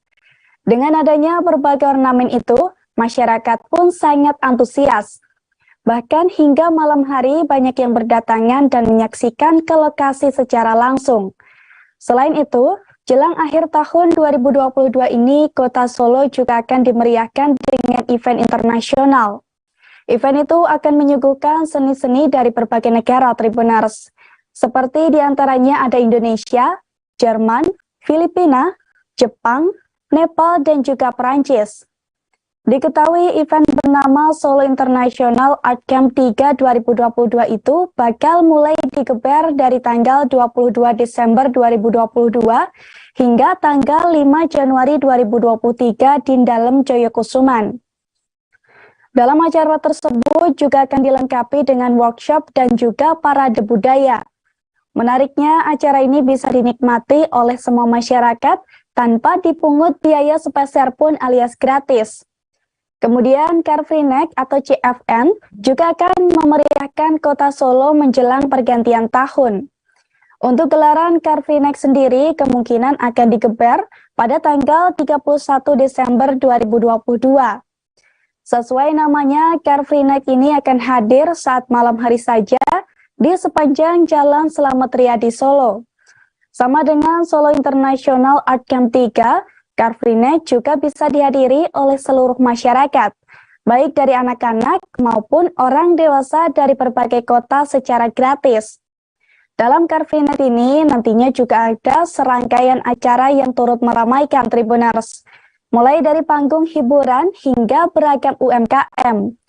Namun sesuai arahan dari Wali Kota Solo Gibran Rakabuming Raka, selama Car Free Night tidak diperbolehkan membawa petasan.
Benar, gelaran Piala Dunia 2022 telah rampung digelar dini hari tadi dengan hasil akhir Argentina sebagai juaranya. Perhelatan yang berlangsung di Stadion Lusail tersebut disaksikan secara langsung oleh penonton dari berbagai penjuru dunia. Sebagai lokasi final Piala Dunia 2022, Stadion Lusail sendiri memiliki sejumlah fakta menarik Tribuners. Dilansir dari Kompas.com, fakta pertama adalah Stadion Lusail melibatkan air daur ulang limbah. Pasalnya, pengembangan stadion yang satu ini bisa menghemat air sekitar 40% lebih banyak dibandingkan pengembangan stadion konvensional. Air yang digunakan untuk mengairi tanaman di stadion pun merupakan air daur ulang limbah Tribuners. Fakta kedua, Stadion Lusail dibangun dengan teknologi canggih. Material canggih yang digunakan untuk pembangunan Stadion Lusail yaitu politetrafluoroetilen, di mana bagian atap stadion memungkinkan penonton terlindungi dari angin hangat dan mencegah masuknya debu. Selain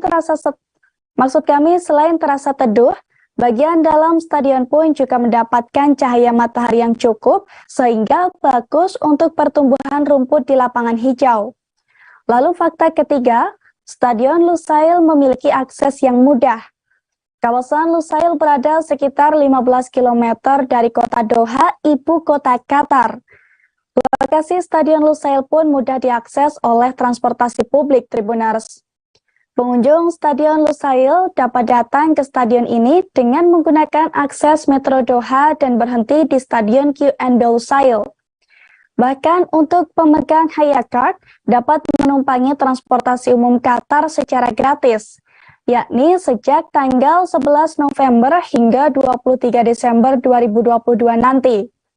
Kemudian fakta keempat, pasca Piala Dunia 2022 ini kursi stadion akan disumbangkan, yakni ke komunitas di wilayah Lusail yang tidak memiliki infrastruktur olahraga. Stadion dan kawasan Lusail sendiri merupakan pusat komunitas Tribuners. Di antaranya ada sejumlah fasilitas sipil termasuk perumahan, pertokoan, gerai makanan dan minuman, serta klinik dan juga sekolah. Fakta selanjutnya, Stadion Lusail merupakan stadion terbesar di Qatar dengan kapasitas 80.000 orang. Untuk membangun Stadion Lusail pun membutuhkan waktu yang cukup lama, mulai dari 11 April 2017 hingga selesai pada April 2021 lalu. Dalam pembangunannya, Stadion Lusail dibuat dengan mengusung tema futuristik yang didesain oleh firma arsitek Foster dan partner asal Inggris. Desain yang diusung ini terinspirasi dari interaksi cahaya dan bayangan yang menjadi ciri khas Lentera Fanar, yaitu sumber cahaya tradisional Qatar. Saat dilihat sekilas, bentuk Stadion Lusail ini mirip sebuah mangkuk yang dihias dengan dekorasi yang cukup rumit.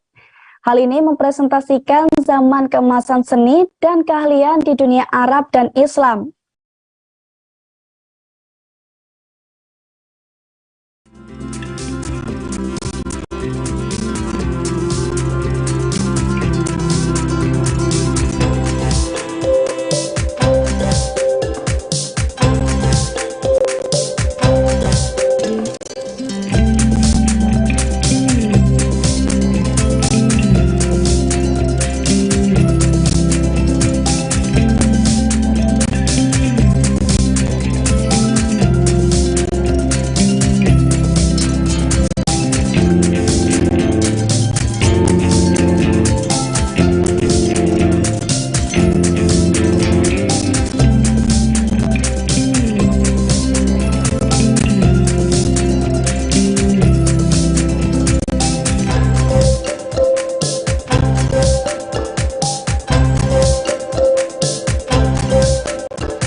Seperti yang diberitakan sebelumnya Tribuners, Piala Dunia 2022 telah selesai digelar pada dini hari tadi. Dalam kejuaraan tersebut, trofi kemenangan Piala Dunia 2022 berhasil dibawa oleh timnas Argentina. Laga final yang digelar pada Senin 19 Desember 2022 dini hari tadi, Argentina berhasil mengalahkan Prancis melalui adu penalti. Berkat kemenangan ini, para penggemar Argentina di berbagai penjuru bergembira, termasuk di kota Ambon, Tribuners. Bahkan kemenangan dari tim Argentina ini menjadi momen untuk pawai sportivitas, di mana semua pendukung sepak bola baik dari Belanda, Jerman, Amerika, Spanyol, dan lainnya juga ikut memeriahkan pawai kemenangan tim tangguh tersebut. Hal ini terlihat jelas dari aneka jersey yang dikenakan dan bendera yang dikibarkan saat pawai. Selain itu, pendukung timnas Prancis yang tadinya adalah lawan Argentina itu sendiri juga turut memeriahkan pawai kemenangan tersebut. Dilansir dari tribunambon.com, mereka konvoi di kawasan Poka, Kota Ambon, tepatnya di depan JMP Ambon. Sebelumnya, adu penalti ini terjadi lantaran skor imbang 3-3 dari kedua tim, di mana pemain Argentina Lionel Messi berhasil mencetak gol pertama melalui tendangan penalti pada menit ke-23 dan Di Maria pada menit ke-36. Sementara pemain timnas Prancis, Mbappe berhasil mencetak 2 gol sekaligus pada menit ke-80, 81, dan 118. Setelah melalui adu penalti, timnas Argentina akhirnya berhasil mengalahkan Prancis dengan skor 4-2. Diketahui sebelumnya, final Piala Dunia 2022 ini digelar di Stadion Lusail, Qatar. Stadion yang satu ini merupakan stadion yang memiliki kapasitas penonton paling banyak di Qatar, yakni sekira 80.000 penonton bisa masuk ke dalam stadion ini. Berada di sekitar 23 km sebelah utara kota Doha, stadion ini diresmikan pada 9 September 2022 dengan liga yang digelar kala itu bernama Piala Super Lusail. Pasalnya, dalam pembangunan ini, Stadion Lusail dibuat menggunakan teknologi canggih yakni politetrafluoroetilen, Tribuners, di mana bagian atap stadion memungkinkan penonton terlindungi dari angin hangat dan mencegah masuknya debu. Selain terasa teduh, bagian dalam stadion pun juga mendapatkan cahaya matahari yang cukup, sehingga bagus untuk pertumbuhan rumput di lapangan hijau.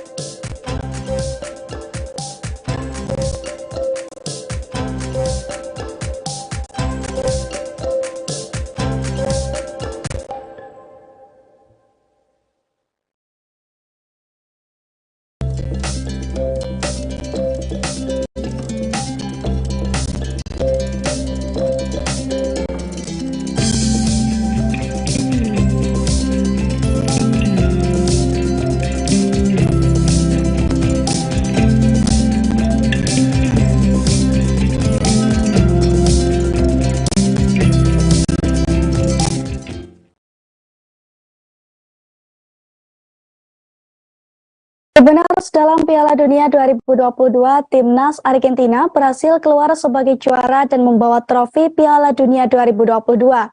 Sejak awal laga, kiprah timnas Argentina dalam Piala Dunia 2022 pun banyak menyita perhatian, termasuk sisi lain Argentina terkait daging ribuan kilo untuk Lionel Messi CS, Tribuners. Dilansir dari tribunmanado.co.id, mega bintang Lionel Messi dan timnas Argentina dibuat nyaman dan kenyang selama berada di Qatar. Sebab untuk menjamin asupan energi para pemain di Qatar, timnas Argentina dibekali stok daging sapi. Tak tanggung-tanggung, Lionel Messi CS itu dibekali daging sapi mencapai ribuan kilogram. Daily Star mengungkapkan, timnas Argentina membawa stok daging hingga 2.630 kg ke Qatar. Selama Piala Dunia 2022, Lionel Messi CS pun menolak untuk menginap di hotel. Namun mereka justru memilih Aula Mahasiswa Qatar University sebagai tempat tinggal dan berlatih. Pasalnya, lokasi tersebut sengaja dipilih karena memungkinkan para pemain timnas Argentina untuk mengadakan asado atau tradisi barbeque dari negara mereka. Langkah ini juga diambil agar para pemain merasa nyaman dan merasa seperti di rumah sendiri. Bahkan untuk menunjang kenyamanan para pemain, alat barbeque khusus juga dipasang pada hunian mereka di Qatar.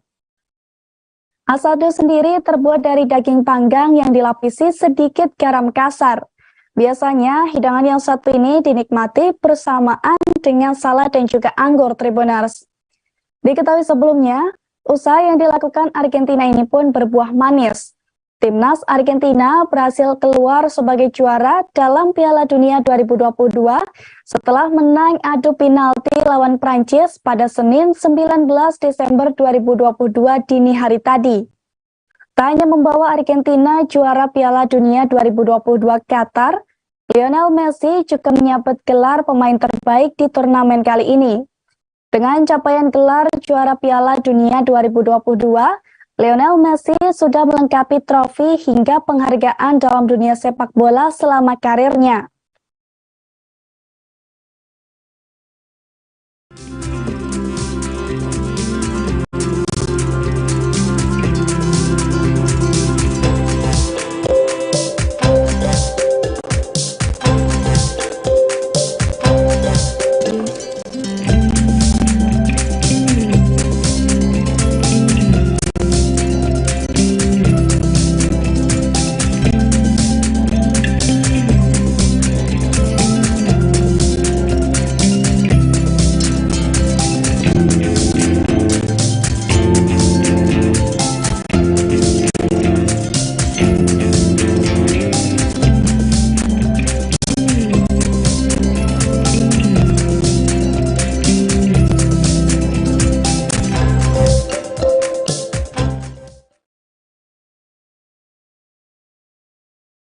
Tribuners, gelaran final Piala Dunia 2022 berhasil menyita perhatian publik.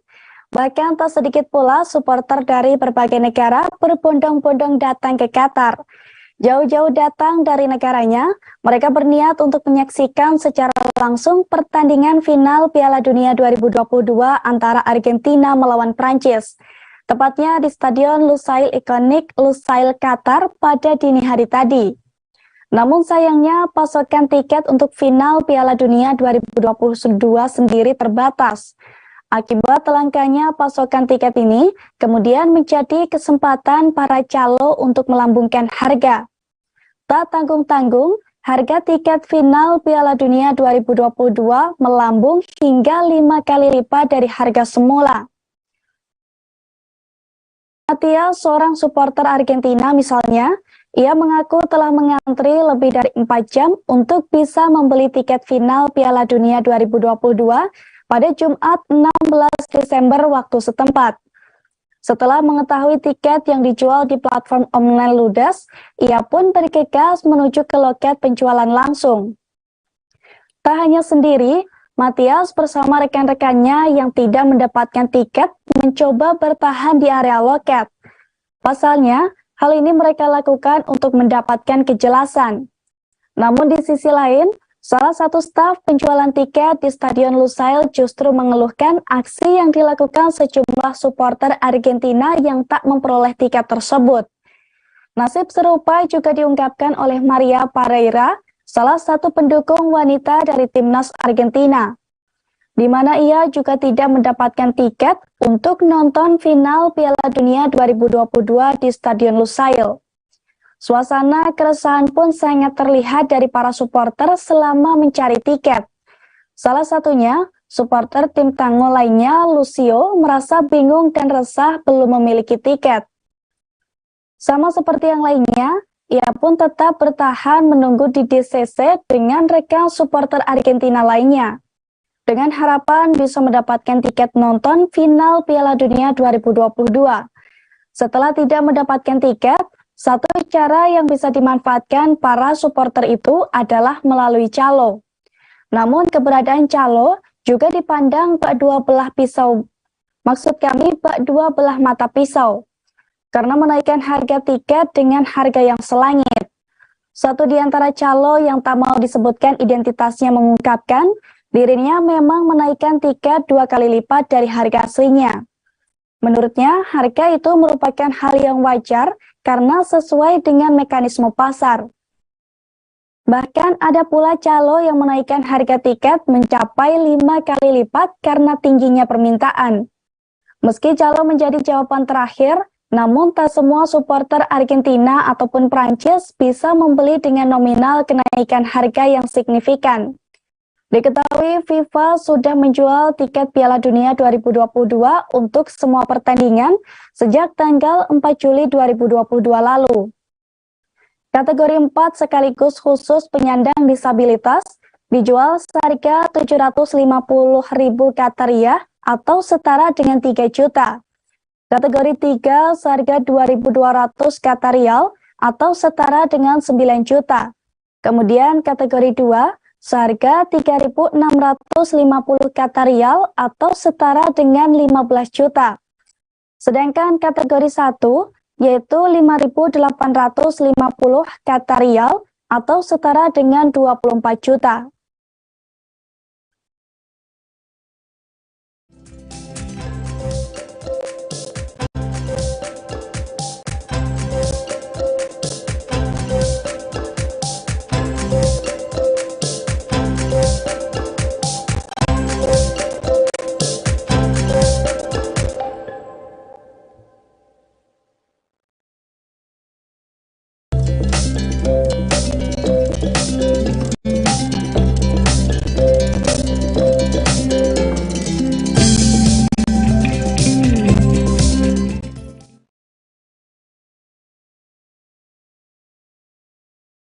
Baru buka di Indonesia, restoran cepat saji Karen's Diner langsung menuai kritik hingga menjadi trending topik di Twitter. Restoran cepat saji asal Australia ini memang memiliki konsep good food terrible service atau makanan baik dengan pelayanan yang mengerikan. Meski demikian, Karen's Diner yang buka di Jakarta tersebut justru dinilai menyimpang dengan konsep aslinya. Bahkan pelayanan Karen's Diner belum lama ini viral karena dianggap body shaming kepada pelanggannya. Seperti yang terlihat dalam sebuah video, di mana salah satu pelayannya menghina seorang pelanggan dan mengatakan wajahnya seperti pantat panci. Bahkan salah satu pelayan juga kedapatan mengambil es batu di minuman pelanggan langsung diobok-obok dengan jarinya. Dilansir dari tribunsumsel.com, pelanggan tersebut rupanya seorang YouTuber Indira Kalista yang saat itu tengah berkunjung ke Karen's Diner. Pasalnya, peristiwa adu mulut itu dimulai saat seorang pelayan Karen's Diner menghampiri dan menanyakan apakah sudah memesan menu dengan menggunakan kata pasang bukan melihat. Sontak saja kata-kata tersebut membuat Indira Kalista beserta kelompoknya bingung dengan pertanyaan dari pelayan restoran tersebut. Lantas Indira Kalista pun memastikan kembali kata-kata itu. Pelayanan yang diterima Indira Kalista pun kurang memuaskan hingga membuat sang YouTuber naik darah. Lewat video yang diunggah oleh akun Instagram JKTGO, terlihat bagaimana situasi di Karen's Diner Indonesia. Dalam video tersebut, terlihat situasi ricuh tak seperti restoran pada umumnya. Warganet Twitter berpendapat bahwa Karen's Diner di Jakarta sangatlah berbeda dan berlebihan. Terlebih jika dibandingkan dengan di negara asalnya Australia. Meskipun mengusung konsep makan baik dengan layanan yang mengerikan, namun dilarang dengan adanya komentar rasis, seksis, dan juga homofobik. Lantaran pelayanannya keterlaluan hingga mirip ospek dan body shaming, Ernest Prakasa pun turut memberikan kritiknya kepada restoran Karen's Diner.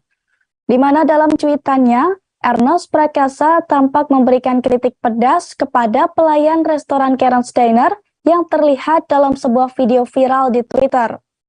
Dalam video tersebut, terlihat seorang pelayan restoran Karen's Diner melayani customer. Akan tetapi, bukannya bersikap baik, pelayan tersebut justru adu mulut dengan pelanggan tersebut. Hanya satu pelayan, beberapa pelayan lainnya bahkan ikut menghina sang pengunjung barang termasuk pakaian dari wanita itu. Mengetahui hal tersebut, tanpa diduga Ernest Prakasa menyebut restoran Karen's Diner memiliki pelayanan aneh lantaran terlalu kelewatan batas. Bahkan Ernest Prakasa tak sungkan menanyakan soal penutupan restoran Karen's Diner. Sejumlah netizen yang mengetahui kritikan Ernest tersebut lantas ramai memberikan komentar. Sebab tak sedikit yang memiliki pendapat yang sama dengan Ernest akibat pelayanan restoran Karen's Diner Indonesia dianggap kelewatan batas.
Benar, saat berkunjung ke Klaten tak akan lengkap jika pulang tanpa membawa oleh-oleh. Dan satu oleh-oleh yang bisa Anda bawa adalah kain lurik Tribuners. Oleh-oleh yang satu ini bisa Anda temukan di Kecamatan Pedan. Di sana ada sejumlah pengrajin kain lurik yang mampu menghasilkan puluhan kantong kain perharinya. Termasuk diantaranya ada lurik Rahmat yang sudah cukup populer Tribuners. Menurut penuturan owner yang bernama Lisa Ratna Dewi Wijayanti, usaha pembuatan kain lurik miliknya ini sudah berdiri sejak tahun 1953 silam. Lisa sendiri diketahui merupakan generasi ketiga yang melanjutkan usaha keluarganya itu. Pasalnya, saat produksi pertama kali mereka membuat inovasi kain lurik keretan Tribuners. Sebab pembuatannya masih menggunakan alat tenun dan bukan mesin. Ditambah lagi dengan alat khusus yang dibuat dengan cara ditarik-tarik. Kemudian seiring berjalannya waktu, lurik Rahmat semakin dikenal halayak. Bahkan kain lurik buatan lurik Rahmat mendapatkan respon dari Gubernur Jawa Tengah Ganjar Pranowo. Dilansir dari tribunjateng.com, produk kain lurik ini biasanya dipublikasikan melalui sosial media. Dengan motif khusus yang diproduksi secara tradisional, kain lurik tersebut menarik minat Ganjar Pranowo yang kemudian memesan produk itu. Perhatian Ganjar Pranowo terhadap UMKM tidak hanya omong kosong belaka. Kain yang dibelinya itu kemudian dijadikan baju yang dipakai di acara-acara terutama saat menemui tamu-tamu penting. Dari sanalah, Lisa kemudian berpikir untuk mengubah brand lurik keretan menjadi lurik Ganjar. Bahkan Lisa pun memberanikan diri untuk meminta izin kepada Gubernur Jawa Tengah itu melalui DM terkait rencana perubahan brandnya. Siapa sangka Ganjar Pranowo pun menyambut baik dan mengizinkan namanya untuk digunakan. Setelah rebranding, kain lurik keretan menjadi kain lurik Ganjar pun berbuah manis. Lurik Ganjar kini semakin dikenal luas oleh masyarakat. Dan tak tanggung-tanggung, saat ini lurik Ganjar sudah mendapatkan permintaan dari dinas-dinas, kepala daerah, warga biasa di sejumlah daerah, bahkan hingga Malaysia. Lantaran banyaknya permintaan itu, harga kain lurik Ganjar yang awalnya hanya Rp125.000 per meter naik menjadi Rp200.000 per meter. Namun dengan adanya kenaikan harga ini, kain lurik Ganjar juga meningkatkan kualitasnya. Kain lurik Ganjar kini juga menjadi andalan dari produk lurik Rahmat. Selain itu, Lisa juga terus mengembangkan produk tersebut dari 13 motif menjadi 20 motif, di mana setiap motif dari produk ini juga memiliki cerita masing-masing.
Benar, perayaan Natal tinggal hitungan hari lagi. Selain berlibur di Indonesia, tak sedikit pula yang merayakan Natal dengan berlibur ke luar negeri seperti Singapura. Selama Natal, Singapura memang menggelar berbagai acara seru Tribuners, sehingga Anda bisa melihat dan melakukan berbagai hal bareng teman, keluarga, ataupun pasangan selama di Singapura. Hampir di semua tempat wisata di Singapura pun turut menggelar berbagai acara Tribuners. Tapi kalau masih bingung, Anda bisa mengunjungi Christmas on the Great Street, Big Mass Museum of Ice Cream Singapore, A Universal Christmas di Universal Studio Singapore, serta Merry Christmas di SEA Aquarium Singapore. Meski Singapura merupakan negara tropis, Anda pun tetap bisa melakukan aktivitas es selama liburan di sana. Sebab ada beberapa tempat yang memang menghadirkan aktivitas es selama Natal. Mulai dari The Ring, Kallang Ashworth, hingga Snow City Tribuners. Perayaan Natal di Singapura juga semakin lengkap dengan mencicipi beberapa hidangan Natal tradisional favorit di Singapura. Seperti kue lok Yule dengan pandan gula Melaka di Back Avenue, Natal Tandoori Turki di restoran India Utara Sasi Maharani, kalkun panggang tanpa tulang dengan saus buah keluak, serta kue sugi di Chin Michin. Selagi merayakan Natal di Singapura, Gardens by the Bay juga menjadi salah satu tempat yang sayang untuk dilewatkan. Sebab selama Natal, tempat yang satu ini akan menyuguhkan acara yang bertajuk Christmas Wonderland. Dalam acara ini, Anda bisa berpartisipasi dalam permainan wahana karnaval, berbelanja, hingga berburu foto instagenik. Tak hanya itu saja, selama merayakan Natal di Singapura, Anda pun bisa menjelajahi festif Tier Bandara Changi. Sebagai pusat wisata paling populer di Singapura, tidak mengherankan jika Bandara Changi bersiap untuk perayaan Natal setiap tahun. Dengan tampilan cahaya yang menakjubkan, aktivitas, dan banyak lagi, Bandara Changi tidak kalah dengan taman hiburan Natal lainnya di Singapura. Liburan Natal di Singapura pun akan semakin lengkap dengan berbelanja di pasar Natal. Seperti di Kempinski Christmas Market, Universal Studio Singapore Festival Market, serta Imable Gift Market. Menariknya, pasar-pasar Natal di Singapura tersebut tak hanya memanjakan Anda dengan segala hal yang dijualnya. Namun pasar Natal di Singapura juga akan memanjakan Anda dengan nuansa Natalnya yang sangat khas.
Tribuners menghabiskan waktu libur sekolah di Salatiga kurang lengkap apabila tak mampir di kedai Al. Berada di jalur lingkar Salatiga, kedai kopi ini memiliki pemandangan yang sangat menawan, yakni berupa hamparan sawah hijau yang berpadu dengan landscape Gunung Merapi dan Merbabu. Saat mengunjungi kedai Al, Anda bisa menikmati keindahan ini sembari menyantap aneka kuliner. Kuliner di kedai ini pun sangat beragam, Tribuners. Mulai dari ayam geprek, nasi ayam, nasi pecel, mie rebus, mie goreng, dan lain sebagainya. Tersedia pula berbagai camilan seperti kentang goreng,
atau KCJB.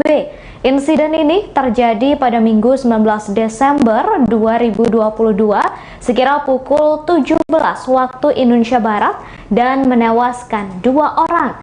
Selain itu, saudara, beberapa korban juga mengalami luka berat dan dilarikan ke rumah sakit untuk mendapatkan penanganan medis. Dari pantauan di lokasi kejadian terlihat kereta teknis pengangkut material berwarna kuning dan lokomotif kereta cepat berwarna hijau masih tergeletak di lokasi kejadian dan belum dievakuasi. Saat ini, saudara, area TKP telah dipasangi garis polisi. Menurut seorang saksi mata bernama Ani, 55 tahun, di lokasi kejadian, kecelakaan itu bermula saat lokomotif kereta cepat berwarna hijau melaju pada Minggu 18 Desember 2022 sekira pukul 16 waktu Indonesia Barat. Kemudian lokomotif melesat keluar lintasan dan menabrak kereta teknis berwarna kuning yang berada di luar rel kereta. Sejauh ini 2 orang dikabarkan tewas akibat insiden kecelakaan ini. Hingga kini, saudara, polisi masih melakukan penyelidikan atas insiden maut tersebut. Kepolisian juga masih melakukan olah TKP serta menelusuri kronologi kecelakaan. Beberapa video insiden kecelakaan ini juga beredar di media sosial. Video tersebut menunjukkan satu gerbong kereta keluar dari lintasan proyek kereta cepat yang tengah digarap oleh PT Kereta Cepat Indonesia Cina. Dalam video tersebut terlihat ada satu gerbong kereta berwarna hijau dengan kelir putih. Di tengah gerbong tampak tulisan berbahasa Cina berwarna kuning. Kereta tersebut terlihat tergelimpang. Selain itu, ada beberapa orang yang bergiliran mendekat ke arah kereta.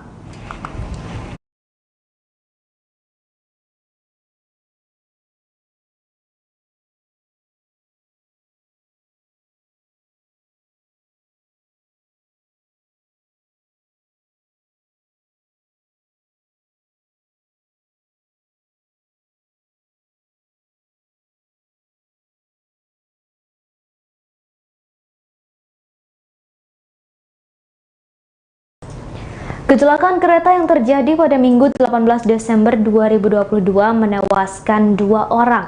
Polri mengatakan 2 orang yang tewas tersebut merupakan warga negara asing atau WNA. Hal itu dibenarkan oleh Kadif Humas Polri Irjen Dedi Prasetyo. Dedi mengatakan keduanya merupakan pekerja teknis dan merupakan warga negara Cina bernama Chang Xinsang 40 tahun dan Chang Xinyung 36 tahun. Selain 2 orang tewas, tewas, 5 orang lainnya juga menjadi korban luka berat. Polda Jawa Barat langsung menerjunkan tim khusus untuk menyelidiki kecelakaan di proyek kereta cepat Jakarta-Bandung.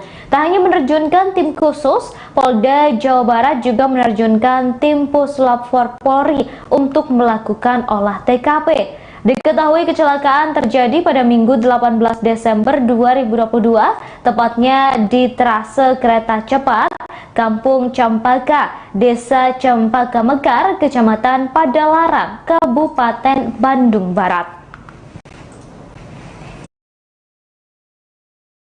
Penyelesaian proyek kereta cepat Jakarta Bandung. Terus, jadi kereta ini belum beroperasi.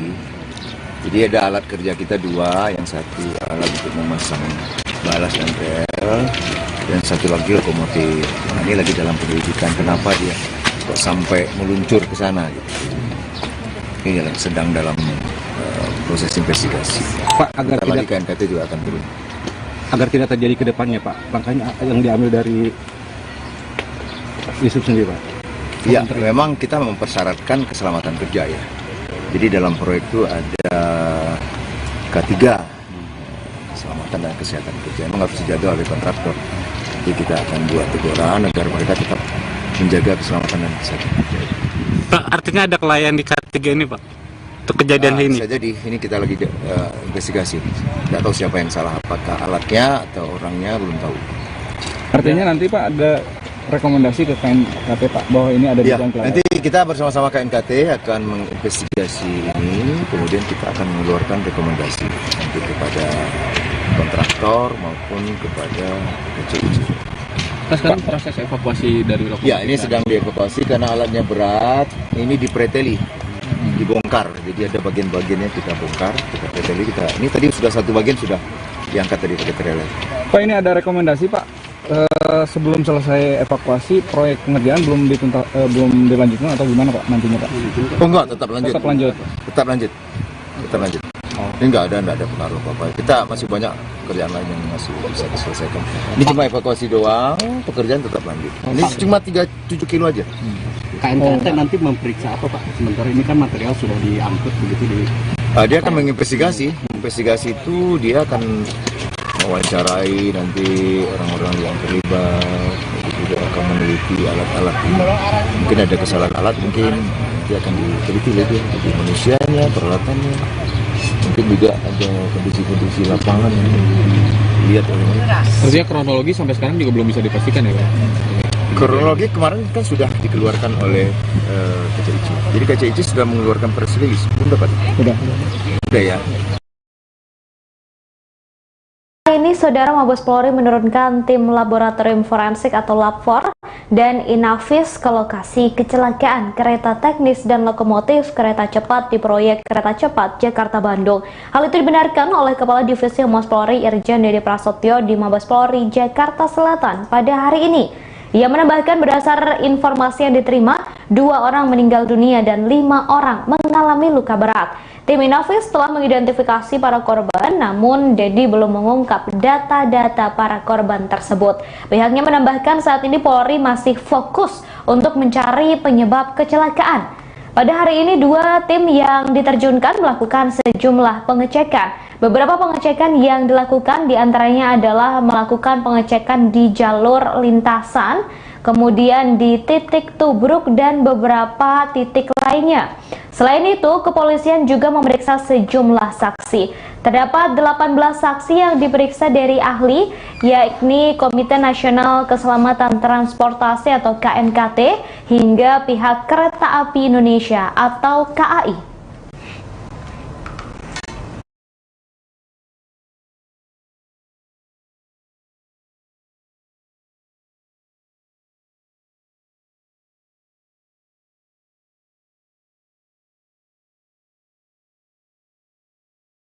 Penyelesaian proyek kereta cepat Jakarta Bandung. Terus, jadi kereta ini belum beroperasi. Jadi ada alat kerja kita 2, yang satu alat untuk memasang balas dan rel, dan satu lagi lokomotif. Nah, ini lagi dalam penyelidikan kenapa dia sampai meluncur ke sana. Gitu. Ini sedang dalam proses investigasi. Pak, agar Bentar lagi tidak KNKT juga akan turun. agar tidak terjadi ke depannya, Pak. Langkahnya yang diambil dari Wisub sendiri, Pak. Ya, memang kita mempersyaratkan keselamatan kerja ya. Jadi dalam proyek itu ada K3, keselamatan dan kesehatan kerja. Memang harus dijaga oleh kontraktor. Jadi kita akan buat teguran agar mereka tetap menjaga keselamatan dan kesehatan kerja. Pak, artinya ada kelainan di K3 ini, Pak? Untuk kejadian ini? Bisa jadi, ini kita lagi investigasi. Tidak tahu siapa yang salah, apakah alatnya atau orangnya, belum tahu. Artinya nanti Pak ada rekomendasi ke KNKT Pak bahwa ini ada Ya, dugaan kelainan. nanti kita bersama-sama KNKT akan menginvestigasi ini, kemudian kita akan mengeluarkan rekomendasi nanti kepada kontraktor maupun kepada KCIC. Sekarang proses evakuasi dari lokasi. Ya, ini sedang dievakuasi karena alatnya berat. Ini dipreteli, dibongkar. Jadi ada bagian-bagiannya kita bongkar, kita preteli. Ini tadi sudah satu bagian sudah diangkat tadi pakai trailer. Pak, ini ada rekomendasi Pak. Sebelum selesai evakuasi, proyek pengerjaan belum dilanjutkan atau gimana Pak nantinya Pak? Oh enggak, tetap lanjut. Tetap lanjut. Tetap lanjut. Tetap lanjut. Ini enggak ada pengaruh apa-apa. Kita masih banyak kerjaan lain yang masih bisa diselesaikan. Ini cuma evakuasi doang, pekerjaan tetap lanjut. Ini cuma 7 kilo aja. KNKT nanti memeriksa apa Pak? Sementara ini kan material sudah diangkut begitu di. Dia akan menginvestigasi. Investigasi itu dia akan mewawancarai nanti orang-orang yang terlibat, juga akan meneliti alat-alat ini. Mungkin ada kesalahan alat, mungkin dia akan diteliti lagi jadi manusianya, peralatannya. Mungkin juga ada kondisi-kondisi lapangan yang dilihat oleh mereka. Artinya kronologi sampai sekarang juga belum bisa dipastikan ya Pak? Kronologi kemarin kan sudah dikeluarkan oleh KCIC. Jadi KCIC sudah mengeluarkan press release, belum dapat? Udah ya. KCIC sudah mengeluarkan press release.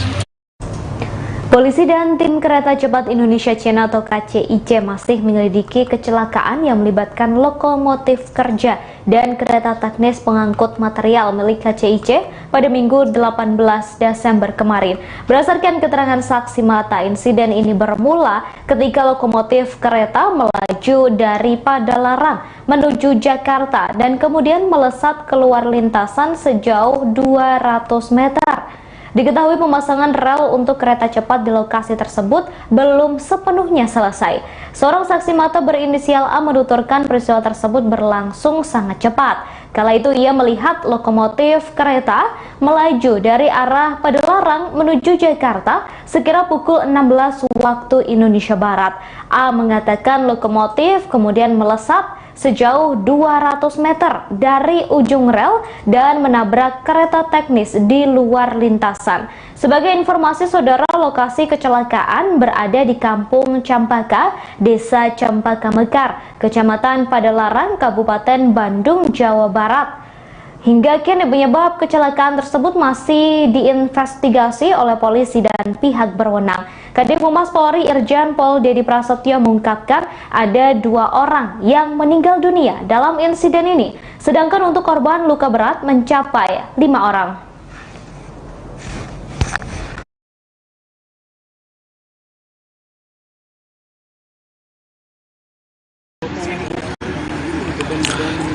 Assalamualaikum warahmatullahi wabarakatuh.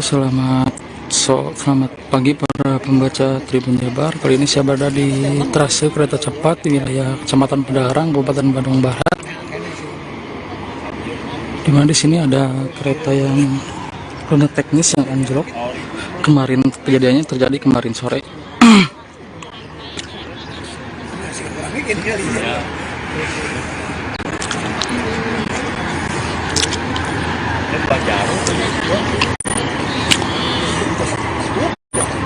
Namun untuk anjloknya kereta ini hingga saat ini penyebab dan kronologisnya belum bisa diketahui karena masih dilakukan penyelidikan oleh aparat kepolisian.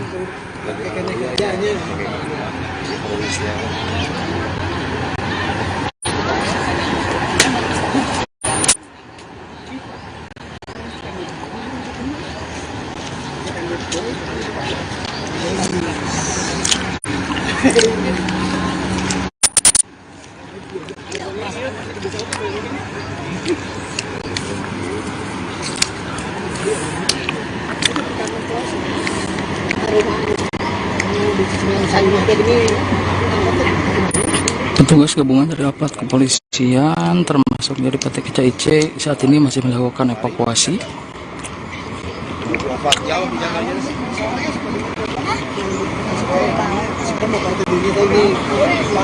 Terlihat sejumlah pekerja masih berusaha untuk melakukan evakuasi.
Sesungguhnya kan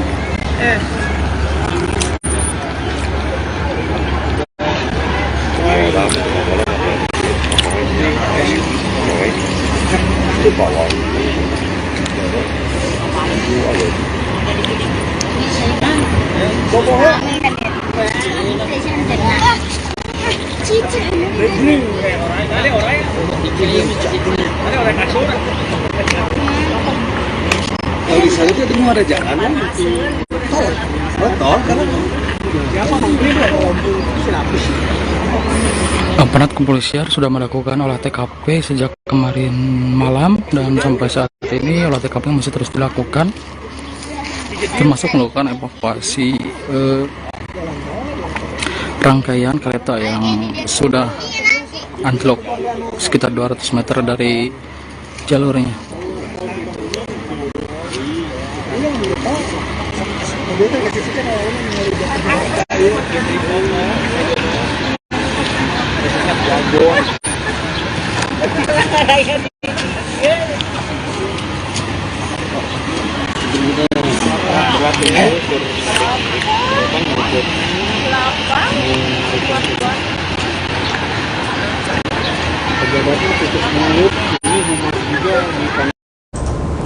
Terkait kecelakaan yang terjadi kemarin, PT Kereta Cepat Indonesia Cina atau KCIC memberikan penjelasan. Corporate Secretary KCIC Rahardian Ratri menjelaskan kereta tersebut bukanlah rangkaian kereta cepat. Kereta yang mengalami kecelakaan merupakan rangkaian kereta kerja berupa lokomotif kerja dan mesin pemasangan rel. Pihaknya menambahkan KCIC melakukan koordinasi bersama pihak terkait untuk menangani kejadian ini. PT KCIC juga mendukung sepenuhnya proses investigasi yang saat ini sedang berlangsung. Sementara itu, dengan adanya insiden ini, proses pembangunan di area kerja kereta cepat Jakarta-Bandung masih terus dilakukan. Pembangunan masih tetap berjalan dan dilakukan sesuai prosedur dan jadwal yang telah ditetapkan.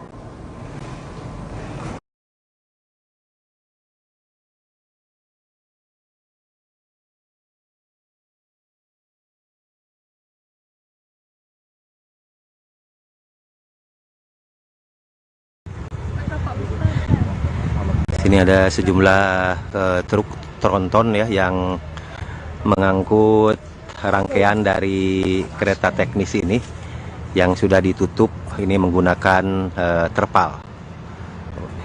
Kita juga menyaksikan dari sini.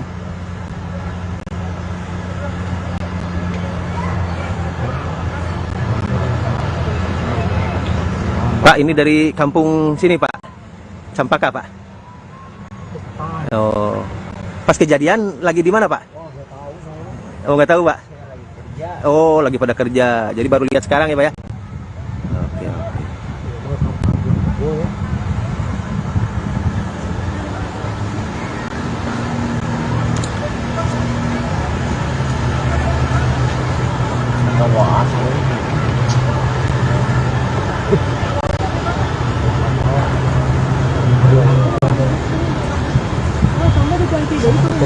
Ada beberapa gerbong rangkaian ya yang dievakuasi dan masih ada yang terguling ya di sana.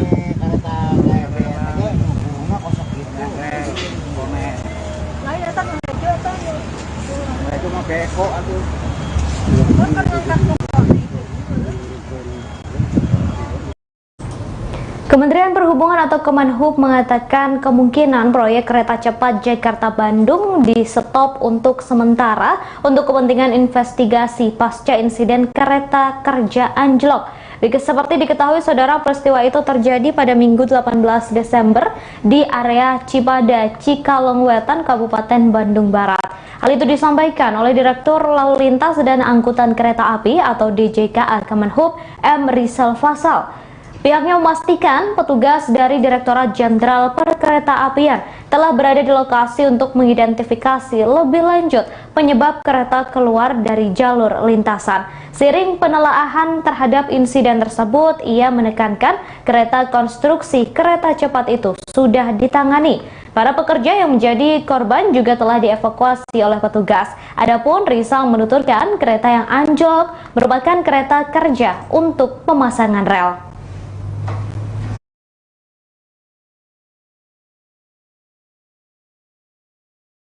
Penyelesaian proyek kereta cepat Jakarta Bandung. Terus, jadi keretanya belum beroperasi. Jadi ada alat kerja kita dua, yang satu alat untuk memasang balas dan rel, dan satu lagi lokomotif. Nah, ini lagi dalam penyelidikan kenapa dia kok sampai meluncur ke sana. Ini sedang dalam proses investigasi. Pak, agar lagi KNKT juga akan turun. Agar tidak terjadi ke depannya, Pak, makanya yang diambil dari isu sendiri, Pak. Iya, memang kita mempersyaratkan keselamatan kerja ya. Jadi dalam proyek itu ada K3, keselamatan dan kesehatan kerja. Memang harus dijaga oleh kontraktor. Jadi kita akan buat teguran agar mereka tetap menjaga keselamatan dan kesehatan kerja. Pak, artinya ada kelainan di K3 ini, Pak? Untuk kejadian ini? Jadi ini kita lagi investigasi. Tidak tahu siapa yang salah, apakah alatnya atau orangnya, belum tahu. Artinya nanti Pak ada rekomendasi ke KNKT Pak bahwa ini ada dugaan kelainan. Nanti kita bersama-sama KNKT akan menginvestigasi ini, kemudian kita akan mengeluarkan rekomendasi nanti kepada kontraktor maupun kepada KCIC. Kita sekarang proses evakuasi dari lokasi. Ya, ini sedang dievakuasi karena alatnya berat. Ini dipreteli, dibongkar. Jadi ada bagian-bagiannya kita bongkar, kita preteli. Ini tadi sudah satu bagian sudah diangkat tadi pakai trailer. Pak, ini ada rekomendasi Pak. Sebelum selesai evakuasi, proyek pengerjaan belum dilanjutkan atau gimana Pak nantinya Pak? Oh enggak, tetap lanjut. Tetap lanjut. Tetap lanjut. Tetap lanjut. Ini enggak ada pengaruh apa-apa. Kita masih banyak pekerjaan lain yang masih bisa diselesaikan. Ini cuma evakuasi doang, pekerjaan tetap lanjut. Ini cuma 7 kilo aja. KNKT nanti memeriksa apa Pak? Sementara ini kan material sudah diangkut begitu di. Dia akan menginvestigasi. Investigasi itu dia akan mewawancarai nanti orang-orang yang terlibat, juga akan meneliti alat-alat ini. Mungkin ada kesalahan alat, mungkin dia akan diteliti lagi, jadi manusianya, peralatannya. Mungkin juga ada kondisi-kondisi lapangan yang dilihat oleh mereka. Artinya kronologi sampai sekarang juga belum bisa dipastikan ya Pak? Kronologi kemarin kan sudah dikeluarkan oleh KCIC. Jadi KCIC sudah mengeluarkan press release, belum dapat? Udah ya.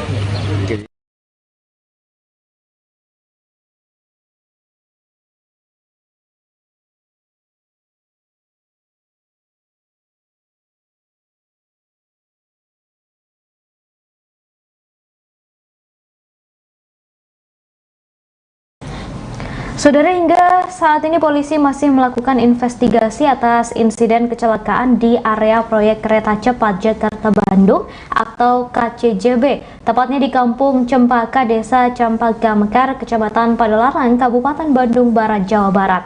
Pihak kepolisian semalam, saudara, segera memeriksa sejumlah orang terkait kecelakaan lokomotif kereta cepat berwarna hijau dengan kereta teknis berwarna kuning. Di Reskrimum Polda Jawa Barat, Kombes Kayani Sudarto mengatakan proses penyelidikan terhambat kondisi cahaya.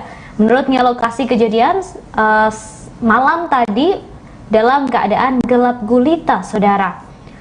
Untuk itu, Prosesnya dilanjutkan pagi tadi dan tampak pagi tadi di lokasi masih tergeletak kereta lokomotif DF4B berwarna hijau dan kereta teknis berwarna kuning. Garis polisi juga tampak terbentang di area TKP.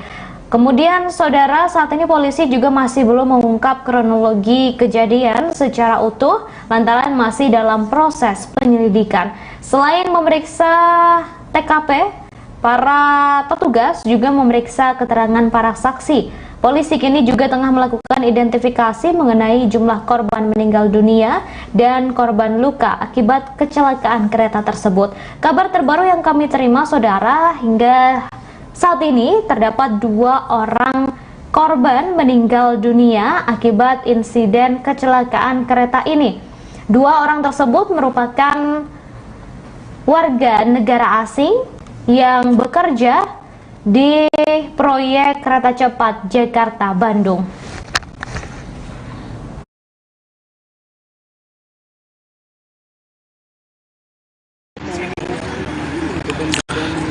Assalamualaikum warahmatullahi wabarakatuh. Selamat pagi para pembaca Tribun Jabar. Kali ini saya berada di trase kereta cepat di wilayah Kecamatan Pedarang, Kabupaten Bandung Barat. Dimana di sini ada kereta yang rute teknis yang anjlok. Kemarin kejadiannya terjadi kemarin sore.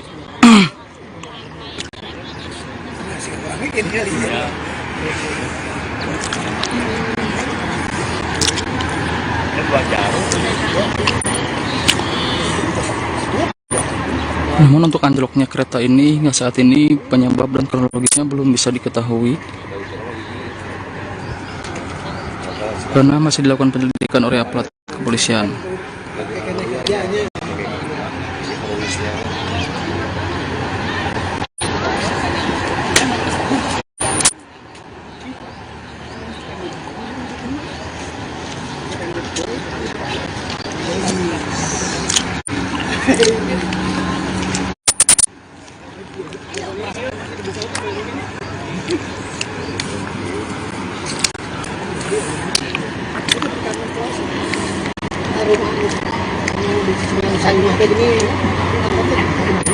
Petugas gabungan dari aparat kepolisian termasuk dari PT KCIC saat ini masih melakukan evakuasi.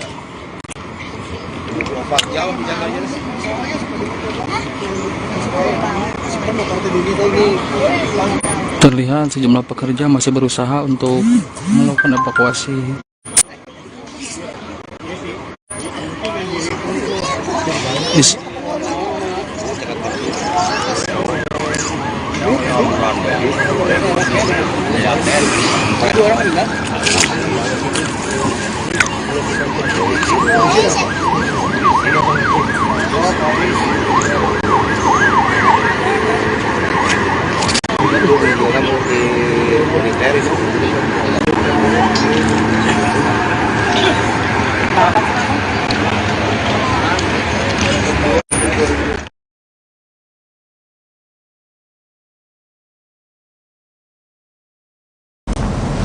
Saudara, terkait insiden kecelakaan kereta api yang terjadi pada Minggu kemarin, anggota Komisi 5 DPR RI dari fraksi Partai Keadilan Sejahtera atau PKS, Suryadi Jayapurnama menanggapi peristiwa tersebut. Ia prihatin dengan insiden itu dan mempertanyakan banyaknya kecelakaan dalam proyek ini. Ia mencatat beberapa kecelakaan yang terjadi dalam proyek pembangunan tersebut, mulai dari meledaknya pipa PT Pertamina Persero, kemudian robohnya salah satu tiang penyangga, dan terakhir adalah kecelakaan kereta teknis. Suryadi kemudian meminta agar Komite Nasional Keselamatan Transportasi atau KNKT dan pihak kepolisian bekerja sama untuk melakukan investigasi.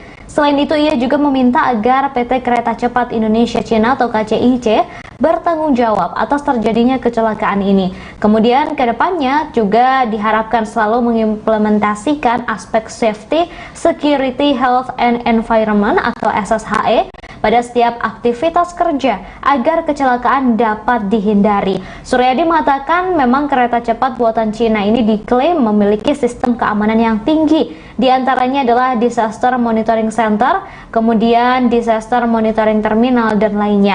Namun pada Juni 2022 lalu, saudara, ada kereta cepat di Cina yang juga mengalami kecelakaan dan menewaskan 1 orang masinis dan melukai 8 orang lainnya. Kemudian saudara, diketahui kecelakaan ini terjadi di Kampung Cempaka, Desa Cempaka Mekar, Kabupaten Bandung Barat, Jawa Barat.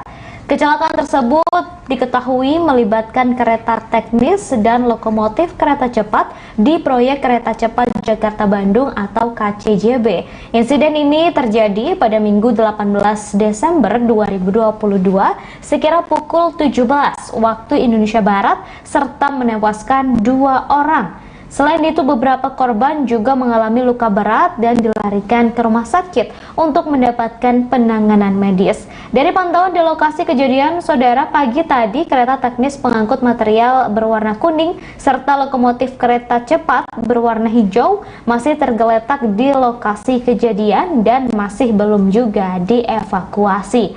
Kemudian 2 orang korban yang meninggal dunia dalam tragedi ini diketahui merupakan warga negara asing, dan hal itu juga dibenarkan oleh Kadif Humas Polri Irjen Dedi Prasetyo.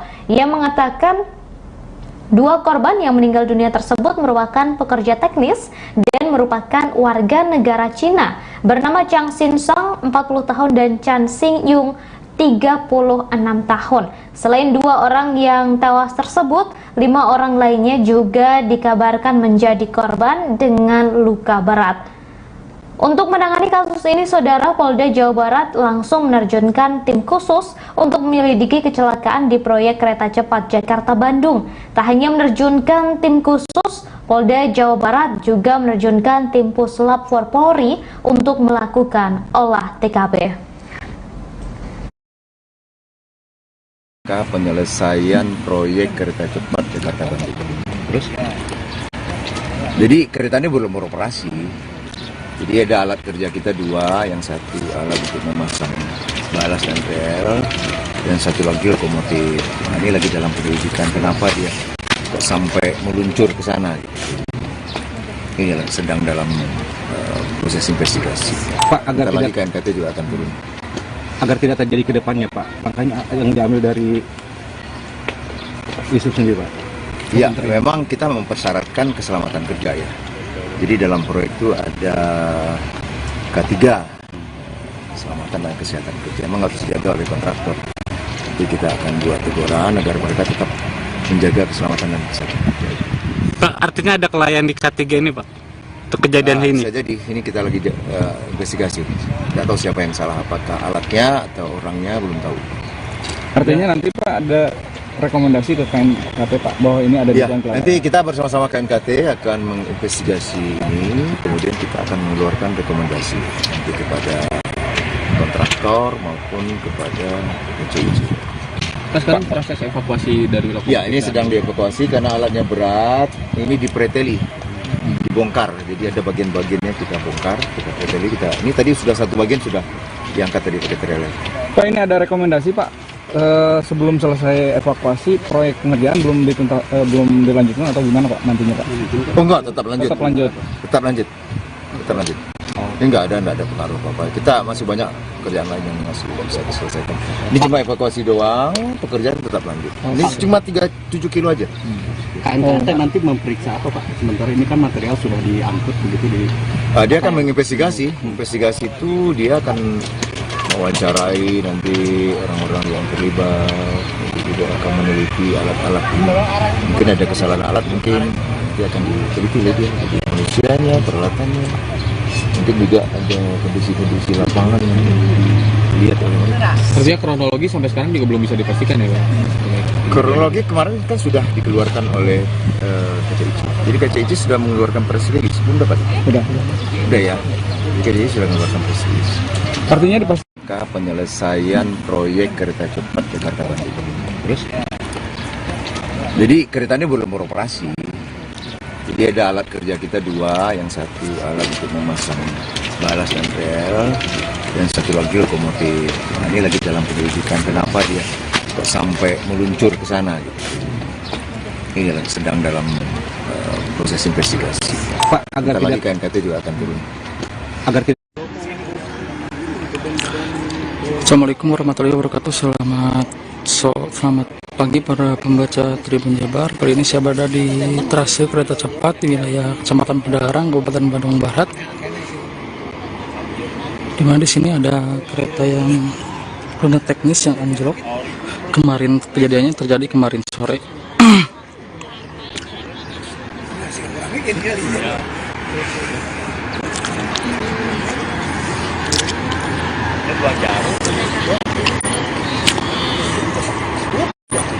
Namun untuk anjloknya kereta ini hingga saat ini penyebab dan kronologisnya belum bisa diketahui karena masih dilakukan penyelidikan oleh aparat kepolisian.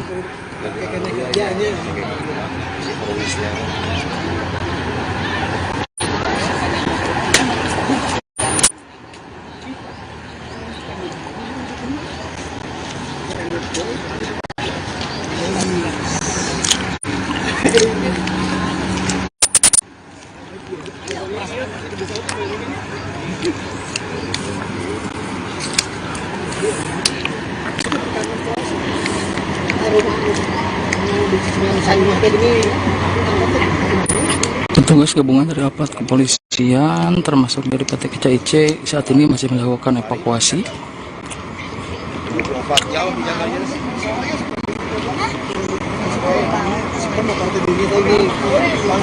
Terlihat sejumlah pekerja masih berusaha untuk melakukan evakuasi.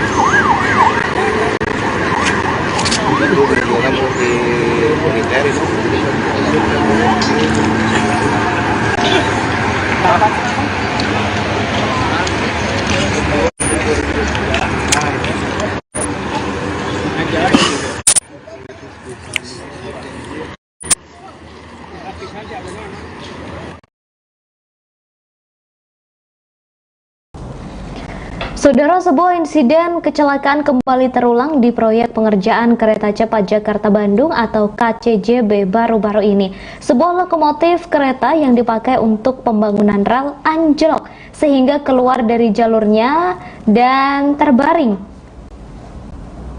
Kecelakaan itu pun viral di media sosial. Sesuai narasi yang beredar di media sosial, kejadian kecelakaan kerja itu terjadi di kawasan Cikalong, Kabupaten Bandung Barat. Dari video yang beredar di media sosial, nampak sebuah kereta berwarna hijau yang di tengahnya bertuliskan Stekel Corporation dan juga aksara Cina. Stekel Corporation diketahui adalah salah satu dari sekian banyak perusahaan asal Cina yang menjadi kontraktor dari proyek tersebut. Terkait insiden ini, Saudara, PT Kereta Cepat Indonesia Cina atau KCIC juga buka suara. Dalam keterangan resmi, insiden itu disebut masih dalam investigasi. Korporat Sekretari Kereta Cepat Indonesia Cina atau KCIC, Rahadian Ratri, menyatakan belum bisa memberikan keterangan lebih lengkap seperti jumlah korban, kemudian penyebab maupun kronologinya. Ia menyatakan saat ini petugas kepolisian sudah tiba di lokasi dan melakukan pengamanan. Pihaknya juga berjanji akan bekerja sama dengan pihak berwenang untuk menginvestigasi insiden ini. Kemudian Saudara, Rahadian juga mengatakan seluruh kontraktor KCJB termasuk perusahaan Cina selalu disiplin dan menerapkan aspek keamanan dalam mengerjakan proyek tersebut.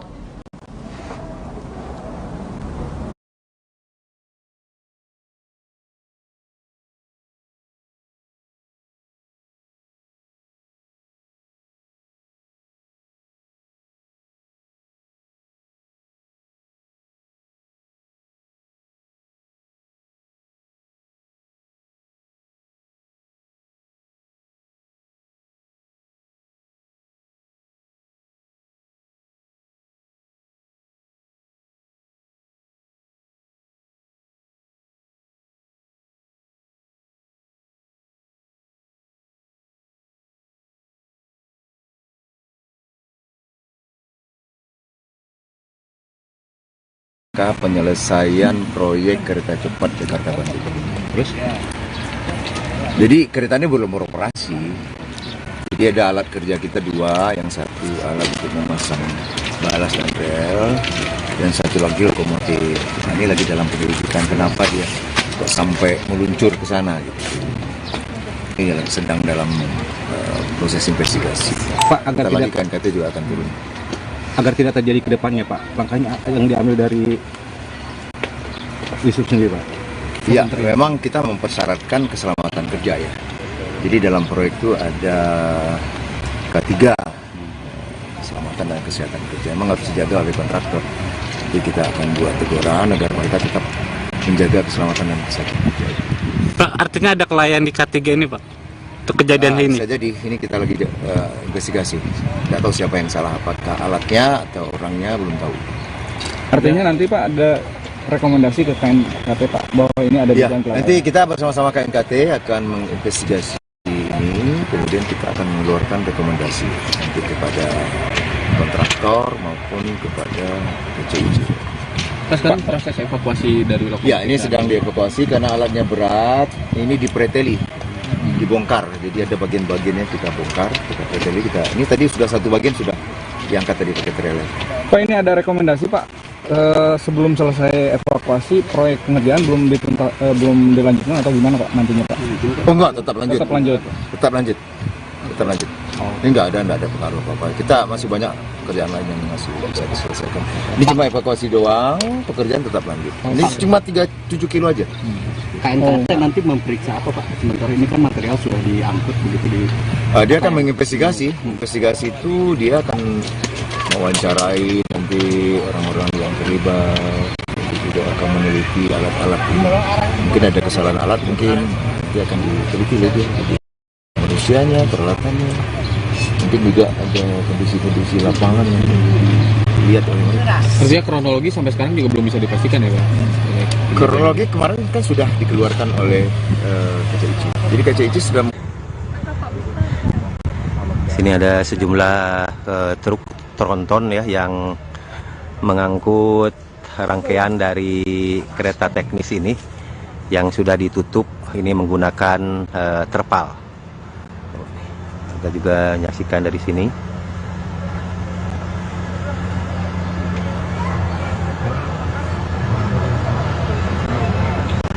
Pak, ini dari kampung sini, Pak. Campaka, Pak. Oh, pas kejadian lagi di mana, Pak? Oh, nggak tahu, Pak. Oh, lagi pada kerja. Jadi baru lihat sekarang ya, Pak ya? Oke, oke.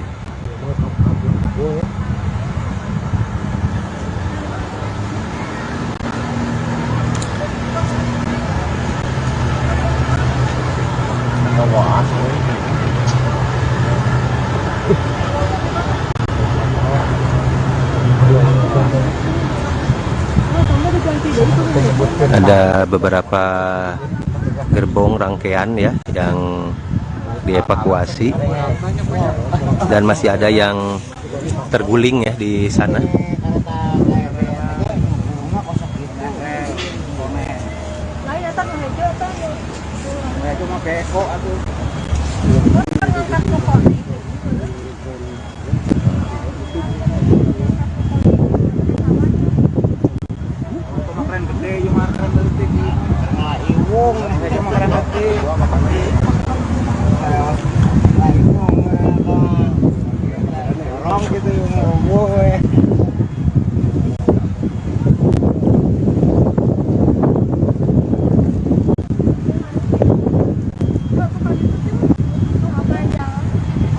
Oke, Tribuners, sampai di sini dulu yang bisa saya informasikan.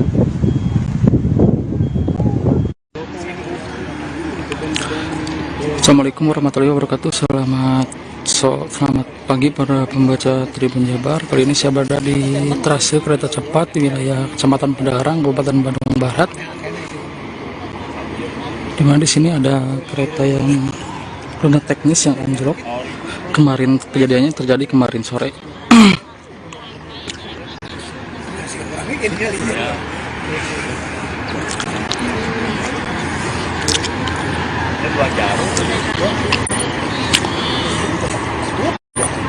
Namun untuk anjloknya kereta ini hingga saat ini penyebab dan kronologisnya belum bisa diketahui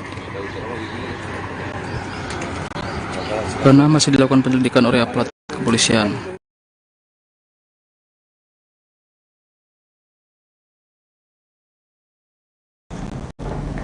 Baik saudara, kecelakaan terjadi di Kampung Cempaka, Desa Cempaka Mekar, Kabupaten Bandung Barat, Jawa Barat.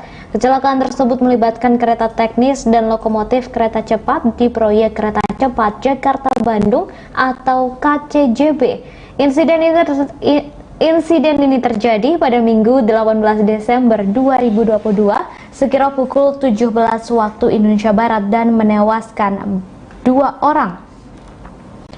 Kemudian saudara, sejauh ini proyek kereta cepat Jakarta-Bandung telah mengalami beberapa rentetan insiden. Insiden mega proyek yang didanai oleh APBN dan utang Cina ini sudah beberapa kali terjadi. Kontraktor sendiri mengejar waktu penyelesaian karena proyek ini sendiri ditargetkan rampung secepatnya meski pada akhirnya molor. Insiden paling serius sepanjang pembangunan kereta cepat bisa jadi adalah ledakan besar pipa minyak milik Pertamina. Pipa milik Pertamina meledak terkena pengeboran alat berat proyek kereta cepat Jakarta-Bandung. Kejadian meledaknya pipa Pertamina tersebut terjadi pada 22 Oktober 2019 lalu. Seorang pekerja diketahui ikut meninggal dunia karena terbakar. Korban tersebut merupakan pekerja dari Cina yang bernama Li Huanfeng yang merupakan operator alat berat. Jalur pipa Pertamina di sebelah utara ruas tol sepanjang jalur jalan tol Cipularang yang masuk wilayah kota Cimahi. Pipa tersebut sedianya siap untuk dipindahkan ke jalur pipa baru di sebelah selatan tol Cipularang karena ada proyek kereta cepat Jakarta-Bandung. Pipa tersebut diketahui menyuplai bahan bakar minyak jenis premium dari terminal Ujung Berung ke Padalarang. Alur pipa tersebut berada di antara ruas tol Cimahi Pasir Koja, kilometer 130. Proyek konstruksi kereta cepat Jakarta-Bandung sempat dihentikan sementara juga saudara mulai 2 Maret 2020. Penghentian pengerjaan proyek dilakukan sesuai dengan perintah dari Kementerian PUPR melalui Komite Keselamatan Konstruksi. Hal ini membuat proyek terpaksa dihentikan sementara waktu untuk penuntasan masalah dan penyelidikan. Kemudian saudara, insiden serius lainnya yang terjadi selama konstruksi pembangunan proyek kereta cepat Jakarta-Bandung adalah tiang pancang yang roboh akibat kesalahan kontraktor. Insiden ini sempat viral juga saudara di media sosial. Sebuah video menampilkan kecelakaan dalam proyek kereta cepat Jakarta-Bandung ramai diperbincangkan di media sosial beberapa waktu lalu. Pada video itu tampak sebuah pilar proyek kereta roboh dan menimpa 2 ekskavator yang ada di sekitarnya. Merespons hal tersebut, PT Kereta Cepat Indonesia Cina atau KCIC langsung memanggil kontraktor yang terlibat dan melakukan investigasi. Perusahaan juga memberi teguran langsung kepada kontraktor terkait kejadian serupa dan agar kejadian serupa tidak terulang lagi. Hal itu disampaikan oleh Presiden Direktur PT KCIC, Dwiyana Slamet Riyadi. Dwiyana menjelaskan kejadian itu berlangsung saat konstruksi pembongkaran pilar untuk kereta cepat Jakarta-Bandung. Namun berdasarkan hasil investigasi perusahaan saudara, proses pembongkaran itu dilakukan tanpa mengikuti standar operasi yang berlaku. Terkait dengan kecelakaan yang terjadi di DK46 Teluk Jambe tersebut, Dwiyana memastikan tidak ada korban jiwa. Operator di tempat kejadian disebut berhasil menyelamatkan diri. Kemudian insiden yang baru saja terjadi saudara adalah insiden kecelakaan kereta teknis dan lokomotif kereta cepat di proyek kereta cepat Jakarta-Bandung yang terjadi pada Minggu kemarin sekira pukul 17 waktu Indonesia Barat. Insiden paling terakhir yang terjadi kemarin menewaskan 2 orang dan keduanya merupakan warga negara asing yakni warga negara Cina. Selain itu juga terdapat beberapa korban yang mengalami luka berat dan telah dilarikan ke rumah sakit untuk mendapatkan penanganan medis.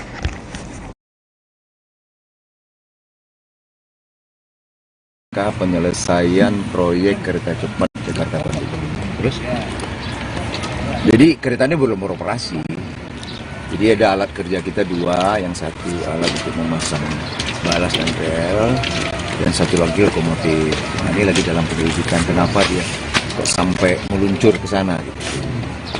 Ini sedang dalam proses investigasi. Pak, agar lagi tidak KNKT juga akan turun. Agar tidak terjadi ke depannya, Pak, makanya yang diambil dari Wisub sendiri, Pak. Ya, memang kita mempersyaratkan keselamatan kerja ya. Jadi dalam proyek itu ada K3, keselamatan dan kesehatan kerja. Memang harus dijaga oleh kontraktor. Jadi kita akan buat teguran agar mereka tetap menjaga keselamatan dan kesehatan kerja. Pak, artinya ada kelalaian di K3 ini, Pak, untuk kejadian ini? Bisa jadi, ini kita lagi investigasi. Tidak tahu siapa yang salah, apakah alatnya atau orangnya, belum tahu. Artinya nanti Pak ada rekomendasi ke KNKT, Pak, bahwa ini ada Ya, dugaan kelalaian. nanti kita bersama-sama KNKT akan menginvestigasi ini, kemudian kita akan mengeluarkan rekomendasi nanti kepada kontraktor maupun kepada KCIC. Pak, sekarang proses evakuasi dari lokasi. Ya, ini sedang dievakuasi karena alatnya berat, ini dipreteli, dibongkar. Jadi ada bagian-bagiannya kita bongkar, kita preteli, ini tadi sudah satu bagian sudah diangkat dari preteli. Pak, ini ada rekomendasi, Pak, sebelum selesai evakuasi proyek pengerjaan belum dilanjutkan atau gimana, Pak, nantinya, Pak? Oh enggak, tetap lanjut. Tetap lanjut. Ini enggak ada pengaruh apa-apa. Kita masih banyak pekerjaan lain yang masih bisa diselesaikan. Ini cuma evakuasi doang, pekerjaan tetap lanjut. Ini cuma 7 kilo aja. KNKT nanti memeriksa apa, Pak? Sementara ini kan material sudah diangkut begitu di. Dia akan menginvestigasi. Investigasi itu dia akan mewawancarai nanti orang-orang yang terlibat, juga akan meneliti alat-alat ini. Mungkin ada kesalahan alat, mungkin nanti akan diteliti lagi dari manusianya, peralatannya. Mungkin juga ada kondisi-kondisi lapangan yang dilihat oleh mereka. Artinya kronologi sampai sekarang juga belum bisa dipastikan ya, Pak? Kronologi kemarin kan sudah dikeluarkan oleh KCIC. Jadi KCIC sudah mengeluarkan press release, belum dapat? Udah ya. KCIC sudah mengeluarkan. Sini ada sejumlah truk tronton ya yang mengangkut rangkaian dari kereta teknis ini yang sudah ditutup ini menggunakan terpal. Kita juga menyaksikan dari sini.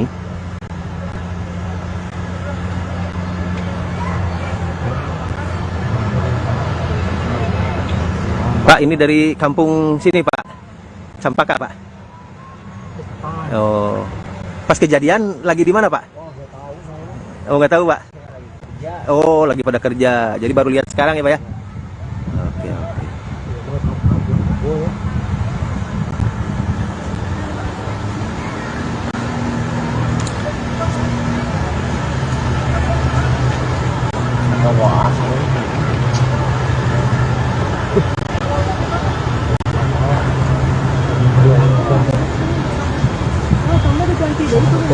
Ada beberapa gerbong rangkaian ya yang dievakuasi dan masih ada yang terguling ya di sana.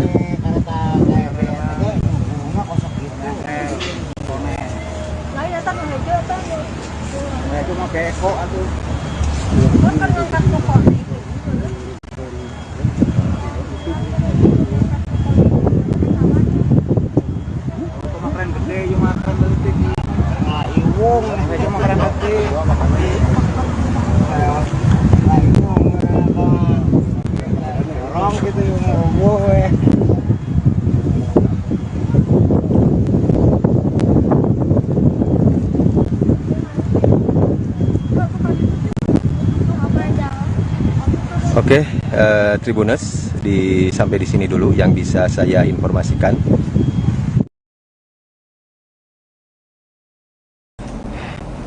Saudara, proyek konstruksi kereta cepat Jakarta-Bandung atau KCJB akan dihentikan sementara untuk proses investigasi lebih lanjut terkait kecelakaan yang menewaskan 2 pekerja pada Minggu 18 Desember kemarin.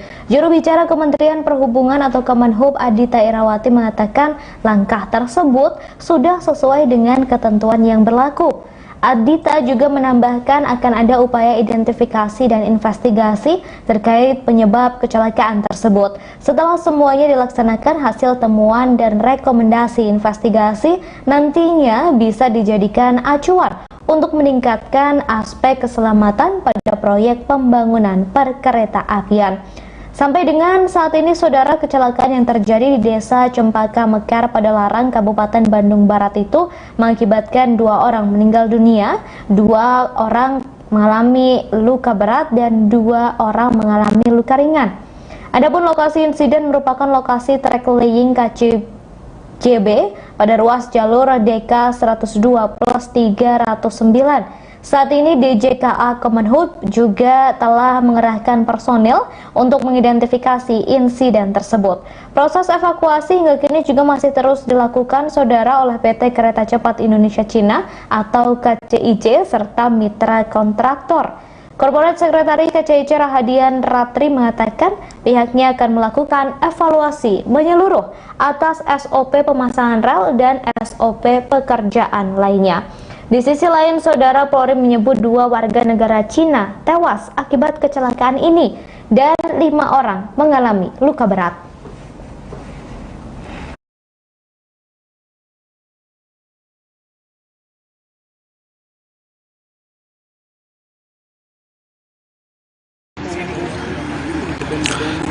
Assalamualaikum warahmatullahi wabarakatuh. Selamat pagi para pembaca Tribun Jabar. Kali ini saya berada di trase kereta cepat di wilayah Kecamatan Pedalarang, Kabupaten Bandung Barat. Dimana di sini ada kereta yang runda teknis yang anjlok. Kemarin kejadiannya terjadi kemarin sore.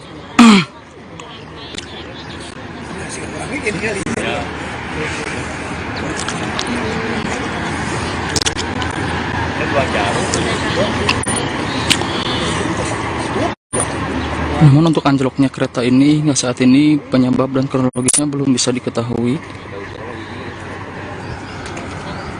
karena masih dilakukan penyelidikan oleh aparat kepolisian.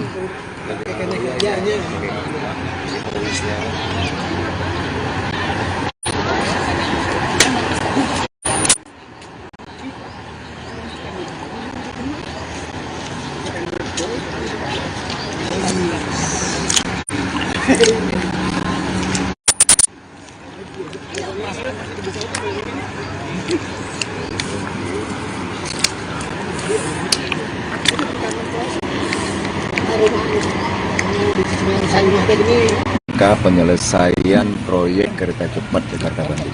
Terus, jadi kereta ini belum beroperasi. Jadi ada alat kerja kita 2, yang satu alat untuk memasang balas dan rel, yang satu lagi lokomotif. Nah, ini lagi dalam penyelidikan kenapa dia kok sampai meluncur ke sana. Gitu. Ini sedang dalam proses investigasi. Pak, agar tidak KNKT juga akan turun. Agar tidak terjadi ke depannya, Pak, langkahnya yang diambil dari distrik sendiri, Pak? Ya, memang kita mempersyaratkan keselamatan kerja ya. Jadi dalam proyek itu ada K3, keselamatan dan kesehatan kerja. Memang harus dijaga oleh kontraktor. Jadi kita akan buat teguran agar mereka tetap menjaga keselamatan dan kesehatan kerja. Pak, artinya ada kelainan di K3 ini, Pak? Untuk kejadian ini? Bisa jadi, ini kita lagi investigasi. Tidak tahu siapa yang salah, apakah alatnya atau orangnya, belum tahu. Artinya nanti Pak ada rekomendasi ke KNKT, Pak, bahwa ini ada dugaan kelainan? Nanti kita bersama-sama KNKT akan menginvestigasi ini, kemudian kita akan mengeluarkan rekomendasi nanti kepada kontraktor maupun kepada KCIC. Sekarang proses evakuasi dari lokasi? Ya, ini sedang dievakuasi karena alatnya berat, ini dipreteli. Dibongkar, jadi ada bagian-bagiannya kita bongkar, kita preteli, ini tadi sudah satu bagian sudah. Kecelakaan terjadi di Kampung Cempaka, Desa Cempaka Mekar, Kabupaten Bandung Barat, Jawa Barat. Kecelakaan tersebut melibatkan kereta teknis dan lokomotif kereta cepat di proyek kereta cepat Jakarta-Bandung atau KCJB. Insiden ini terjadi pada Minggu 19 Desember 2022 sekira pukul 17 waktu Indonesia Barat dan menewaskan 2 orang. Selain itu, saudara, beberapa korban juga mengalami luka berat dan dilarikan ke rumah sakit untuk mendapatkan penanganan medis. Dari pantauan di lokasi kejadian terlihat kereta teknis pengangkut material berwarna kuning dan lokomotif kereta cepat berwarna hijau masih tergeletak di lokasi kejadian dan belum dievakuasi. Saat ini, saudara, area TKP telah dipasangi garis polisi. Menurut seorang saksi mata bernama Ani, 55 tahun, di lokasi kejadian, kecelakaan itu bermula saat lokomotif kereta cepat berwarna hijau melaju pada Minggu 18 Desember 2022 sekira pukul 16 waktu Indonesia Barat. Kemudian lokomotif melesat keluar lintasan dan menabrak kereta teknis berwarna kuning yang berada di luar rel kereta. Sejauh ini 2 orang dikabarkan tewas akibat insiden kecelakaan ini. Hingga kini, saudara, polisi masih melakukan penyelidikan atas insiden maut tersebut. Kepolisian juga masih melakukan olah TKP serta menelusuri kronologi kecelakaan. Beberapa video insiden kecelakaan ini juga beredar di media sosial. Video tersebut menunjukkan satu gerbong kereta keluar dari lintasan proyek kereta cepat yang tengah digarap oleh PT Kereta Cepat Indonesia Cina. Dalam video tersebut terlihat ada satu gerbong kereta berwarna hijau dengan kelip putih. Di tengah gerbong tampak tulisan berbahasa Cina berwarna kuning. Kereta tersebut terlihat tergelimpang. Selain itu, ada beberapa orang yang bergiliran mendekat ke arah kereta.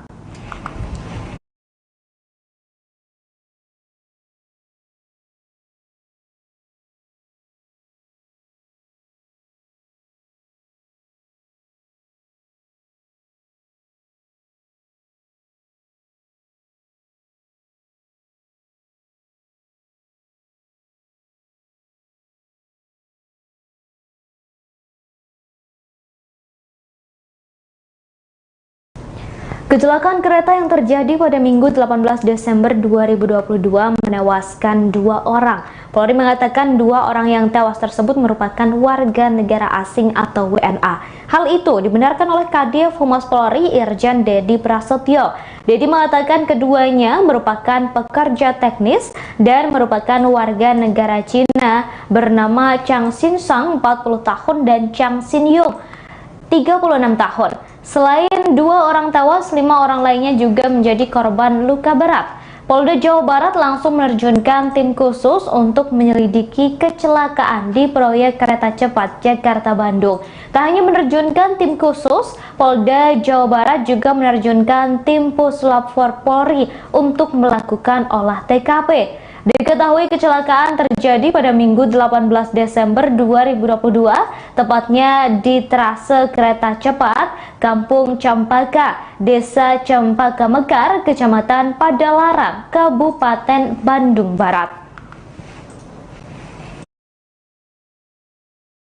Penyelesaian proyek kereta cepat Jakarta-Bandung. Terus? Jadi kereta ini belum beroperasi. Jadi ada alat kerja kita 2, yang satu alat untuk memasang balas dan rel, dan satu lagi lokomotif. Nah, ini lagi dalam penyelidikan kenapa dia kok sampai meluncur ke sana gitu. Ini sedang dalam proses investigasi. Pak, agar tidak KNKT juga akan turun. Agar tidak terjadi ke depannya, Pak. Langkahnya yang diambil dari Disub sendiri, Pak. Iya, memang kita mempersyaratkan keselamatan kerja ya. Jadi dalam proyek itu ada K3, keselamatan dan kesehatan kerja. Memang harus dijaga oleh kontraktor. Jadi kita akan buat teguran agar mereka tetap menjaga keselamatan dan kesehatan kerja. Pak, artinya ada kelainan di K3 ini, Pak?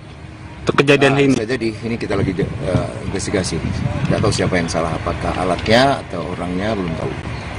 Artinya nanti Pak ada rekomendasi ke KNKT Pak bahwa ini ada Ya, dugaan kelalaian? nanti kita bersama-sama KNKT akan menginvestigasi ini, kemudian kita akan mengeluarkan rekomendasi nanti kepada kontraktor maupun kepada KCIC.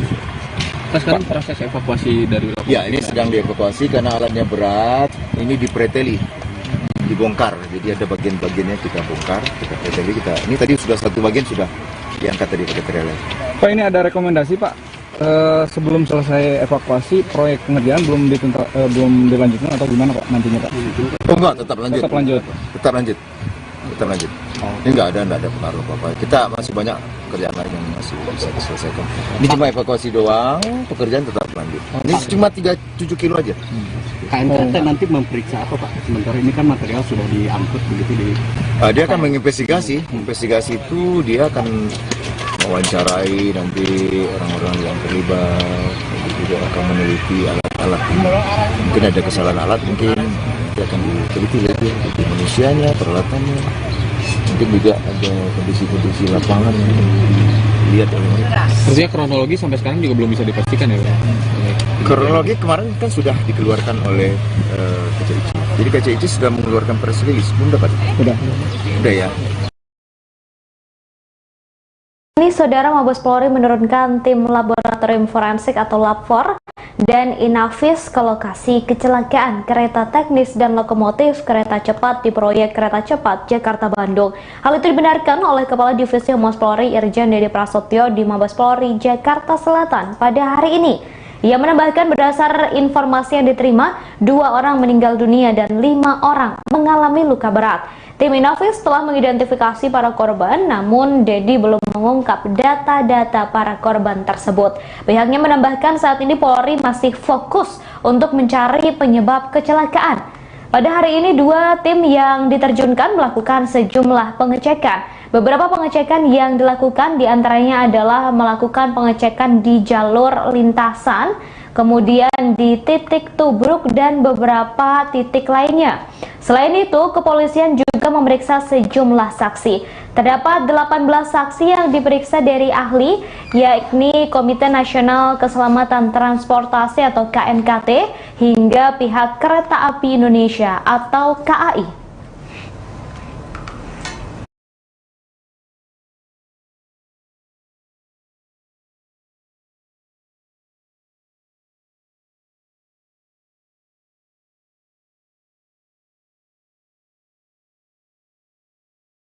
Penyelesaian proyek kereta cepat Jakarta-Bandung. Terus? Jadi kereta ini belum beroperasi. Jadi ada alat kerja kita 2, yang satu alat untuk memasang balas dan rel, yang satu lagi lokomotif. Nah, ini lagi dalam penyelidikan kenapa dia kok sampai meluncur ke sana gitu. Ini sedang dalam proses investigasi. Pak, agar lagi KNKT juga akan turun. Agar tidak terjadi ke depannya Pak, langkahnya yang diambil dari ISUP sendiri Pak? Iya, memang kita mempersyaratkan keselamatan kerja ya. Jadi dalam proyek itu ada K3, keselamatan dan kesehatan kerja. Memang harus dijaga oleh kontraktor. Jadi kita akan buat teguran agar mereka tetap menjaga keselamatan dan kesehatan kerja. Pak, artinya ada kelalaian di K3 ini Pak? Untuk kejadian ini? Bisa jadi, ini kita lagi investigasi. Tidak tahu siapa yang salah, apakah alatnya atau orangnya, belum tahu. Artinya nanti Pak ada rekomendasi ke KNKT Pak bahwa ini ada dugaan kelalaian? Nanti kita bersama-sama KNKT akan menginvestigasi ini, kemudian kita akan mengeluarkan rekomendasi nanti kepada kontraktor maupun kepada KCIC. Nah, sekarang proses evakuasi dari lokasi. Ya, ini sedang dievakuasi karena alatnya berat, ini dipreteli, dibongkar. Jadi ada bagian-bagiannya kita bongkar, kita preteli, ini tadi sudah satu bagian sudah diangkat tadi pakai trailer. Pak, ini ada rekomendasi Pak, sebelum selesai evakuasi proyek pengerjaan belum dilanjutkan atau gimana Pak nantinya Pak? Oh enggak, tetap lanjut. Tetap lanjut. Tetap lanjut. Tetap lanjut. Ini enggak ada pengaruh apa-apa. Kita masih banyak kerjaan lain yang masih bisa diselesaikan. Ini cuma evakuasi doang, pekerjaan tetap lanjut. Ini cuma 37 kilo aja. KNKT nanti memeriksa apa Pak? Sementara ini kan material sudah diangkut begitu di.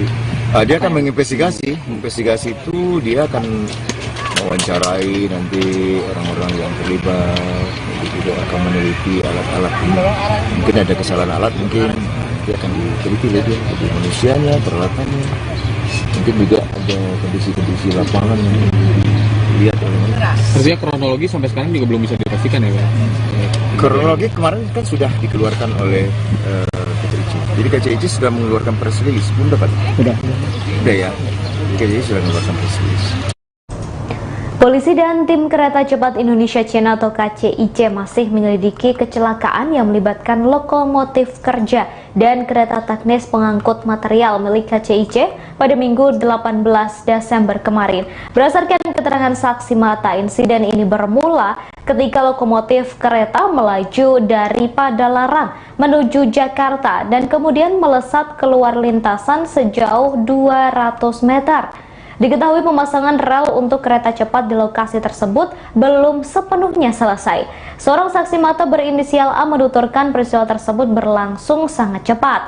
Kala itu ia melihat lokomotif kereta melaju dari arah Padalarang menuju Jakarta sekira pukul 16 waktu Indonesia Barat. A mengatakan lokomotif kemudian melesat sejauh 200 meter dari ujung rel dan menabrak kereta teknis di luar lintasan. Sebagai informasi saudara, lokasi kecelakaan berada di Kampung Campaka, Desa Campaka Mekar, Kecamatan Padalarang, Kabupaten Bandung, Jawa Barat. Hingga kini penyebab kecelakaan tersebut masih diinvestigasi oleh polisi dan pihak berwenang. Kadif Humas Polri Irjen Pol Dedi Prasetyo mengungkapkan ada 2 orang yang meninggal dunia dalam insiden ini, sedangkan untuk korban luka berat mencapai 5 orang.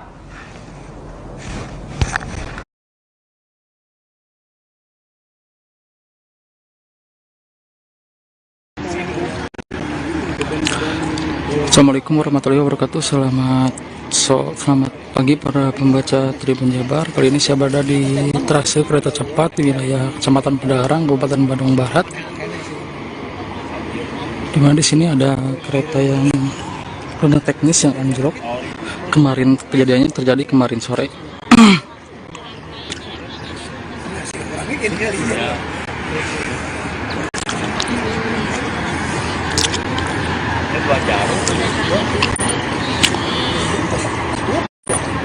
Namun untuk anjloknya kereta ini hingga saat ini penyebab dan kronologisnya belum bisa diketahui karena masih dilakukan penyelidikan oleh aparat kepolisian.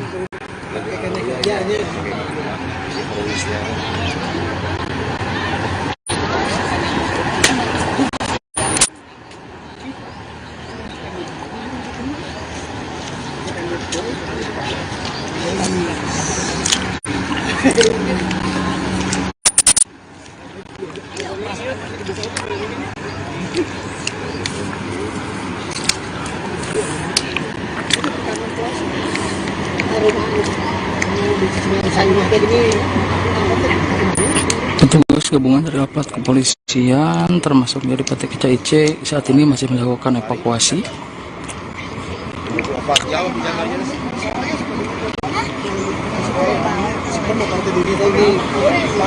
Terlihat sejumlah pekerja masih berusaha untuk melakukan evakuasi.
Itu sesungguhnya kan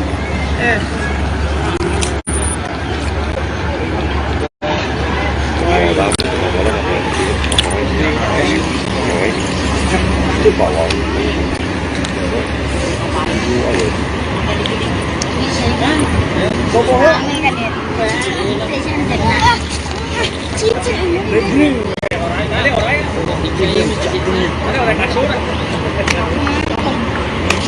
di sana itu ada jalan. Tol kan? Aparat kepolisian sudah melakukan olah TKP sejak kemarin malam dan sampai saat ini olah TKP masih terus dilakukan, termasuk melakukan evakuasi rangkaian kereta yang sudah anjlok sekitar 200 meter dari jalurnya.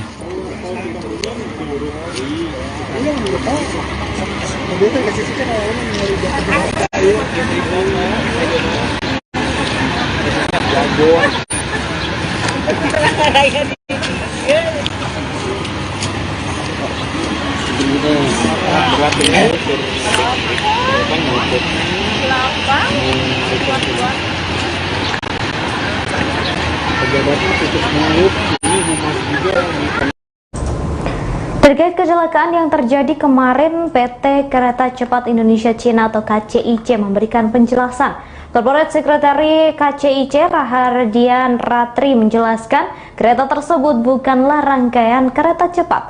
Kereta yang mengalami kecelakaan merupakan rangkaian kereta kerja berupa lokomotif kerja dan mesin pemasangan rel. Pihaknya menambahkan KCIC melakukan koordinasi bersama pihak terkait untuk menangani kejadian ini. PT KCIC juga mendukung sepenuhnya proses investigasi yang saat ini sedang berlangsung. Sementara itu, dengan adanya insiden ini, proses pembangunan di area kerja kereta cepat Jakarta-Bandung masih terus dilakukan. Pembangunan masih tetap berjalan dan dilakukan sesuai prosedur dan jadwal yang telah ditetapkan.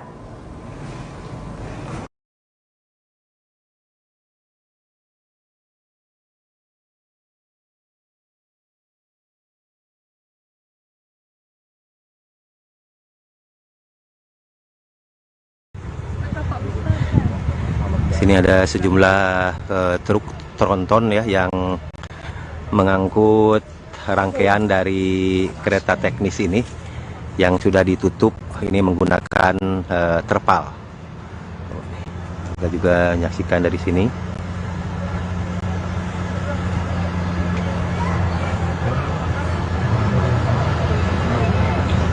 Pak, ini dari kampung sini Pak, Campaka Pak. Oh, pas kejadian lagi di mana Pak? Oh, nggak tahu Pak. Oh, lagi pada kerja. Jadi baru lihat sekarang ya Pak ya? Oke, oke.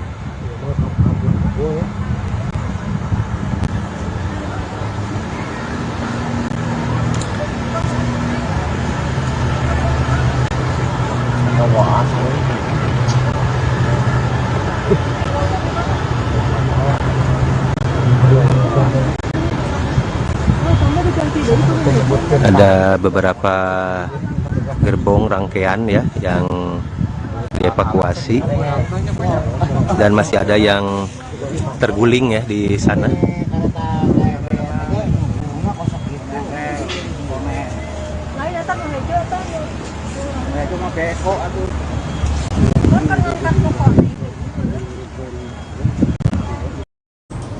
Kementerian Perhubungan atau Kemenhub mengatakan kemungkinan proyek kereta cepat Jakarta-Bandung di stop untuk sementara untuk kepentingan investigasi pasca insiden kereta kerja anjlok. Seperti diketahui saudara, peristiwa itu terjadi pada Minggu 18 Desember di area Cipada, Cikalongwetan, Kabupaten Bandung Barat. Hal itu disampaikan oleh Direktur Lalu Lintas dan Angkutan Kereta Api atau DJKA Kemenhub M. Rizal Fasal. Pihaknya memastikan petugas dari Direktorat Jenderal Perkeretaapian telah berada di lokasi untuk mengidentifikasi lebih lanjut penyebab kereta keluar dari jalur lintasan. Seiring penelaahan terhadap insiden tersebut, ia menekankan kereta konstruksi kereta cepat itu sudah ditangani. Para pekerja yang menjadi korban juga telah dievakuasi oleh petugas. Adapun Rizal menuturkan kereta yang anjlok merupakan kereta kerja untuk pemasangan rel.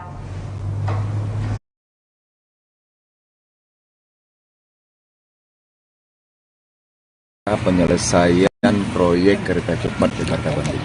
Terus, jadi kereta ini belum beroperasi. Jadi ada alat kerja kita dua, yang satu alat untuk memasang balas dan rel, dan satu lagi lokomotif. Nah, ini lagi dalam penyelidikan kenapa dia kok sampai meluncur ke sana. Ini sedang dalam proses investigasi. Pak, agar tidak tidak KNKT juga akan turun. Agar tidak terjadi ke depannya, Pak. Makanya yang diambil dari Yusuf sendiri, Pak. Ya, memang kita mempersyaratkan keselamatan kerja ya. Jadi dalam proyek itu ada K3, keselamatan dan kesehatan kerja. Memang harus dijaga oleh kontraktor.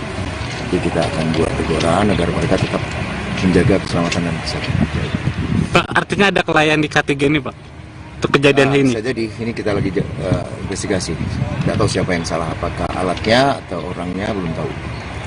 Artinya nanti Pak ada rekomendasi ke KNKT Pak bahwa ini ada Ya, dugaan kelalaian. nanti kita bersama-sama KNKT akan menginvestigasi ini, kemudian kita akan mengeluarkan rekomendasi nanti kepada kontraktor maupun kepada KCIC. Sekarang proses evakuasi dari lokasi. Ya, ini sedang dievakuasi karena alatnya berat. Ini dipreteli, dibongkar. Jadi ada bagian-bagiannya kita bongkar, kita preteli. Ini tadi sudah satu bagian sudah diangkat tadi pakai trailer. Pak, ini ada rekomendasi Pak. Sebelum selesai evakuasi, proyek pengerjaan belum dilanjutkan atau gimana Pak nantinya Pak? Oh enggak, tetap lanjut. Tetap lanjut. Tetap lanjut. Tetap lanjut. Ini enggak ada pengaruh apa-apa. Kita masih banyak pekerjaan lain yang masih bisa diselesaikan. Ini cuma evakuasi doang, pekerjaan tetap lanjut. Ini cuma 7 kilo aja. KNKT nanti memeriksa apa Pak? Sementara ini kan material sudah diangkut begitu di. Dia akan menginvestigasi. Investigasi itu dia akan mewawancarai nanti orang-orang yang terlibat, nanti juga akan meneliti alat-alat. Mungkin ada kesalahan alat, mungkin dia akan diteliti lagi dari manusianya, peralatannya. Mungkin juga ada kondisi-kondisi lapangan yang dilihat oleh mereka. Artinya kronologi sampai sekarang juga belum bisa dipastikan ya Pak? Kronologi kemarin kan sudah dikeluarkan oleh KCIC. Jadi KCIC sudah mengeluarkan press release, belum dapat? Udah ya.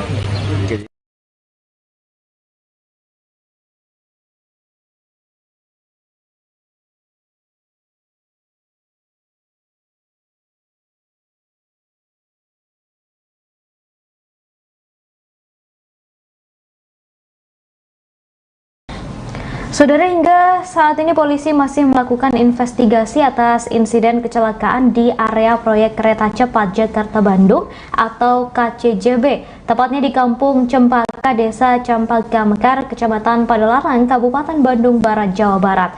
Pihak kepolisian semalam, saudara, segera memeriksa sejumlah orang terkait kecelakaan lokomotif kereta cepat berwarna hijau dengan kereta teknis berwarna kuning.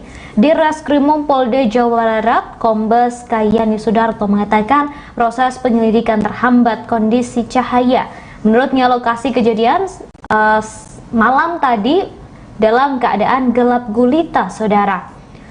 Untuk itu, prosesnya dilanjutkan pagi tadi dan tampak pagi tadi di lokasi masih tergeletak kereta lokomotif DF4B berwarna hijau dan kereta teknis berwarna kuning. Garis polisi juga tampak terbentang di area TKP.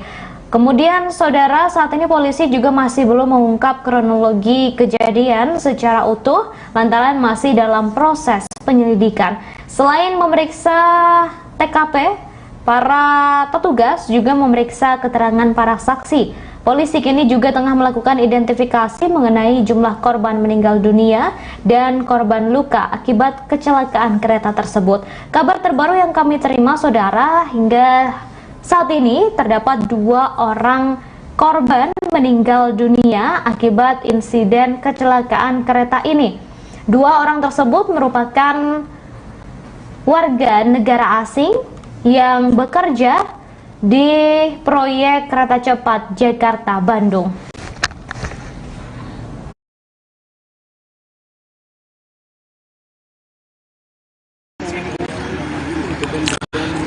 Assalamualaikum warahmatullahi wabarakatuh. Selamat pagi para pembaca Tribun Jabar. Kali ini saya berada di trase kereta cepat di wilayah Kecamatan Padalarang, Kabupaten Bandung Barat. Di mana di sini ada kereta yang kereta teknis yang anjlok Kemarin kejadiannya terjadi kemarin sore.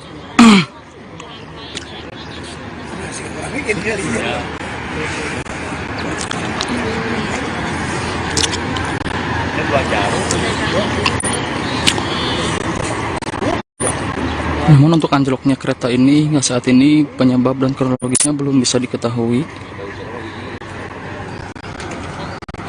karena masih dilakukan penyelidikan oleh aparat kepolisian.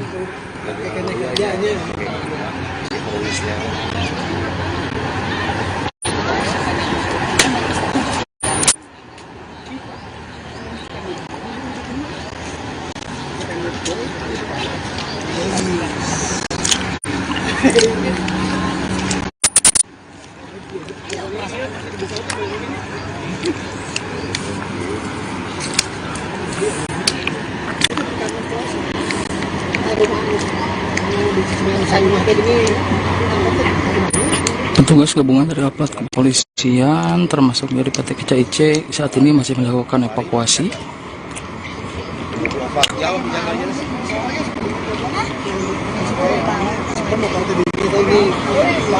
Terlihat sejumlah pekerja masih berusaha untuk melakukan evakuasi.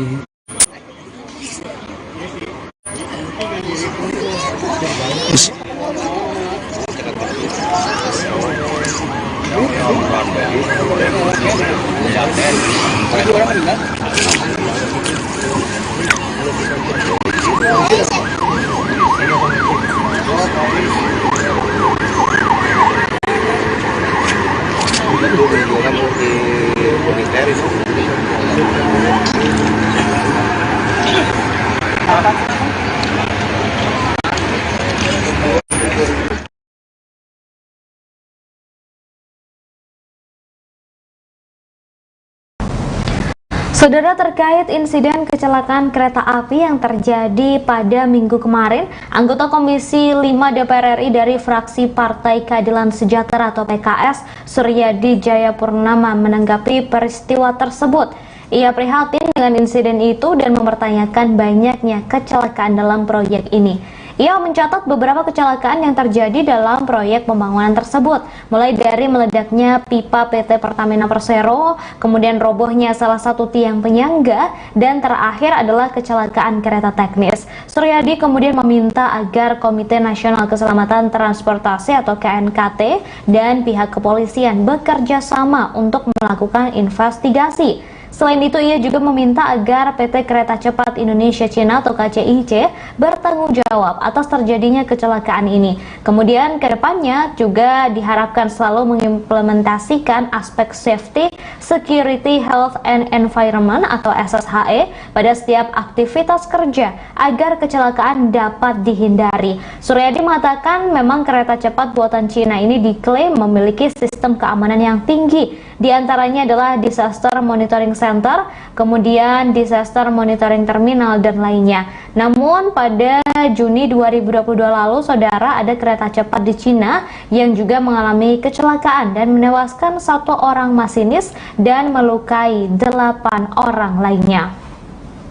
Kemudian saudara, diketahui kecelakaan ini terjadi di Kampung Cempaka, Desa Cempaka Mekar, Kabupaten Bandung Barat, Jawa Barat. Kecelakaan tersebut diketahui melibatkan kereta teknis dan lokomotif kereta cepat di proyek kereta cepat Jakarta-Bandung atau KCJB. Insiden ini terjadi pada Minggu 18 Desember 2022 sekira pukul 17 waktu Indonesia Barat serta menewaskan 2 orang. Selain itu, beberapa korban juga mengalami luka berat dan dilarikan ke rumah sakit untuk mendapatkan penanganan medis. Dari pantauan di lokasi kejadian, saudara, pagi tadi kereta teknis pengangkut material berwarna kuning serta lokomotif kereta cepat berwarna hijau masih tergeletak di lokasi kejadian dan masih belum juga dievakuasi.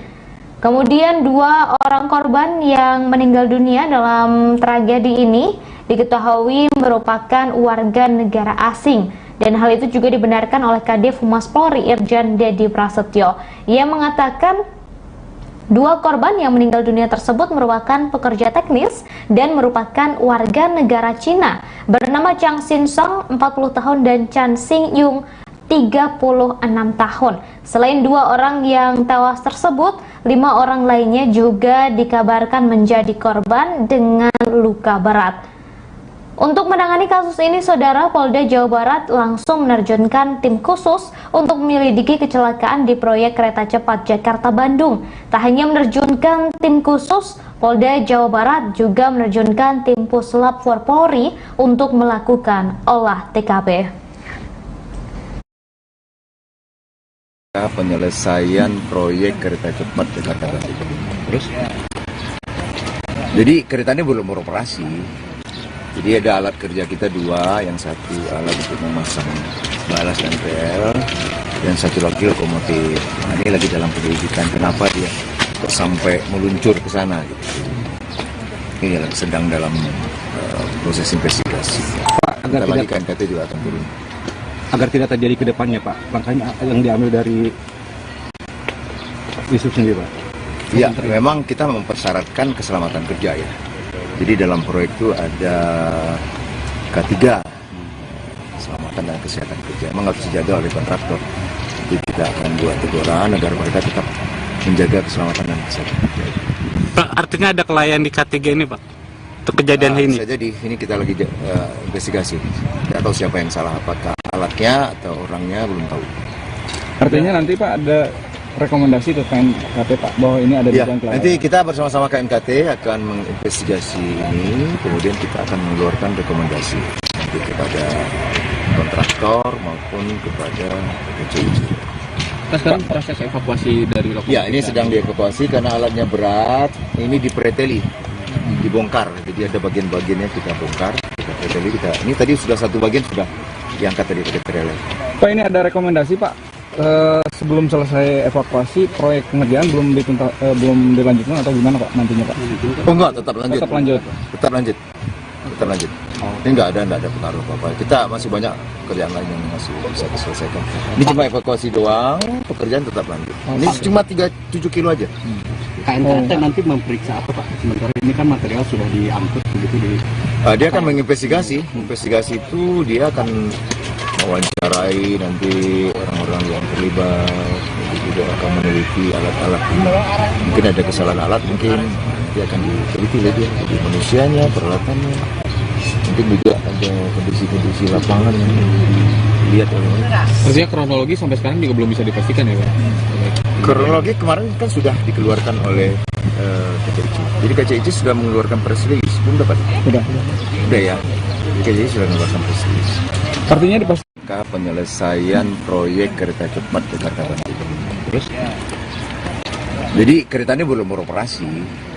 Jadi ada alat kerja kita 2, yang satu alat untuk memasang balas dan rel, dan satu lagi lokomotif. Nah, ini lagi dalam penyelidikan kenapa dia kok sampai meluncur ke sana. Ini sedang dalam proses investigasi. Pak, agar lagi KNKT juga akan turun. Agar tidak. Assalamualaikum warahmatullahi wabarakatuh. Selamat pagi para pembaca Tribun Jabar. Kali ini saya berada di trase kereta cepat di wilayah Kecamatan Pedaharang, Kabupaten Bandung Barat. Di mana di sini ada kereta yang runa teknis yang anjlok.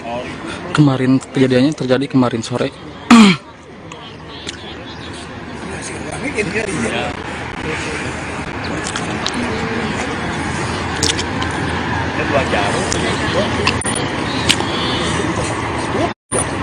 Namun untuk anjloknya kereta ini hingga saat ini penyebab dan kronologisnya belum bisa diketahui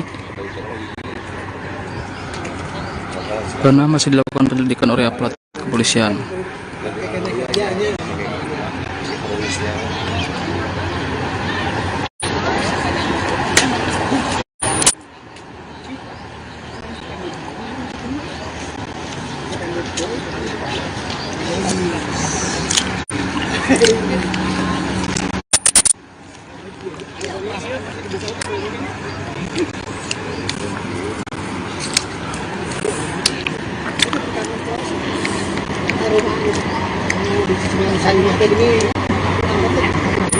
Petugas gabungan dari aparat kepolisian termasuk dari PT KCIC saat ini masih melakukan evakuasi.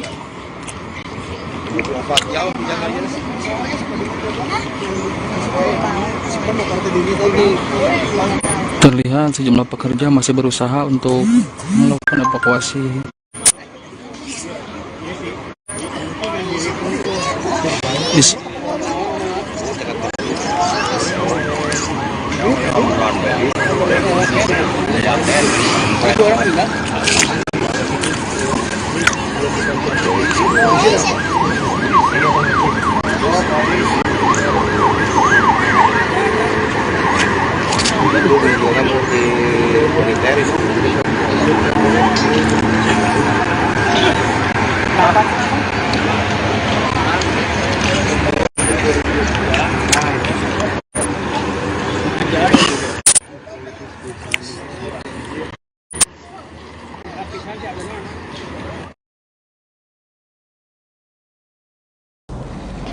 Saudara, sebuah insiden kecelakaan kembali terulang di proyek pengerjaan kereta cepat Jakarta-Bandung atau KCJB baru-baru ini.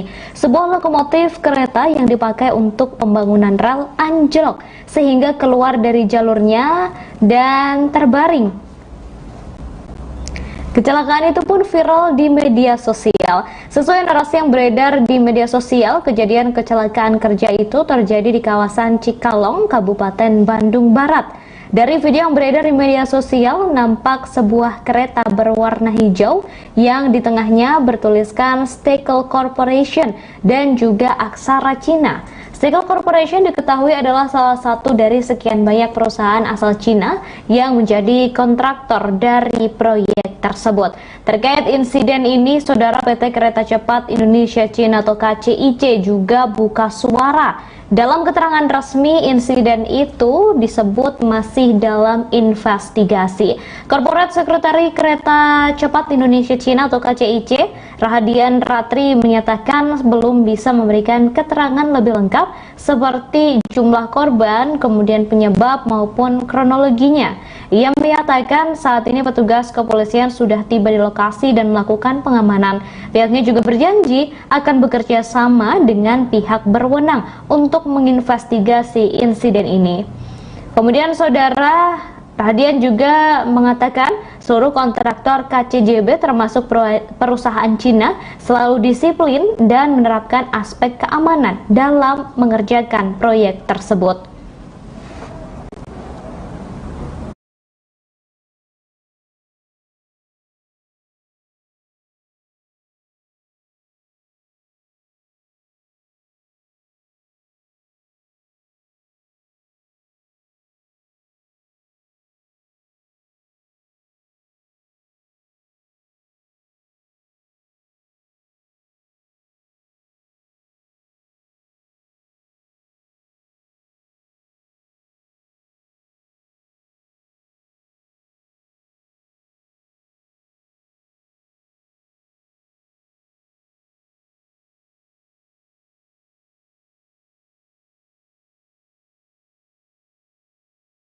Penyelesaian proyek kereta cepat Jakarta Bandung. Terus, jadi kereta ini belum beroperasi. Jadi ada alat kerja kita dua, yang satu alat untuk memasang balas dan rel, dan satu lagi lokomotif. Nah, ini lagi dalam penyelidikan kenapa dia kok sampai meluncur ke sana. Gitu. Ini sedang dalam proses investigasi. Pak, agar tidak KNKT juga akan turun. Agar tidak terjadi ke depannya, Pak, langkahnya yang diambil dari Wisub sendiri, Pak? Iya, memang kita mempersyaratkan keselamatan kerja ya. Jadi dalam proyek itu ada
Halo Tribuners, jumpa lagi bersama dengan saya Kusnula Syaifah. Kita masih di Bincang Kecantikan.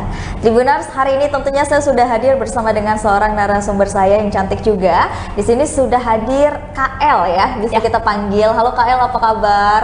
Alhamdulillah. Mungkin boleh sapa dulu Tribuners di rumah dan memperkenalkan diri KL ini. Boleh. Halo, assalamualaikum sahabat Tribuners. Perkenalkan, nama saya Eliza Rahmawati, biasa dipanggil Eliza. Saya seorang ibu rumah tangga dan juga makeup artist. Oke.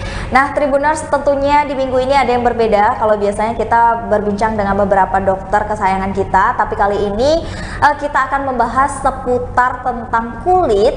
Nggak jauh-jauh dari kulit, dan tentunya ini juga yang ditunggu-tunggu dengan Tribuners di rumah, dan banyak banget permintaan tentang make up nih kan. Dan sekarang kita sudah hadirkan MUAKI di sini ya, KL. Mungkin KL nanti kita bisa bincang-bincang selama kurang lebih 20 menit ke depan itu tentang tren make up nih Kak 2022 ini kira-kira seperti apa nih ya yang digemari gitu kan ya oleh Tribuners yang ada di Indonesia ini. Dan tentunya juga berkaitan dengan tema kita, yaitu cara pemilihan make up yang tepat untuk pori-pori yang besar. Nah, jadi untuk Tribuners yang mempunyai permasalahan kulit terutama di pori-porinya yang besar, itu kesulitan untuk memilih make up dan skincare, mungkin bisa untuk tonton tayangan kita ini dari awal sampai dengan terakhir, karena ini tentunya akan mengandung informasi sekali untuk Tribuners di rumah. Oke KL, untuk mengawali bincang kita kali ini nih, mungkin kita pengen tahu dulu nih Kak, storytelling dari KL mengawali karirnya bisa terjun ke dunia MUA ini diawali dari kapan dan bagaimana sih KL, mungkin boleh jelasin? Awal mula aku terjun di MUA ini sebenarnya karena menghasilkan sih ya Kak. Jadi seorang ibu rumah tangga butuh usaha sampingan yang di situ nggak mengganggu keseharian kita gitu. Benar. Jadi saat kita free ya kita bisa ambil, kalau kita lagi ada acara keluarga kita bisa nggak ambil kan gitu. Jadi ya intinya karena memang menjanjikan. Gitu. Dan ini juga berkaitan dengan personal job tadi ya. Jadi memang manajemennya kita sendiri yang menentukan. Namun tapi KL sendiri apakah memang sudah ada minat make up sedari kecil kah, atau sedari kapan gitu, atau tiba-tiba muncul aja nih gitu? Sebenarnya enggak sih, karena kalau kecil itu sebenarnya aku lebih ke tomboy gitu. Oh, beda banget. Jadi, ya sama yang sudah dewasa. Makanya sekarang. Kalau kita lagi reunian sekolah gitu, kawan-kawan pada kaget gitu kan. Dulu laki kok tiba-tiba bisa jadi MUA gitu. Sebenarnya awalnya memang bukan karena hobi. Awalnya memang bukan karena hobi, tapi yang terjun ke dunia MUA duluan tuh sebenarnya adik sih. Jadi KL juga punya adik. Adiknya perempuan atau laki-laki? Cewek, MUA juga. MUA juga. Iya. Jadi memang mengawalnya itu adik KL dulu ya. Kenapa nih KL bisa ikut-ikut adiknya juga gitu? Dulu kan sebenarnya aku tuh usahaku sebelumnya tuh aku jualan bakso lah di rumah gitu kan. Ngikutin usaha orang tua. Jadi aku ngikut jualan bakso, aku buka usaha bakso di rumah, terus adikku tuh make up. Kata dia, kenapa sih nggak nyoba ke dunia make up yang hasilnya itu lebih menjanjikan, kata dia gitu kan. Terus ya karena itu bukan jiwa aku sih, memang dia tuh sempat bujuk aku untuk beberapa kali gitu. Terus akhirnya dia maksa aku buat belajar. Jadi aku belajar make up nih. Pada saat hari itu aku belajar karena memang di keluarga aku tuh sebenarnya dari kakak, adik semuanya suka dandan, jadi cuman kayak aku doang gitu. Terus aku agak tertarik gitu kan, kena ngeliat mereka itu. Akhirnya aku nyoba, aku belajar. Saat aku posting di story nih, aku posting di Facebook gitu. Awal mula dari situ sih, aku posting di sosial media. Terus kok ada yang ngubungin gitu. Jadi memang berawal dari sosial media gitu ya, di post lalu ada yang hubungin. Tapi memang berarti dari keluarga dan adik KL sendiri itu mensupport ya, support banget ya untuk jadi seorang MUA ini. Berarti berawal dari postingan Facebook itu mulailah ada yang mengenal make up dari KL ini gitu. Lalu habis itu apa tuh yang terjadi? Ya di situ begitu si klien ini WA aku kaget dong gitu kan, karena ini baru postingan pertama aku gitu, aku posting tiba-tiba mereka Kak bisa make upin nggak besok, tiba-tiba gitu, karena dia mau acara apa ya waktu itu, dia mau nemenin adiknya nikah gitu kayaknya. Oke. Wah, berarti mungkin dari awal KL make up aja udah membuat interesting dari penonton gitu ya, dari orang-orang kaget gitu sih, ya. Dan tentunya sempat kaget juga ya. Sampai dengan sekarang. Itu tahun berapa tuh? Itu Agustus 2017. Oke, udah lumayan cukup lama ya? Iya. Hampir 5 tahunan? Iya, 5 tahun. Oke, berarti memang mengawalinya dari 2017 itu sudah terjun menjadi MUA ya? Sampai dengan 2022 iya, ini? Alhamdulillah. Nah, karena KL tadi bilang MUA itu adalah sesuatu yang menjanjikan gitu ya, tapi kan nggak semua tuh Kak gitu kan, nggak semua mungkin kenal MUA atau yang lain sebagainya, dan justru kompetitor juga banyak dong di bidang MUA ini. Nah, cara KL sendiri untuk membranding image atau personal image yang baik, yang bagus untuk bisa berlomba-lomba nih dengan kompetitor MUA yang lain tuh gimana tuh? Kalau awalnya itu karena aku memang suka buat video-video gitu kan, aku buat ya semenarik mungkin lah. Cuman memang awal aku make upin klien ini aku bener-bener tremor gitu, bener-bener nggak berani sebenarnya kan. Terus ya aku berusaha, karena itu klien pertama aku berusaha berikan yang terbaik. Setelah itu kurang lebih waktu aku make up itu 45 menit sampai 1 jam lah, terus dibayar. Waktu itu tahun 2017 itu aku dibayarkan 50.000. Nah itu udah seneng banget itu kan ya, itu satu kepala gitu kan. Terus kok enak gitu kan, cuman kerja 1 jam nih dibayar 50.000 iya, gitu terus ya? kerjanya juga cuma gini-gini gitu kan, enak, harus dibayar. Ternyata enak gitu, ternyata benar. Nah dari situ aku mulai tertarik nih, jadi aku belajar lagi, ikut seminar, ikut workshop, mulai dari situ udah tertarik kan. Nah dari situ aku sering ya memang kalau cuman kita kayak cuma posting foto gitu deh, memang kurang menarik sih Kak. Jadi gimana caranya biar si klien ini tertarik gitu, orang yang lihat tuh tertarik ya, kita buat untuk pakai jasa kita gitu ya. Untuk jasa kita kita buat before after gitu. Jadi wajah si klien sebelumnya seperti ini, setelah di makeover jadi seperti ini gitu. Tapi ada nggak sih beberapa klien yang menolak untuk nggak mau nih Kak, before-nya malu nih gitu, ada nggak? Ada dong pasti. Dan kendala mungkin selama menjadi MUA tuh ada nggak sih? Ada, tapi ya kalau setiap usaha pasti ada suka, bahagia, duka, tapi banyak sukanya sih. Banyak sukanya ya, mungkin karena sudah diawali dengan passion dan kesukaan tadi, jadi itu seperti nggak kerja, benar ya? Karena memang segala sesuatu yang kita kerjakan dengan cinta dan bahagia itu Tribuners, maka rasanya itu tidak seperti bekerja. Jadi bersyukurlah kalian yang sudah menemukan pekerjaan seperti itu. Nah, KL, kita kembali lagi nih ke tren make up nih 2022. Ini kan sepertinya banyak sekali tren-tren make up yang flawless nih Kak ya, mengikuti tren-tren mungkin Korean look, flawless, glass skin dan lain sebagainya. Nah, kalau KL sendiri menanggapi tren make up yang seperti ini bagaimana nih? Atau ada kesulitan untuk mengikuti trennya? Enggak sih, ya karena terutama emang kalau kita mau jadi MUA itu yang kita butuhkan itu skill sih Kak. Jadi kalau memang dia itu skillnya nggak di make up, dari kayak aku kan sekarang udah buka private nih ya. Jadi kalau ngajarin murid, kalau memang dia itu skillnya nggak ada, basicnya ini susah, dari megang kuas saja dia susah. Gitu.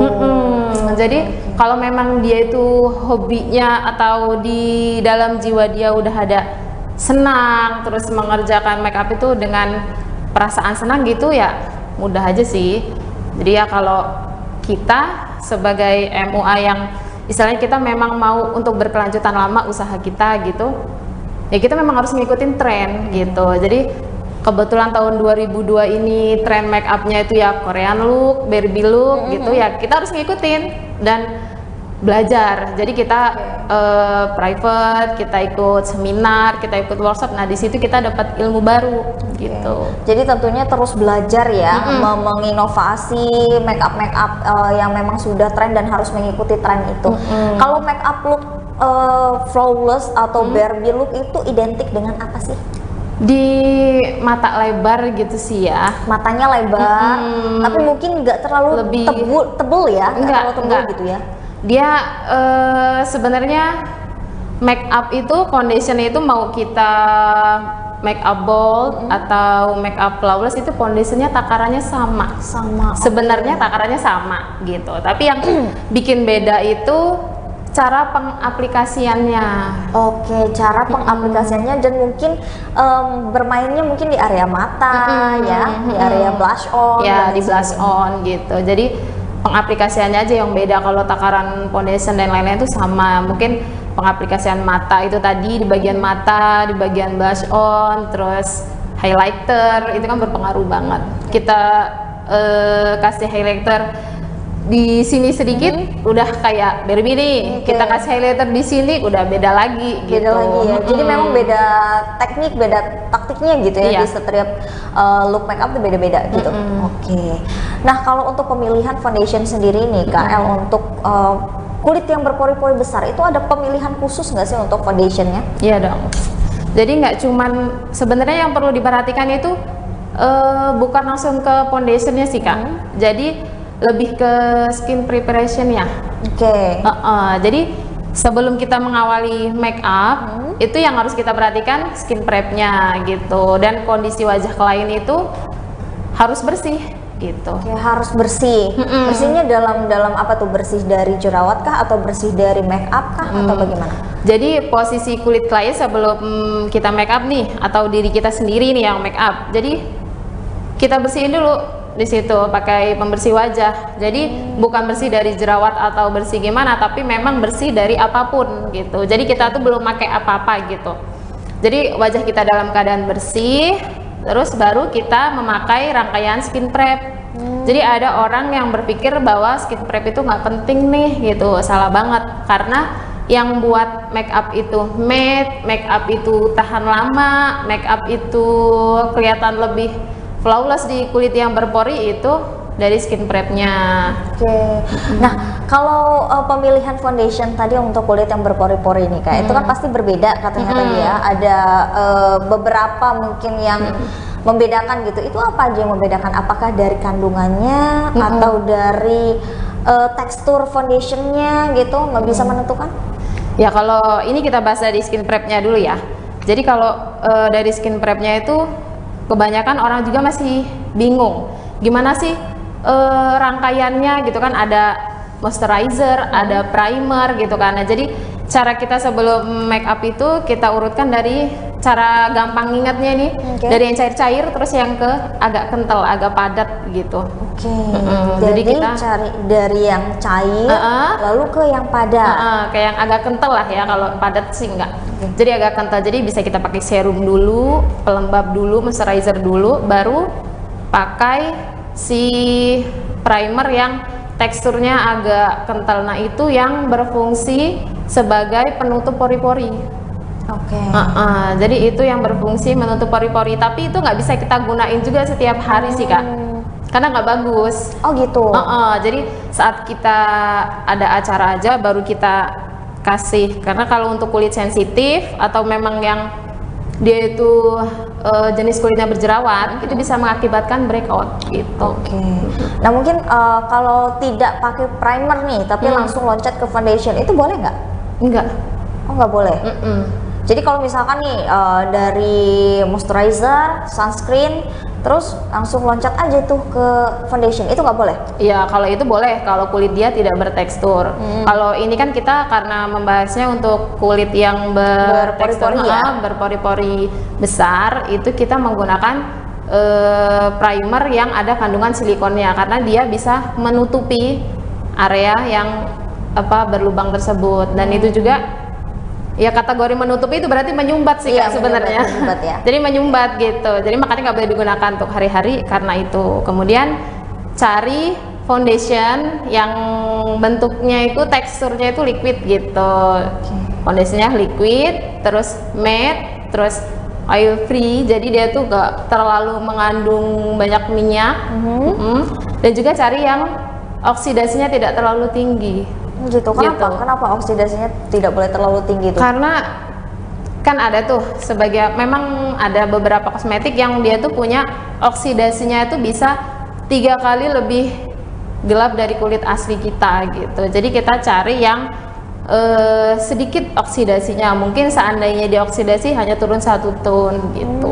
Oke, jadi memang beda-beda ya kulit kita gitu ya, dan juga tergantung dengan permasalahan kulit itu. Berarti permasalahan kulit wajah itu bisa mempengaruhi pemilihan dalam makeup juga ya? Benar. Oke.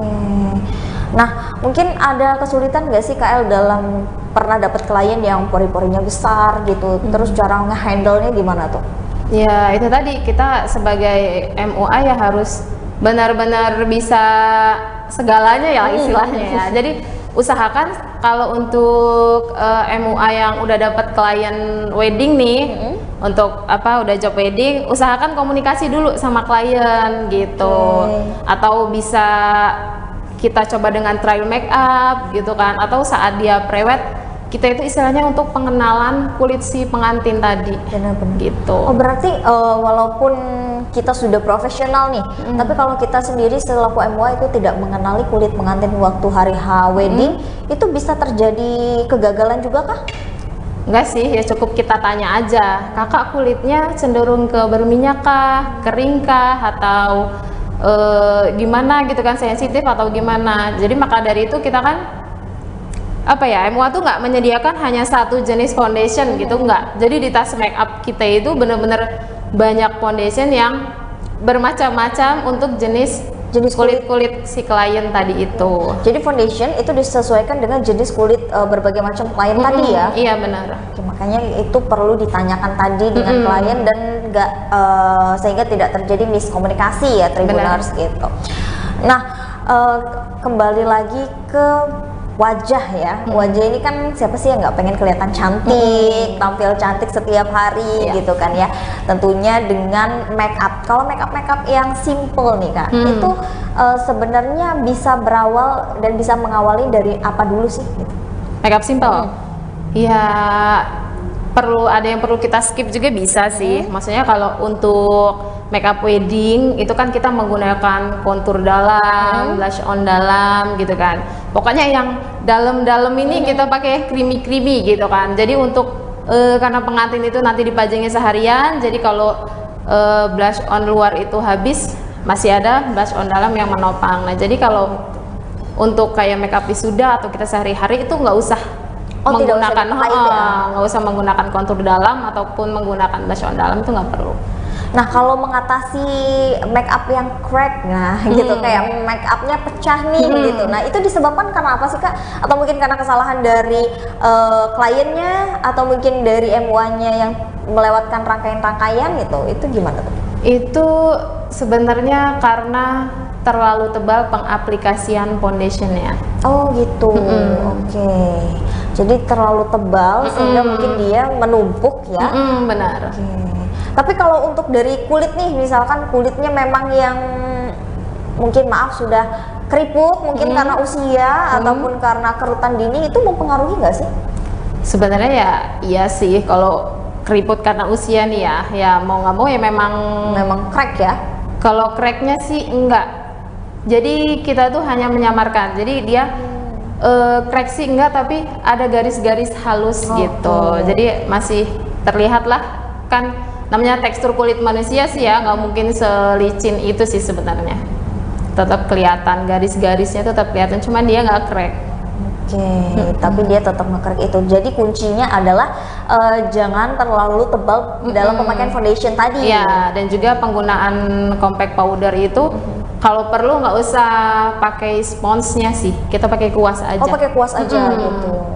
Nah, gimana nih? Mungkin ada Tribuners kan tadi yang tanya dengan kita gitu kan ya.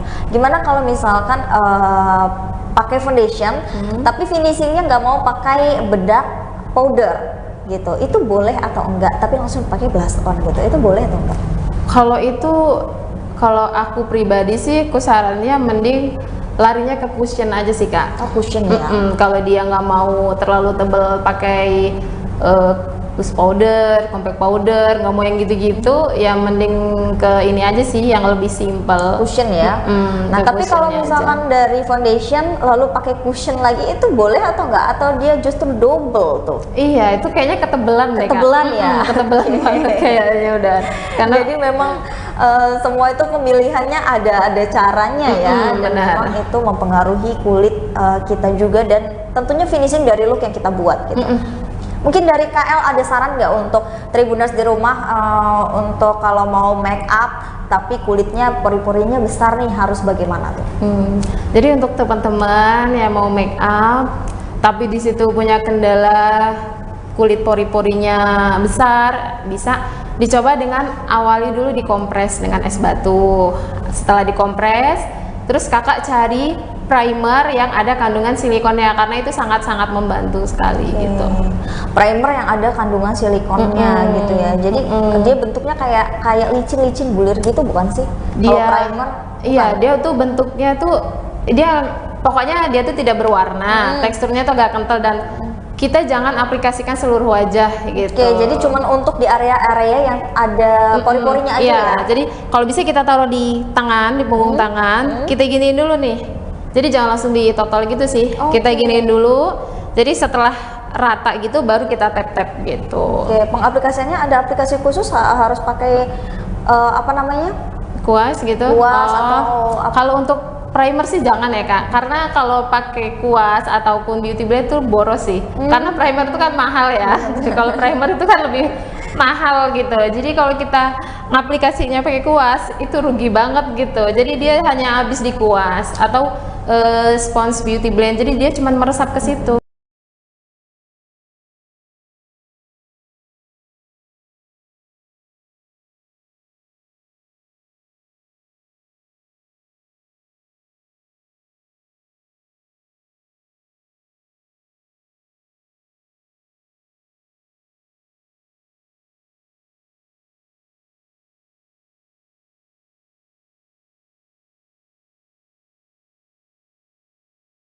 Jadi cukup pakai tangan, kita tap-tap gitu aja di area yang mau kita buat lebih smooth gitu. Oke.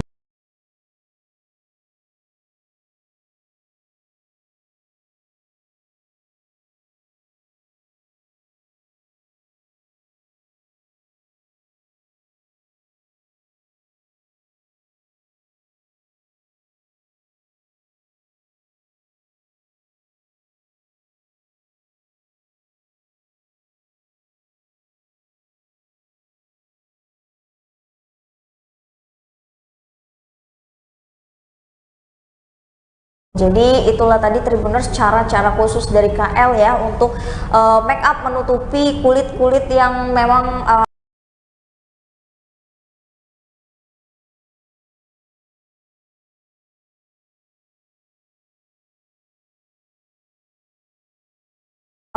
ada permasalahannya. Salah satu permasalahannya itu adalah pori-pori yang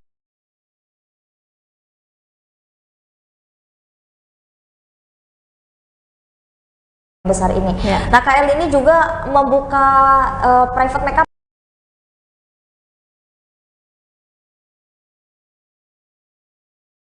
ya, membuka private makeup dan juga membuka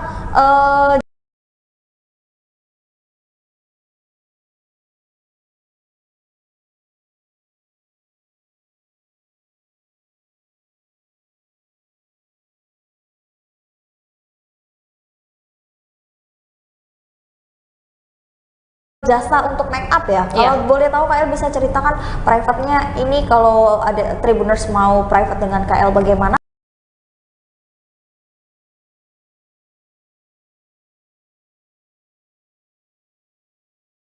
Dan kalau mau memakai jasanya bagaimana? Bisa kunjungin Instagram aku di @eliza.makeup.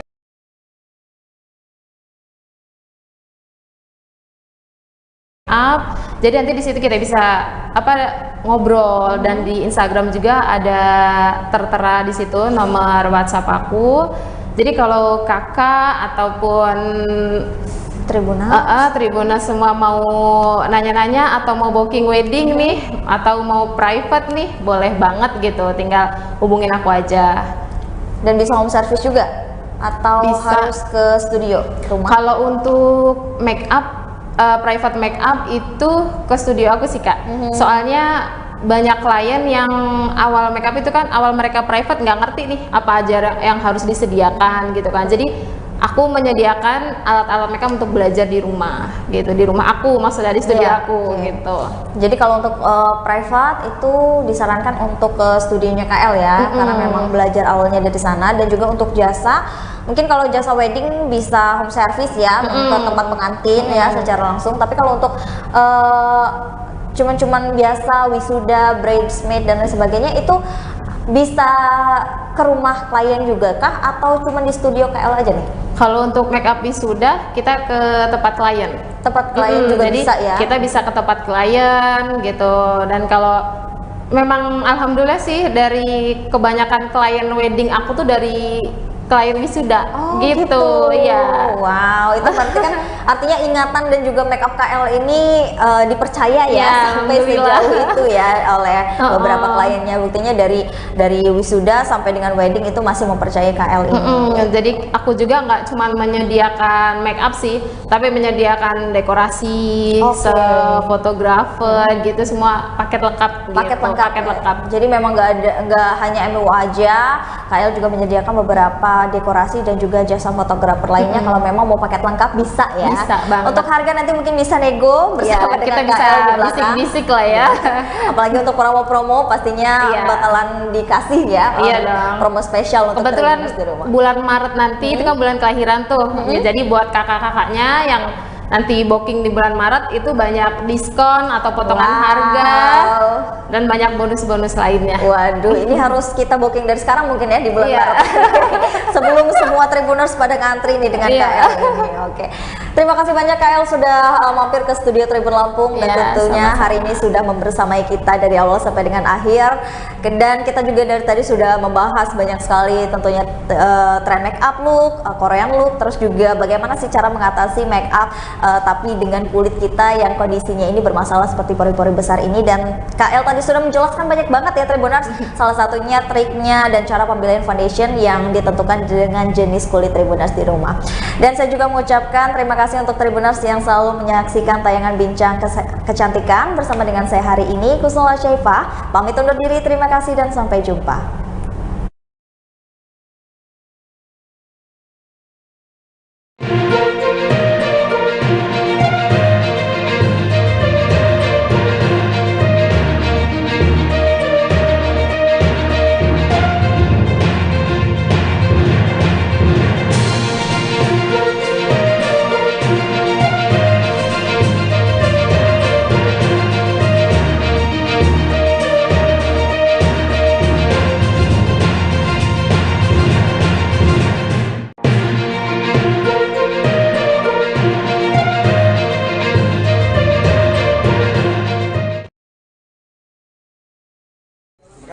Ya bang, kasih pak.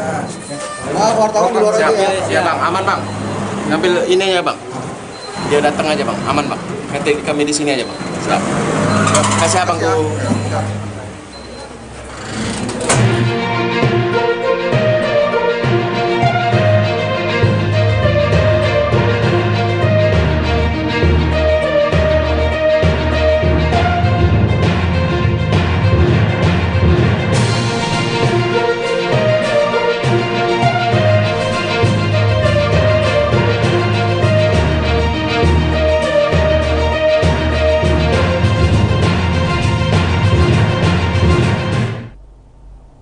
Selamat malam Tribuners, jumpa lagi bersama dengan saya Kusnula Syaifah dalam tayangan berita terkini Lampung. Kami akan menyajikan informasi menarik dan terupdate seputar Lampung dan inilah berita terkini selengkapnya. Berita pertama, kasus korupsi PMP Unila Jaksa KPK resmi titipkan Profesor Karomani CS di Rutan Waihui. Jaksa Komisi Pemberantas Korupsi atau KPK resmi memindahkan 3 tersangka kasus suap penerimaan mahasiswa baru Unila 2022, Profesor Karomani, Muhammad Basri, dan Heriandi ke rumah tahanan kelas 1 Waihui pada Senin 19 Desember 2022. Kabag Pemberitaan KPK Ali Fikri mengatakan pemindahan ini dilakukan kebutuhan persidangan. Menurut Ali, hal ini dilakukan agar proses pembuktian perkara oleh tim jaksa optimal. Maka dari Senin ini dilakukan pemindahan tempat tahanan terdakwa Karomani dan CS ke Rutan Kelas 1 Bandar Lampung. Lebih lanjut, Ali mengatakan proses pemindahan dilakukan dengan pengawasan tetap dan juga pengawasan yang ketat oleh pengawal tahanan KPK didampingi petugas kepolisian dengan pengawasan langsung oleh tim jaksa. Diketahui selain Karomani ada 2 tersangka lainnya yang juga dipindahkan ke Rutan Kelas 1 Waihui, yakni Muhammad Basri dan Heriandi. Profesor Karomani tiba lebih dulu dengan mobil berwarna hitam milik KPK sekitar pukul 11.30. Karomani tiba dengan menggunakan rompi orange, KPK dengan tangan terborgol. Sekitar pukul 10 menit kemudian, tersangka Muhammad Basri datang dengan mobil KPK dan juga mengenakan rompi orange dengan tangan terborgol. Tak lama berselang, Heriadi pun menyusul untuk masuk ke rutan dengan mengenakan borgol dan rompi orange-nya. Dalam kesempatan tersebut, Profesor Karomani mengatakan ia dalam keadaan sehat dan siap mengikuti proses hukum selanjutnya. Sementara Muhammad Basri tidak sama sekali memberikan komentar kepada awak media. Sebelumnya, KPK RI telah merampung berkas perkara suap penerimaan mahasiswa baru Unila dengan tersangka rektor nonaktif Universitas Lampung, Karomani CS.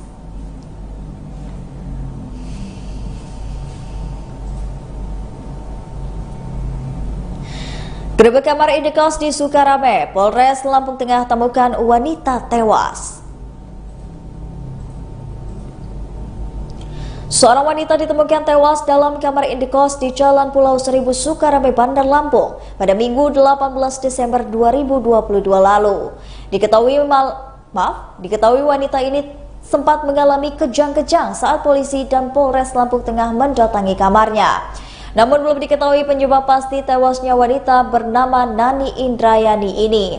Ketua RT 007 Sukarame, Siti Kholikah mengatakan, kejadian bermula saat pihak Polres Lampung Tengah melakukan penggeledahan di kamar indekos yang ditempati oleh korban. Menurut penggeledahan dilakukan untuk mencari barang bukti ponsel terkait kasus di Lampung Tengah. Menurut Siti, pada Senin 19 Desember 2022 dirinya datang ke lokasi setelah mendapatkan informasi dari warganya terkait adanya penggerebekan. Dan saat polisi melakukan penggerebekan itu, korban justru sudah ditemukan dalam keadaan sekarat. Siti mengaku polisi mau menggeledah kamar korban, ternyata korban sudah kejang-kejang. Ia mengatakan awalnya penggerebekan dilakukan di kamar nomor 12, sedangkan korban sendiri menghuni kamar nomor 11. Saat digerebek, di kamar nomor 12 tidak ada apa-apa, barulah dilanjutkan ke kamar nomor 11 dan saat dibuka kamarnya korban sudah sekarat. Selanjutnya Siti segera menghubungi tenaga medis terdekat untuk segera menolong nyawa korban. Dan alhasil nyawa korban tak dapat tertolong. Lalu pihaknya segera menghubungi ambulans untuk segera membawa korban menuju Rumah Sakit Bayangkara. Pantauan di lokasi kamar indekos Nani di lantai 2 telah dipasang garis polisi. Sejumlah bercak darah masih berada di lantai kamar indekosnya. Saat ini jenazah korban telah dibawa pulang ke RS Bayangkara Polda Lampung untuk dilakukan otopsi awal.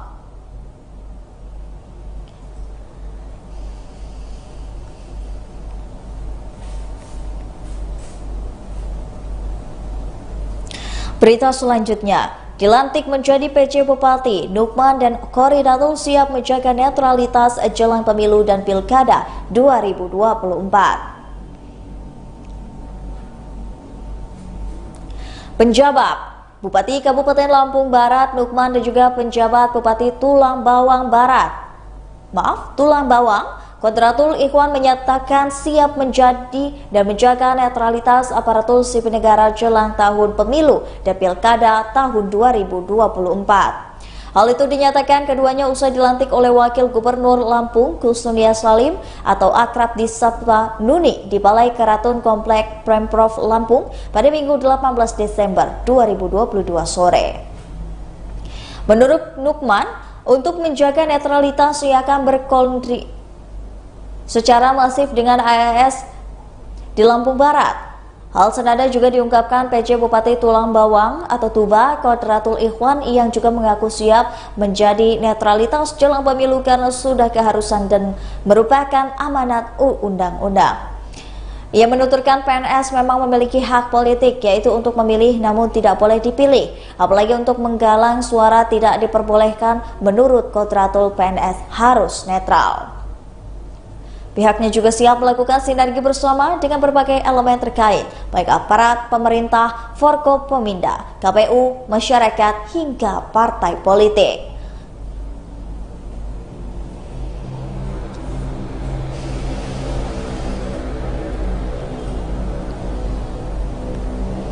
Berita selanjutnya, relawan pendukung Jokowi gelar musra ke-11 di Provinsi Lampung. Relawan penduduk Jokowi gelar musyawarah rakyat ke-11 di Provinsi Lampung pada Minggu 18 Desember 2022. Musrah kali ini dilaksanakan secara terbuka di Gedung Sumpah Pemuda Pekorwai Halim, Bandar Lampung. Kegiatan dibuka langsung oleh Nuryono selaku Ketua DPW Pucak Sema Provinsi Lampung. Pantauan Tribun Lampung di lokasi, masyarakat Lampung sangat antusias dalam mengikuti kegiatan musrah. Menariknya musrah di Lampung kali ini, mayoritas peserta yang hadir adalah ibu-ibu. Ketua Pelaksana Musrah di Lampung, Panel Barusan, mengatakan tujuan dari musrah yakni mendengarkan aspirasi masyarakat terkait figur capres dan cawapres yang didukung pada pemilu 2024 mendatang. Menurut Panel, dalam masyarakat, musyawarah tersebut dilakukan voting terkait figur yang dinilai pas mendapatkan dukungan untuk memimpin Indonesia menggantikan Jokowi. Hasilnya, menurut dia, segera disampaikan secara terbuka.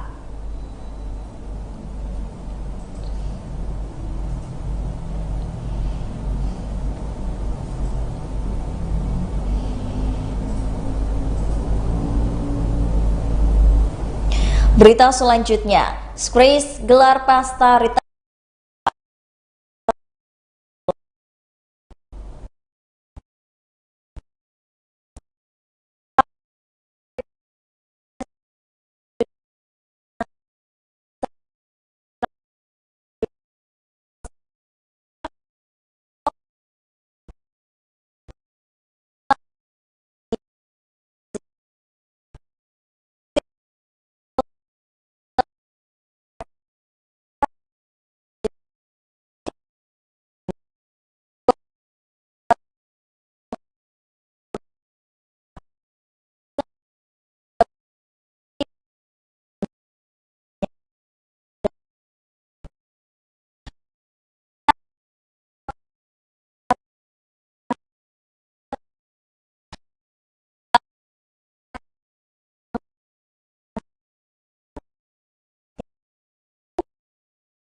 Marketing Siguru Japanese Press Daily, Yanuar mengatakan kedua promo ini dibeli untuk menyambut grand opening Siguru Japanese Press Daily Lampung City Mall yang sudah dilakukan sejak tanggal 18 Desember 2022. Promo beli satu gratis satu ini berlaku hingga 2 Januari 2023. Di promo beli satu gratis satu, pelanggan yang membeli nasi bento dan puri atau baked rice bisa mendapatkan gratis satu minuman. Menurut Yanuar, pada Senin 19 Desember 2022, minumannya bisa dipilih lychee tea, lychee berry, ocha, atau lemongrass.